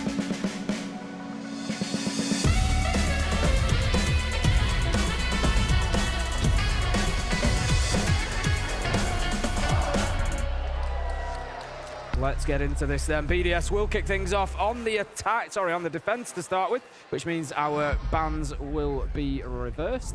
So the opening ban will be BDS's. They will take out the first attacker. You feel like, I mean, it's such an easy thing to say that BDS need a strong start. Of course, they need a strong start here, but looking at what has gone on so far, they've got one map, which was FaZe's permaban, and then FaZe have been able to just go back-to-back to go 2-1 up. If you're a BDS fan right now, you've got to be worried, especially with FaZe taking away that Shaiko Demos. Always the worry, isn't it? The Maverick, a little bit of a surprising one from me. You know, it's one of the least played, in fact, it is the least played hard breacher that FaZe bring along for this map. Cyber, most played, Thermite Maverick. Handy, Ace, Vita King, Hibana. They play all the other hard breachers. The thing that it does demand when you don't have this on side, and to be fair, this is why the Kai ban kind of works against it, and I think it makes sense that they want to take the Kai away here when Maverick has been banned against him. It is smart counter-banning almost by FaZe. It will demand that you bring things like a Thatcher along to make sure those walls definitely get opened up. It takes away some of the attacking teeth from FaZe, so don't blame BDS at all in what they've gone for. Just wonder if there maybe be a more impactful ban that they could have looked towards. Not really been too fussed by the shields on the side of FaZe, even though at points have threatened, but I'll probably agree with them in saying that shields haven't dominated this series like it has others throughout the tournament. No, I would agree, but we've got to remember on Clubhouse there are some real opportunities for those shields. You think about the dirt push into basement, for example, using the Monty or the Blackbeard to get down there. We've got the Blitz brought along by Handy immediately. How often do we see that used to push down Blue and take the ground and push on into sides? When you're talking about catwalk defense, take a Monty, get up there, clear it off. Really, really powerful on Clubhouse, and I'm sure, given that they picked it in round one, that FaZe are going to be looking to abuse that. Right down to the base we go for round one, and Leaky Back, as you can see on your screens, is up on that top floor, getting some of them mute jammers down. Trying to kind of drag FaZe into this fight around the map. Our main concern is where BDS have bled out in a number of rounds throughout this series. Has been having individual roamers out around the map and getting punished when FaZe realise what's going on. A good few years ago now, we saw what was famously called the SSG roam popularised on this map, leaning into Mute, leaning in towards Mozzie and Vigil to cause a bit of bother. Surely they have the understanding here that that was a Nook coming in and firing a few shots, and Sol's maybe kicking himself a bit there, that nothing was to come. A C4 comes out, tickles him the tiniest bit. Solotov falls yet again. His entry record this series is looking poor. Leakerback also punished, like I said, Tim. They will punish these roamers, and BDS already are down to just 2 players. This is a terrible start for the EU side as they continue to be bullied by the shield. Chaiko finds one, but can do no more as Souls and KDS pick up the last 2. BDS, they looked all at sea in that first round. You can see, I question the mental game from them. It seems to be wearing them down, Des, and FaZe right now. We watched them coming back in from the break. They were laughing with each other. They look calm, cool, collected. They look ready to go and take a title. And wouldn't they deserve it, Tim? Instead, 3 Six Invitationals in a row. They've been kingmakers. They've lost to the eventual champions, been knocked out by them every step of the way. Might not have always been in the grand final. It was always one in their own minds, I'm sure. They feel that now should be their time. Another fun stat, actually, that someone shared to me, I believe it was Vidi on social media yesterday, shared that we've had 2 Brazilian teams so far will lose the final one year, then go on to win SI the next year. We saw it out of NIP, we saw it out of W7M. Maybe the FaZe become that 3rd team to do just that. The fact that Vidikin can walk down main stairs and do that, that should not be happening. No, it really shouldn't, and that's the point. It's not about losing a round for BDS. Again, it's the manner in which you are losing that round. At the minute, on the rounds that they lose, they don't feel competitive. On the rounds that they do, yeah, they maybe have a big hero play. They'll maybe get somebody going, get a 2 or a 3K, and they win the round comprehensively. But they are becoming fewer and far between. Very, very clear on where momentum sits in this series, and it is not with the defenders. Let's see how this round plays out, though, see if BDS bounce back and give us a bit of a game on this one. Otherwise, if we see it running away from them, then you start to feel very, very nervous for them. Vidiking here, straight up in towards Catwalk, as they'll try and take this cash CC inside control. It's not where the site is, but the sooner they can get it cleared out and they can force Yuzus and leak it back, even Shaiko, the better. Also, players working in from below. Yuzus on this clash is going to be a little bit of a nuisance, but has to respect pressure that can come in from bottom red stairs. The range is just a little bit too far there. I think Yuzus just zapping a couple of warning shots towards Vidiking, but it won't be enough to do any damage from there. A little bit of a stalemate, a standoff here at the minute. Did C4 over the top, surely? You would have thought so. Vidiking does push through, is able to reposition outside of the breach. They can start thinking about getting that wall open. Nitro gone, will not do any damage. This is good from FaZe. Good, patient build-up play. See BDS do this quite a lot on this side, to be fair. When I think back to casting them historically, Kiva's used to cover the retreat back in towards site. You've wasted, a minute and a half. It's not bad. Problem is, you now leave FaZe with a minute and a half to get set up on this site. They can now play on the south balcony. You need control of this side of the map, so you can play on south balcony and play on the gym and bedroom windows.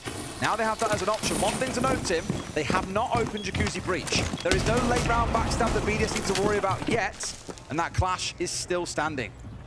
The problem that BDS have here is that they're being pushed deeper and deeper. They're now in a smaller and smaller group. They're limited pretty much to Lodge's shower and the jacuzzi breach corridor. That's all they've got to work with. FaZe, going to be difficult for them to create any space as Shaiko gets the explosive. Bursts into construction and takes down Handy.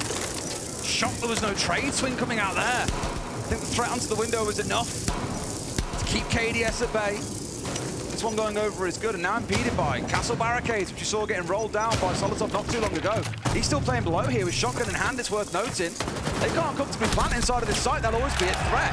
3-Day steps round for one, but Cyber, that name that we cannot take out of our mouths today, comes through and starts a bit of a comeback. 4v3 for BDS, and the clock is now starting to work against FaZe. This has been a really promising round for BDS, despite being forced back so deep into site. They've played their game plan. They've fallen away at each opportunity without taking a loss. FaZe haven't been able to take utility away from them, but KDS gets himself inside. He's going to be able to put this down potentially. The cover is not there. Uses Shaiko one apiece, and BDS close out the round as Liquify finds the final kill. BDS level things up 1-1, and there is a glimmer of hope for the EU side.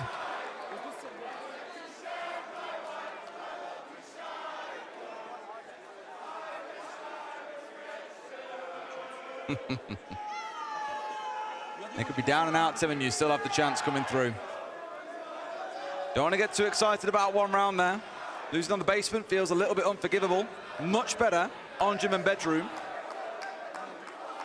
I wouldn't say it comes down to that time wasting out towards Cash and CC. Much more on Shaiko being willing to swing like he does here. Yeah. Getting away with a freebie shouldn't have happened when there's two players in there and a player on the window. FaZe had him dead to rights. He's got away with daylight murder. A wonderful shot onto Souls to boots. And they really are having to fight tooth and nail for every single kill in these rounds. FaZe are not making it easy.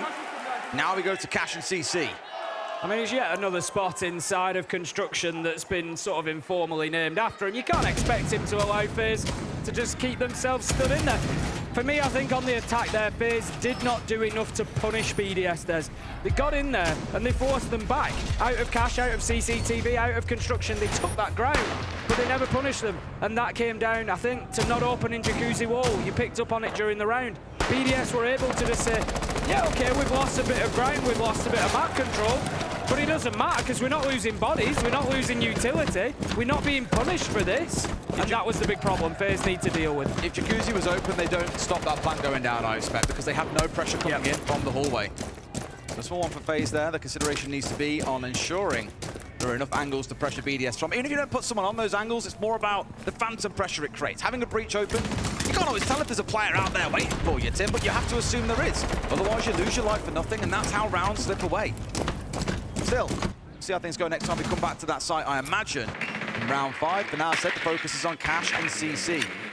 FaZe have largely got control of the master bedroom side of things. They've all been given it by BDS. They've got a bit of control inside of Garage itself. But have otherwise said, FaZe, it's yours to take as you please. We'll let you have that ground, but we will fight you when you start looking at the site. Not going to be pushing to take catwalk control, all going to be master side, as you say, but you bring the Monty last time and you clear the catwalk when it's not a CCTV site, and then you don't bring it along this time and leave Leaker back to play there. Again, maybe questions that will be asked of FaZe in the next couple of rounds if this one doesn't go their way. Handy has an answer to Shaiko, but not before he can take down Cyber. He can't protect his teammate. All he can do is find retribution. It's the Blackbeard that goes offline. The fear for FaZe here, Tim, is they haven't actually got lots of utility to execute with. They've got everything for the setup. Preventing the flanks coming out with the Nomad. Getting the breaches opened up. Flashes they can toss in and frag nades. They've done a lot of that already. So at this point, BDS, as long as they dig in deep, I struggle to see how FaZe actually managed to pull off a successful execute here. They need to get another kill or two if they want to get this diffuser down, and that is hard without loads of utility on side. Just going to see the Selma charge tricked away as well. Solotov manages to find Souls. Just going to see the Nitro shot out of the air there as it comes through the window towards KDS, but FaZe are stalled out here. They don't have catwalk, but they do now. Vita King goes in and just claims that for his own. KDS onto Solotov, and this is the danger with a team like FaZe. They can always find kills, Des. 30 seconds to play with here. Bidiking's got that long angle. Do not expose yourself here, Usis, or you are in trouble. He just has got to hold on, and Brede, standing up tall, 2 kills in the round for himself, has staved off this onslaught from FaZe. KDS now pushing in through this doorway. They hear the sound. They have to swing at the same time here, but they can also play clocked him. There's 10 seconds to go. If he pauses to get rid of the goo mine, he probably runs out of time. He'll do just that. Won't be able to get the diffuser down. Needs 2 kills, and BDS are going to play it patient. Give him nothing. Down to 1 HP, and they win through the clock. Well played by BDS, but a bit scary there in the middle of that round, Tim. FaZe still showing they've got teeth. Yeah, BDS locking in there, certainly playing that 2v1 better than they did the one back on Chalet. This time just keeping themselves out of danger, locking it down, getting the round. 2-1 they start. Let's not forget they picked the defensive side. We would expect a better half to start with from BDS. They need to make sure that they're getting enough rounds here that FaZe aren't able to run back at them when they get onto the defense in the second half. Like I say, we definitely can't see BDS as slouches on this map. Their record, 6-2 over the last year. Happy to play there, have picked it themselves at multiple events. It hasn't just been picked against them. Same as like Consulate in a way when I look at it. That was second favorite map for BDS, and FaZe picked it. I was a little bit nervous for them. They got the job done. Now BDS really need to fight their way in. So far, after that first quarter, they're up 3 rounds. Good start. FaZe are not going to let them off lightly, Tim. They'll change their own ideas here. Last time round, they got a great rush down into this basement and absolutely wiped BDS at the face of the planet. More the same I expect with Handy moving over to that blitz. Why change away from what's worked so well before? The Capitao and the Ying also going to make this so much easier. Yeah, exactly that. Last time it was the blitz push down through blue. We'll see whether he positions himself there again. Shaiko just looking for that early pick potentially. You feel like that's the energy BDS need here, Des. Get themselves into the rounds quickly. Get up in the faces of FaZe. Just inject a little bit of pace into what has otherwise been a very strategic game of Siege. It's the same sort of thing we were speaking about back on Chalet, right? You've been willing to challenge the attackers early. Don't give them enough time to get the full surround and get ready for an execute, because if you give it to them, well, they'll do pretty damn well with it. FaZe being a little bit cautious here as well, making sure they've got a full map clear being considered. Last time round we had Leaker back up on this top floor, trying to cause a bit of bother on the mute, but they just sliced him off on main stairs. The Nook of Souls getting in and doing a little bit of damage. Vidaking with a 2k down that main stairs too. Made it extra difficult. On setting below here, a C4 up onto that wall below. Leakyfat was fishing, but they backed away a bit too soon here. FaZe are not going to make the kind of mistakes that mean you get 3 kills, I'm afraid. This is a much more winnable round for BDS. Last time we saw them defend this, as you said, they lost 2 bodies really, really quickly when they were trying to rotate back to site. BDS are not a team that would generally defend this site all over the map. They're all back on site this time. They're going to be confident of their positions, and they're going to try to hold them for as long as possible. It's up to FaZe to try and disrupt them. The first area that they're going to try to do that most likely is going to be blue stairs. Try and get in there, open the hatch, try and move that as army. Well, you had the Candelas on the Ying coming down main stairs at the same time as Handy. You've got the Capitao moving down blue. We've seen that kill so many times, Tim. Yeah. Straight in from blue, down towards Church Wall. Doesn't always get in a kill, but teams who aren't aware of that, they pay the price. And it's funny because BDS, Shaiko, I always think of, was a player that would play that spot and get many kills from that position.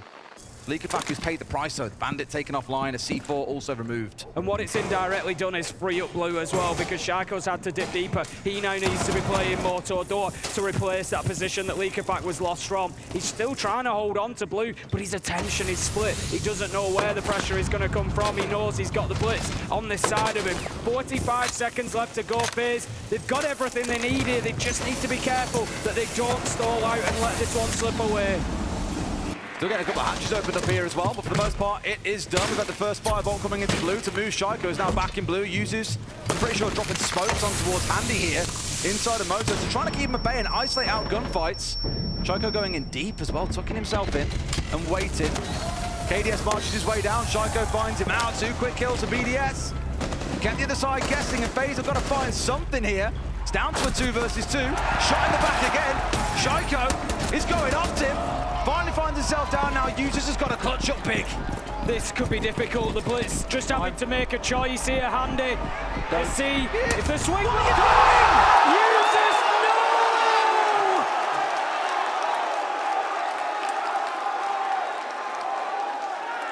You cannot keep giving this away on the biggest stage of them all.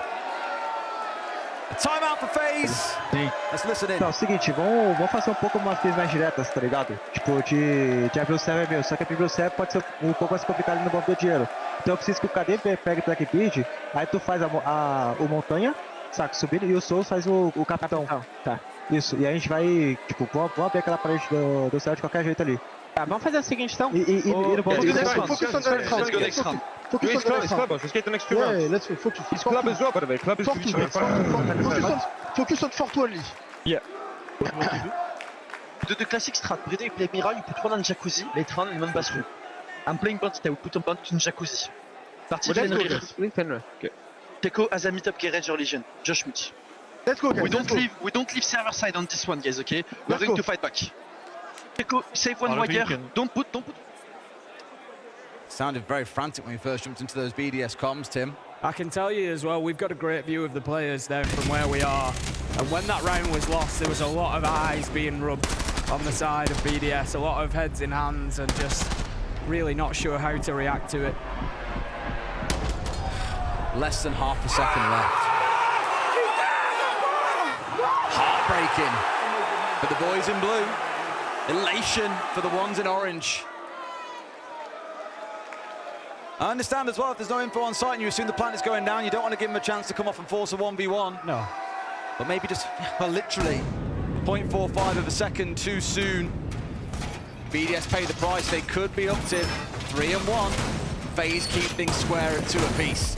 We heard during the attack timeout, BDS want to hold Cash and CC more aggressively. They don't want to give it away. They backed away last time and had all 5 on site. It did require a moment of bravery from Shaiko to challenge aggressively into construction to get a freebie. And there was no response from FaZe. I don't think they'll get away with the same joy again.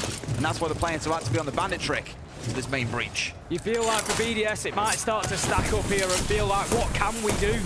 Shaiko, as you said, had a huge round inside of blue. He really did grab that one by the scruff of the neck, but it wasn't enough. And that will start to mount up on BDS, the pressure that they will start to feel. As if there is just nothing they can do that is right. FaZe on the attack here, don't forget. It's their map choice. They'll be looking towards that defensive half. If they can get 3 here, they're going to feel confident that they can wrap this up. Just making it too easy at this point, BDS, I'm afraid. FaZe a bit too on the money. Too present, too aware. Too locked in, you might say. BDS trying to find anything they can. They are paying the price. Bit of rushing towards site. 2 quick kills come through. Gonna dance back here and get rid of the Twitch. Cyber coming in behind and finds the man he needs. In the blink of an eye, Tim, it's a 2v2. Redan uses to hold on, and now just uses. Can he make up for last round? No, he cannot. FaZe up 3-2 on the attack. That is most certainly one step. One more step on FaZe's journey towards lifting that hammer, towards laying to rest the ghosts of 2024, Des. Getting the 3 rounds on the attacking half is a big, big step for them. Enormous. Absolutely huge. And BDS gambled their last defensive round on bar and stage, Tim. Feel they've been figured out on every other site? It's time to try something a little bit different. Bar and stage, one of those sites that we don't see all that often. And you see some really interesting defenses on it. Sometimes leveraging all 3 floors of the map, often 2. Sometimes it looks fantastic and teams pull off an incredible defense. I look back to Rogue at the Berlin Major in that final round, Tim. It was won on this exact site and defended it extremely well. BDS, when things are already a little bit draining, when the team looking like they're running on empty, like they can't find a way out of this situation they're put in, it feels like a huge risk. The Echo was a key factor back on the day you mentioned in Berlin, Des. And I'm pretty sure that that one still stings for FaZe. And I don't think they're going to allow the same thing to slip by again. Let's see as it plays out. Still doing setup there as we see the wall getting opened up by FaZe. BDS just need to be cautious that they don't get caught out. You seem a bit surprised by it as well. Like, oh, the wall's open. They've gone for it pretty quick, and I don't blame them. We've seen some ridiculous kills through that wall. And it's opened up. I remember one from a long time back, construction site. Wall was left soft, someone sprayed through it. Killed a clash, it was on bedroom door. absolutely bonkers. You just never know what you'll get. And start things out a little bit quicker. Take a few pot shots through. Could have been users falling away very early in the round. Choco's doing his best in this game. It's worth stressing, Tim. The only one positive at 7-4. Every day you can look at a 3-3 if you like. On the other side for FaZe, I spoke about this earlier in the series. Lowest is 3, highest is 5. It's not the Cyber show. It's not the Vida King show. It's not the Handy show. Every player is involved in this lead. Vida King just trying to move in there. He's going to get the castle barricade open, so that starts a little bit of progress. They need to be aware of that top floor. We can see from the silhouette ahead of us that the castle barricade on Gym Door is potentially going to be open. That's going to leave an angle down through that hatch. Souls manages to find Solotov. Great start for FaZe. That takes down the castle. 5 versus 4 at the halfway mark. Solotov's having a really rough time on entry throughout this series. After the last map, he was sat at 7-9, and it just seems to be getting worse as the series wears on. They're getting a nice cheeky plant in here, Tim, and I don't know if they know about this. Sure enough, they're trying to retake, and the Nomads doing all the work they need. KDS has absolutely shut this round down. Closed, locked up, offering nothing to the other side. Brede can do nothing but look on as his team are about to lose their 4th defensive round of the half. FaZe just will not be stopped at the minute. Brede just trying to get a little bit of intel, any sort of morsel that he can work on. Manages to pick up one, but Cyber is there, ever present for FaZe to close out the round. And the Brazilians go one step closer. 3 more rounds, Des. 3 more rounds will do it. They move on to the defense, and right now, BDS look broken. I've seen these pictures so many times before, Tim. BDS players, head in hands, frustration, but most importantly, or most obviously, silence. One voice trying to command and rally the team around. As we've seen twice already this year, it cannot be enough. FaZe have got that secret sauce today, Tim. They just look amazing. They're cooking. There is very little mistake being made by this team. Playing trades off the back of each other. Everything is considered. Very rarely have we seen them let BDS slip the net and get away with a kill. Now that side switch, maybe you'll see something magic. BDS are on the attack. They started out so strong, back on Chalet, but they can't afford to drop any more than 3 rounds. There is absolutely no question that this FaZe team turned up meaning business today. Cyber particularly has just taken this one and guided his team through it 1 map at a time. Unsurprisingly, he sits at the top of the overall ratings for FaZe, but not far behind are all the other players who have played a phenomenal part so far in getting FaZe to within 3 rounds. But there is still an awful lot of siege to be played. BDS, it's time to start fighting back on Clubhouse. I think back to the number of missed dronings that BDS had on labs. Be a little bit nervous for FaZe, to be honest, Tim. Well, loads more for BDS, to be fair. FaZe are the ones capitalizing on the back of it. For the most part, they're dug in here. Pretty much everyone back on site. FaZe don't feel the need to go aggressive. I spoke about this throughout the series. They're a team that don't like to play hyper-aggressive out on their own. On Chalet, they had no choice. Over here, they can afford to be a bit more defensive. Sitting behind all this utility they've got, they can waste so much time away from BDS. We've seen them struggle with the clock at multiple points in the series as well.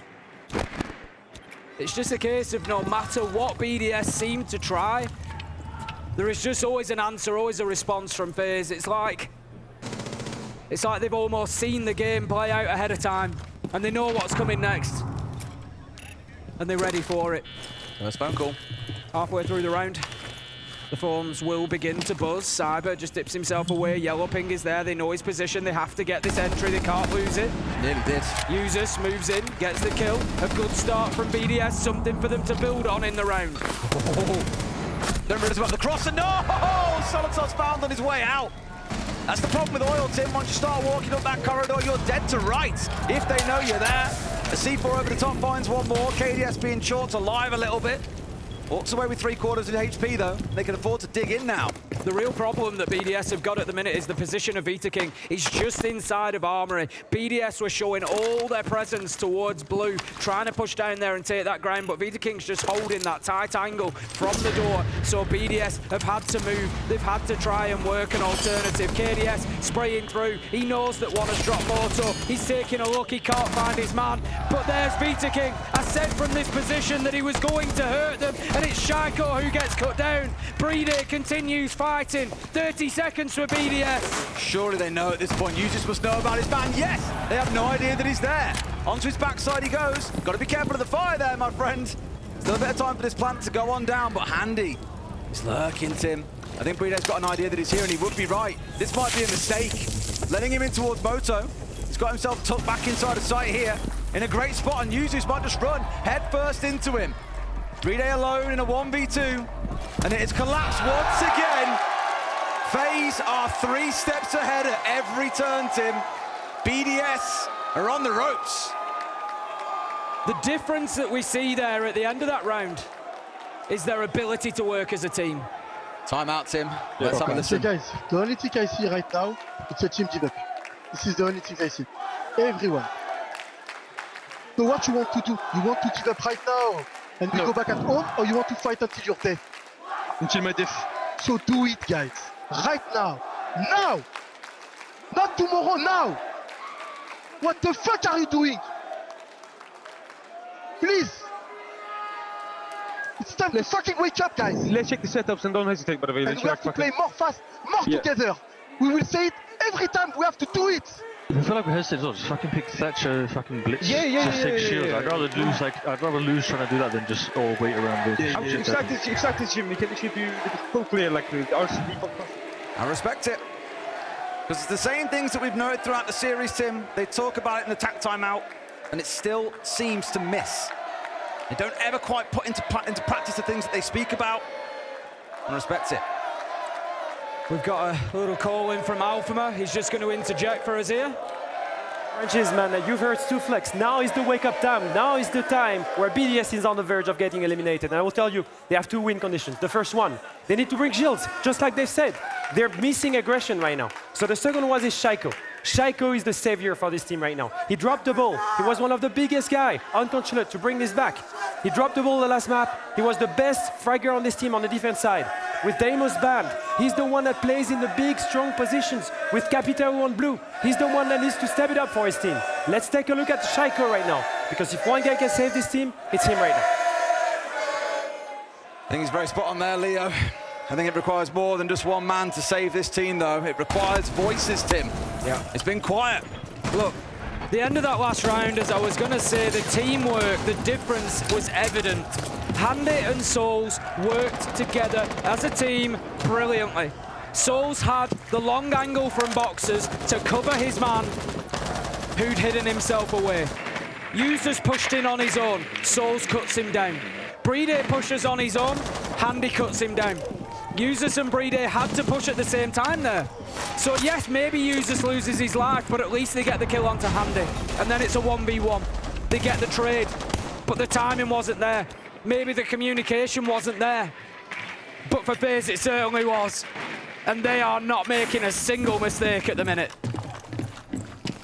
They're looking like very deserving winners to me, Tim. Just 2 rounds stand between them and that hammer.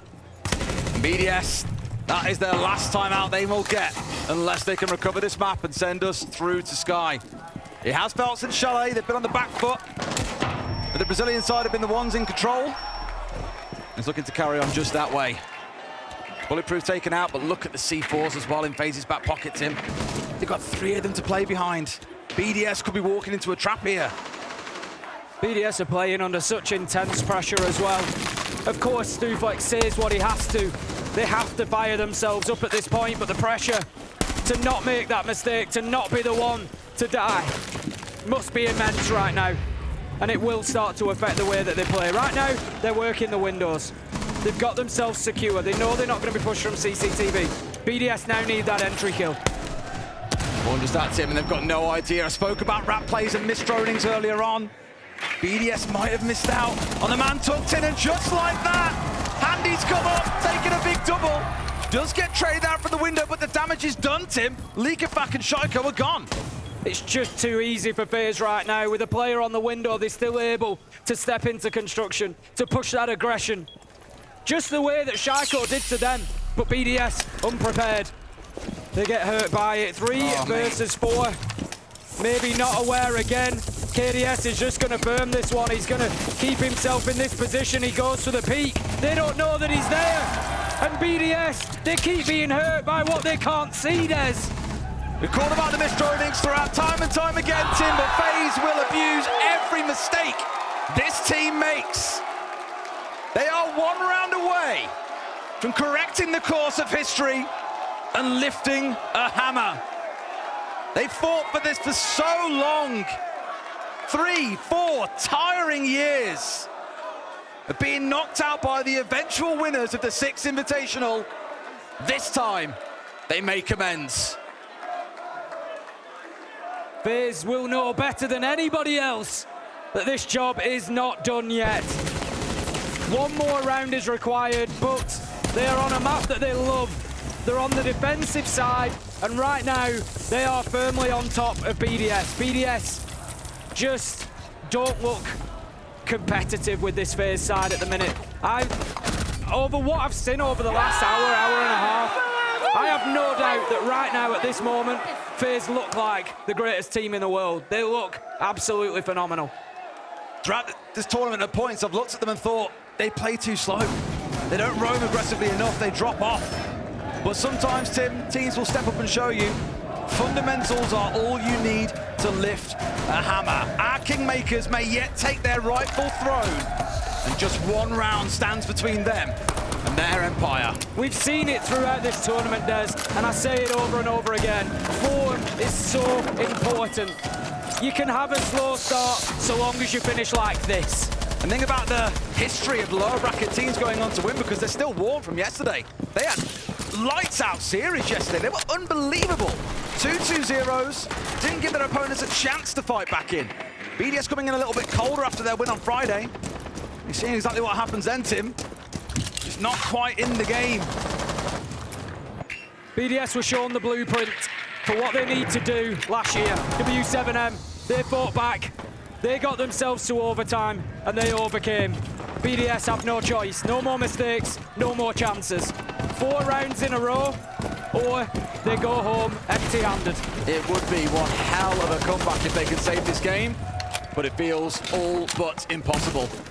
FaZe just sat here waiting now to see what BDS are up to. A construction site push starting to build. 4 players, but Tim, underneath them, Cyber, working his way around main stairs. They should see him on this drone, unless someone peels off, in which case, he can be the X-Factor. Droning and intel has been the real problem for BDS throughout. We've commented on it. They need to make sure that they're aware of the potential of that flank, because otherwise that could be it, lights out. Right now BDS are making good progress on the construction sided push. They've got themselves in there safely. They're trying to soften up the site, they're trying to find that opening kill, but look at the utility that they're facing, Des. It's just stacked up before them, and all this does is give time for Cyber to start his move. Working his way underneath, actually, Tim. He can play Dinar from down here, or a C4 through the hatch. Flick away at the most unfortunate time. Shaiko shooting it out right in front of his face. Will keep the dream alive. Absolutely beautiful stuff from Shaiko there. That really nullifies Cyber underneath. He's likely to just push back up to site to be an extra gun. BDS, now is the time. They have to start thinking about how they push forward. Vita King is going to take some damage there. BDS haven't got themselves that kill yet, Des. They haven't got themselves that advantage, but there it is. Solotov picks up Cyber. There's another one from Solotov. 5 versus 3, but the fight back comes from FaZe as Vita King manages to find one. 30 seconds, and it looks like BDS will keep fighting for 1 more round. It's only souls left, and they've got a 3 versus 1, Tim. Surely you can't let this one go against you. 3 days in, plan going down, finds it down. Be so careful here, BDS. Souls clutched out in the semi-final back in Sweden to send them into a grand final win the next day. Surely he can't be allowed to do it here. Amonte staring at his face, and Solotov, a big round from him. 3 kills to keep BDS in it. You said it coming in. Yes, they need Shaiko, but they need everybody else as well. Solotov, big 3K to keep BDS in this one for at least one more round. It must be impossible for these FaZe players not to have the memories of last year. 6-2 up, they find themselves 6-3. They still have plenty of breathing space. But sooner rather than later must surely be the thoughts in their mind right now. This is definitely not meant as a slight on him, but it tells you a lot when Brede is BDS's top-rated player, currently with the most kills in the series. And when you've got players like Users, Solotov, Leakerfact, Shaiko, these big frontline players that we have seen shine and excel time and time again, maybe you start looking over there to say that's where things might be falling away. For now, they extend their lifeline by one more round, but FaZe have got 3 attempts, Tim. They've only got to be right once. BDS can't afford to be wrong at all. They can play every site on the map, Des. They can just try each in turn. If they feel like they're close, they can go back somewhere. They have all the options. All the cards right now are in FaZe's hand. We head into round 10, what again could be our final round here at Six Invitational 2025. Nice big set piece execute by the looks of it, planned from BDS, as long as they drone and don't get tripped up. That has been a constant theme throughout this series. If you lose key operators, like the Sens, like the Capitao, even the Grim here, crucial operators that need to be kept alive. Arguably, Leakerfact even more important. Running around here on the Hibana, his job will be a couple of hatches, assuming, of course, they don't lose them too early into the round. Keep an eye on the Sensor and the Capitao, so Shaiko and Usus in this round. For me, they're going to be the decision makers. Wherever they drop their gadgetry down is where all the action's going to happen. That's going to be the blue hatch open.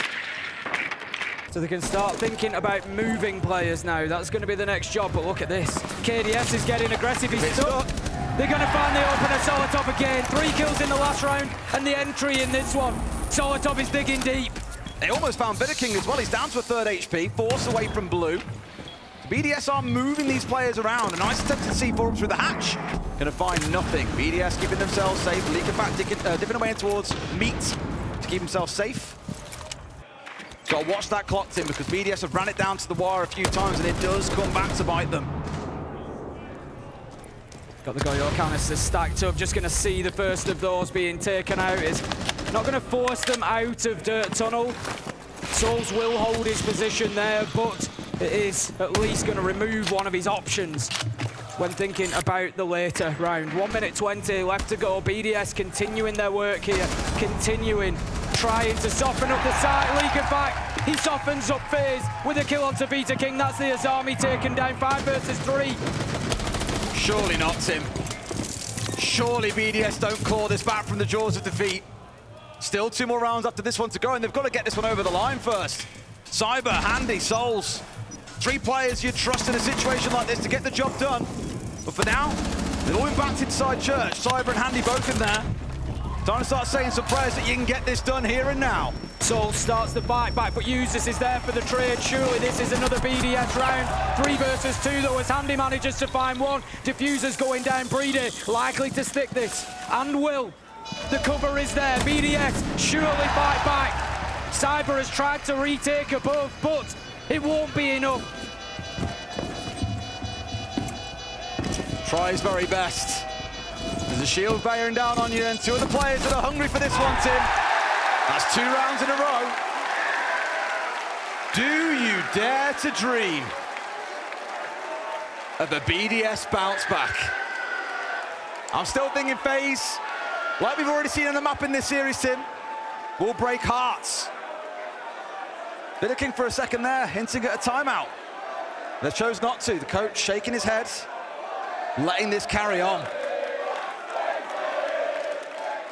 BDS waking up not a second too late, Des. Not a second too late. They needed 4 rounds in a row. They're half of the way there. Stuflex told them that now was the time to fight, not tomorrow. And they've listened to every single syllable of what he said. 2 more rounds for BDS to go to continue fighting back. It's funny how history seems to repeat itself. BDS have struggled today overall in a grand final. They find themselves 2-1 down, as we've seen happen throughout the year. Now they fight back. FaZe on championship point have struggled to close it out on the first 2 opportunities. We've seen it before. Which one will be able to turn the tides? Well, gym and bedroom is where we stepped. It's where FaZe won back in round 8 in very convincing fashion. Andy, 2K on the construction door. KDS tucked. Springs out to get a third. And that was all she wrote for that round. BDS really have to be careful here. And already the first challenge begins. The mirror window cracked open. After this one on the rappel, be very mindful of those 3 C4s in Handy, Cyber, and KDS's back pockets. BDS have largely abandoned the Jacuzzi side wall now. Instead, Breeder is going open CCTV wall, so they're going to try to push across. Andy taking a little bit of damage there. Returns fire, but won't be able to find his target. That'll be another one of those that you look back at and say, such a close moment. Both for Handy almost getting the kill, but for Leakyback almost finding him in the first place. Don't think he realized he was on the other side of that barricade, but nearly got away with a few more bullets that would have netted a kill. BDS continue to get the work done here. They're going to open construction wall, and that now sees FaZe completely pushed back into site. But much like BDS benefited from on their defense of this site, Jacuzzi wall has not been opened as the mirror window is, so it makes it more difficult to play in and around that area for FaZe. But they do have an opportunity to potentially dig in here. That's the thing to beat him. Half a round's gone by and they've kept every player alive, FaZe. Spoke before about their roaming tendencies not being hyper-aggressive. They will turn it on BDS though, just when they feel the pressure's starting to mount. BDS have got to be decisive here. Slow then fast, boys. Slow then fast. Users is just preparing, he's ready to head on in here, but the keeper barricades are just slowing him down. They want to get that Blackbeard challenge and they want to start bullying FaZe here. But where are the kills going to go? The first couple will be critical. And Simon finds a beauty of a headshot. He flips 180 and looks to challenge onto Jacuzzi Breach. BDS, it's now or never. You've got to start pushing. They find one. Shaco onto Vita King. Can he find another? 45 seconds. BDS, you have to get in there and make it happen.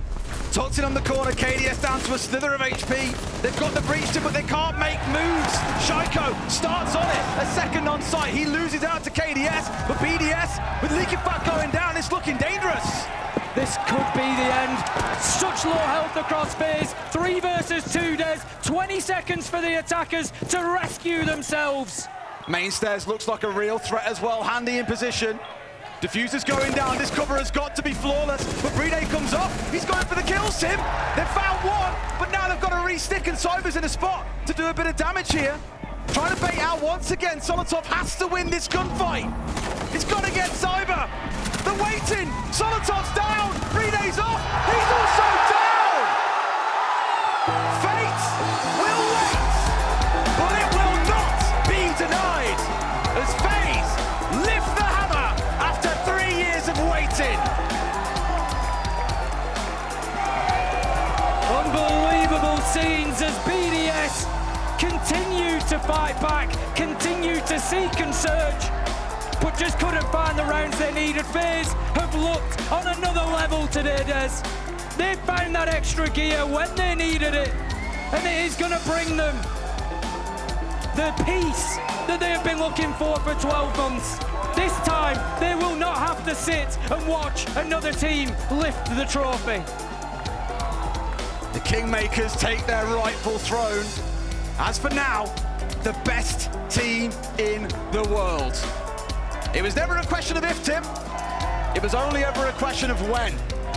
The consistency this team have had for the last 3 or 4 years, consistent quarter-final, semi-final, grand final appearances.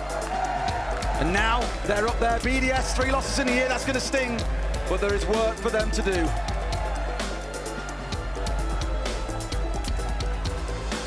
And quite naturally, tears of joy for this FaZe side.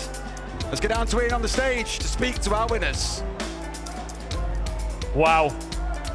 It slipped out of their fingertips in Sao Paulo, but they've got a firm grip of it here in Boston. KDS and the rest of your team, come and join us in front of the hammer here. You have been so incredibly confident the moment you stepped on this stage, how big of a redemption feeling do you have right now?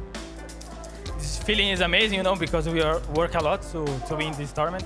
And it's amazing with the people we love to play together, so it's amazing.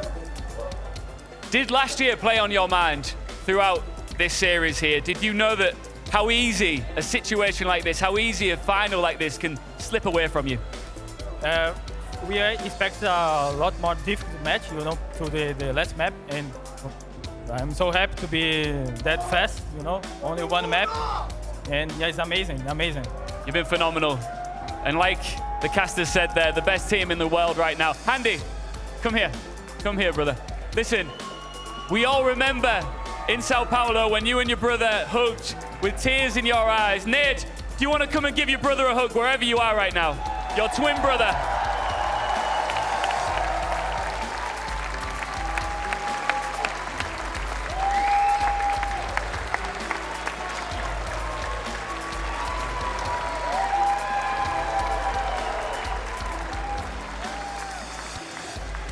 Two brothers with hammers to their names.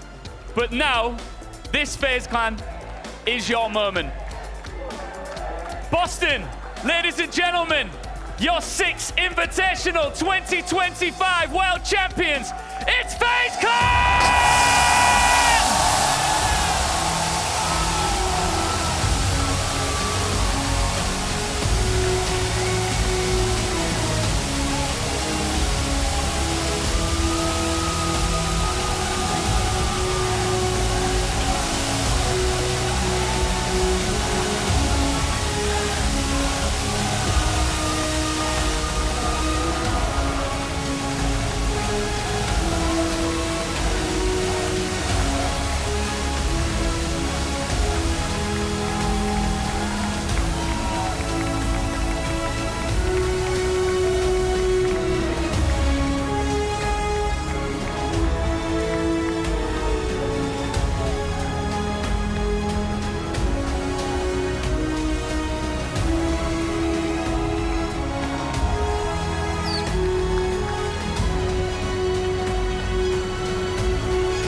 It looks good on them, doesn't it? Boston, one more time, make some noise for your world champions here in Boston. FaZe clan!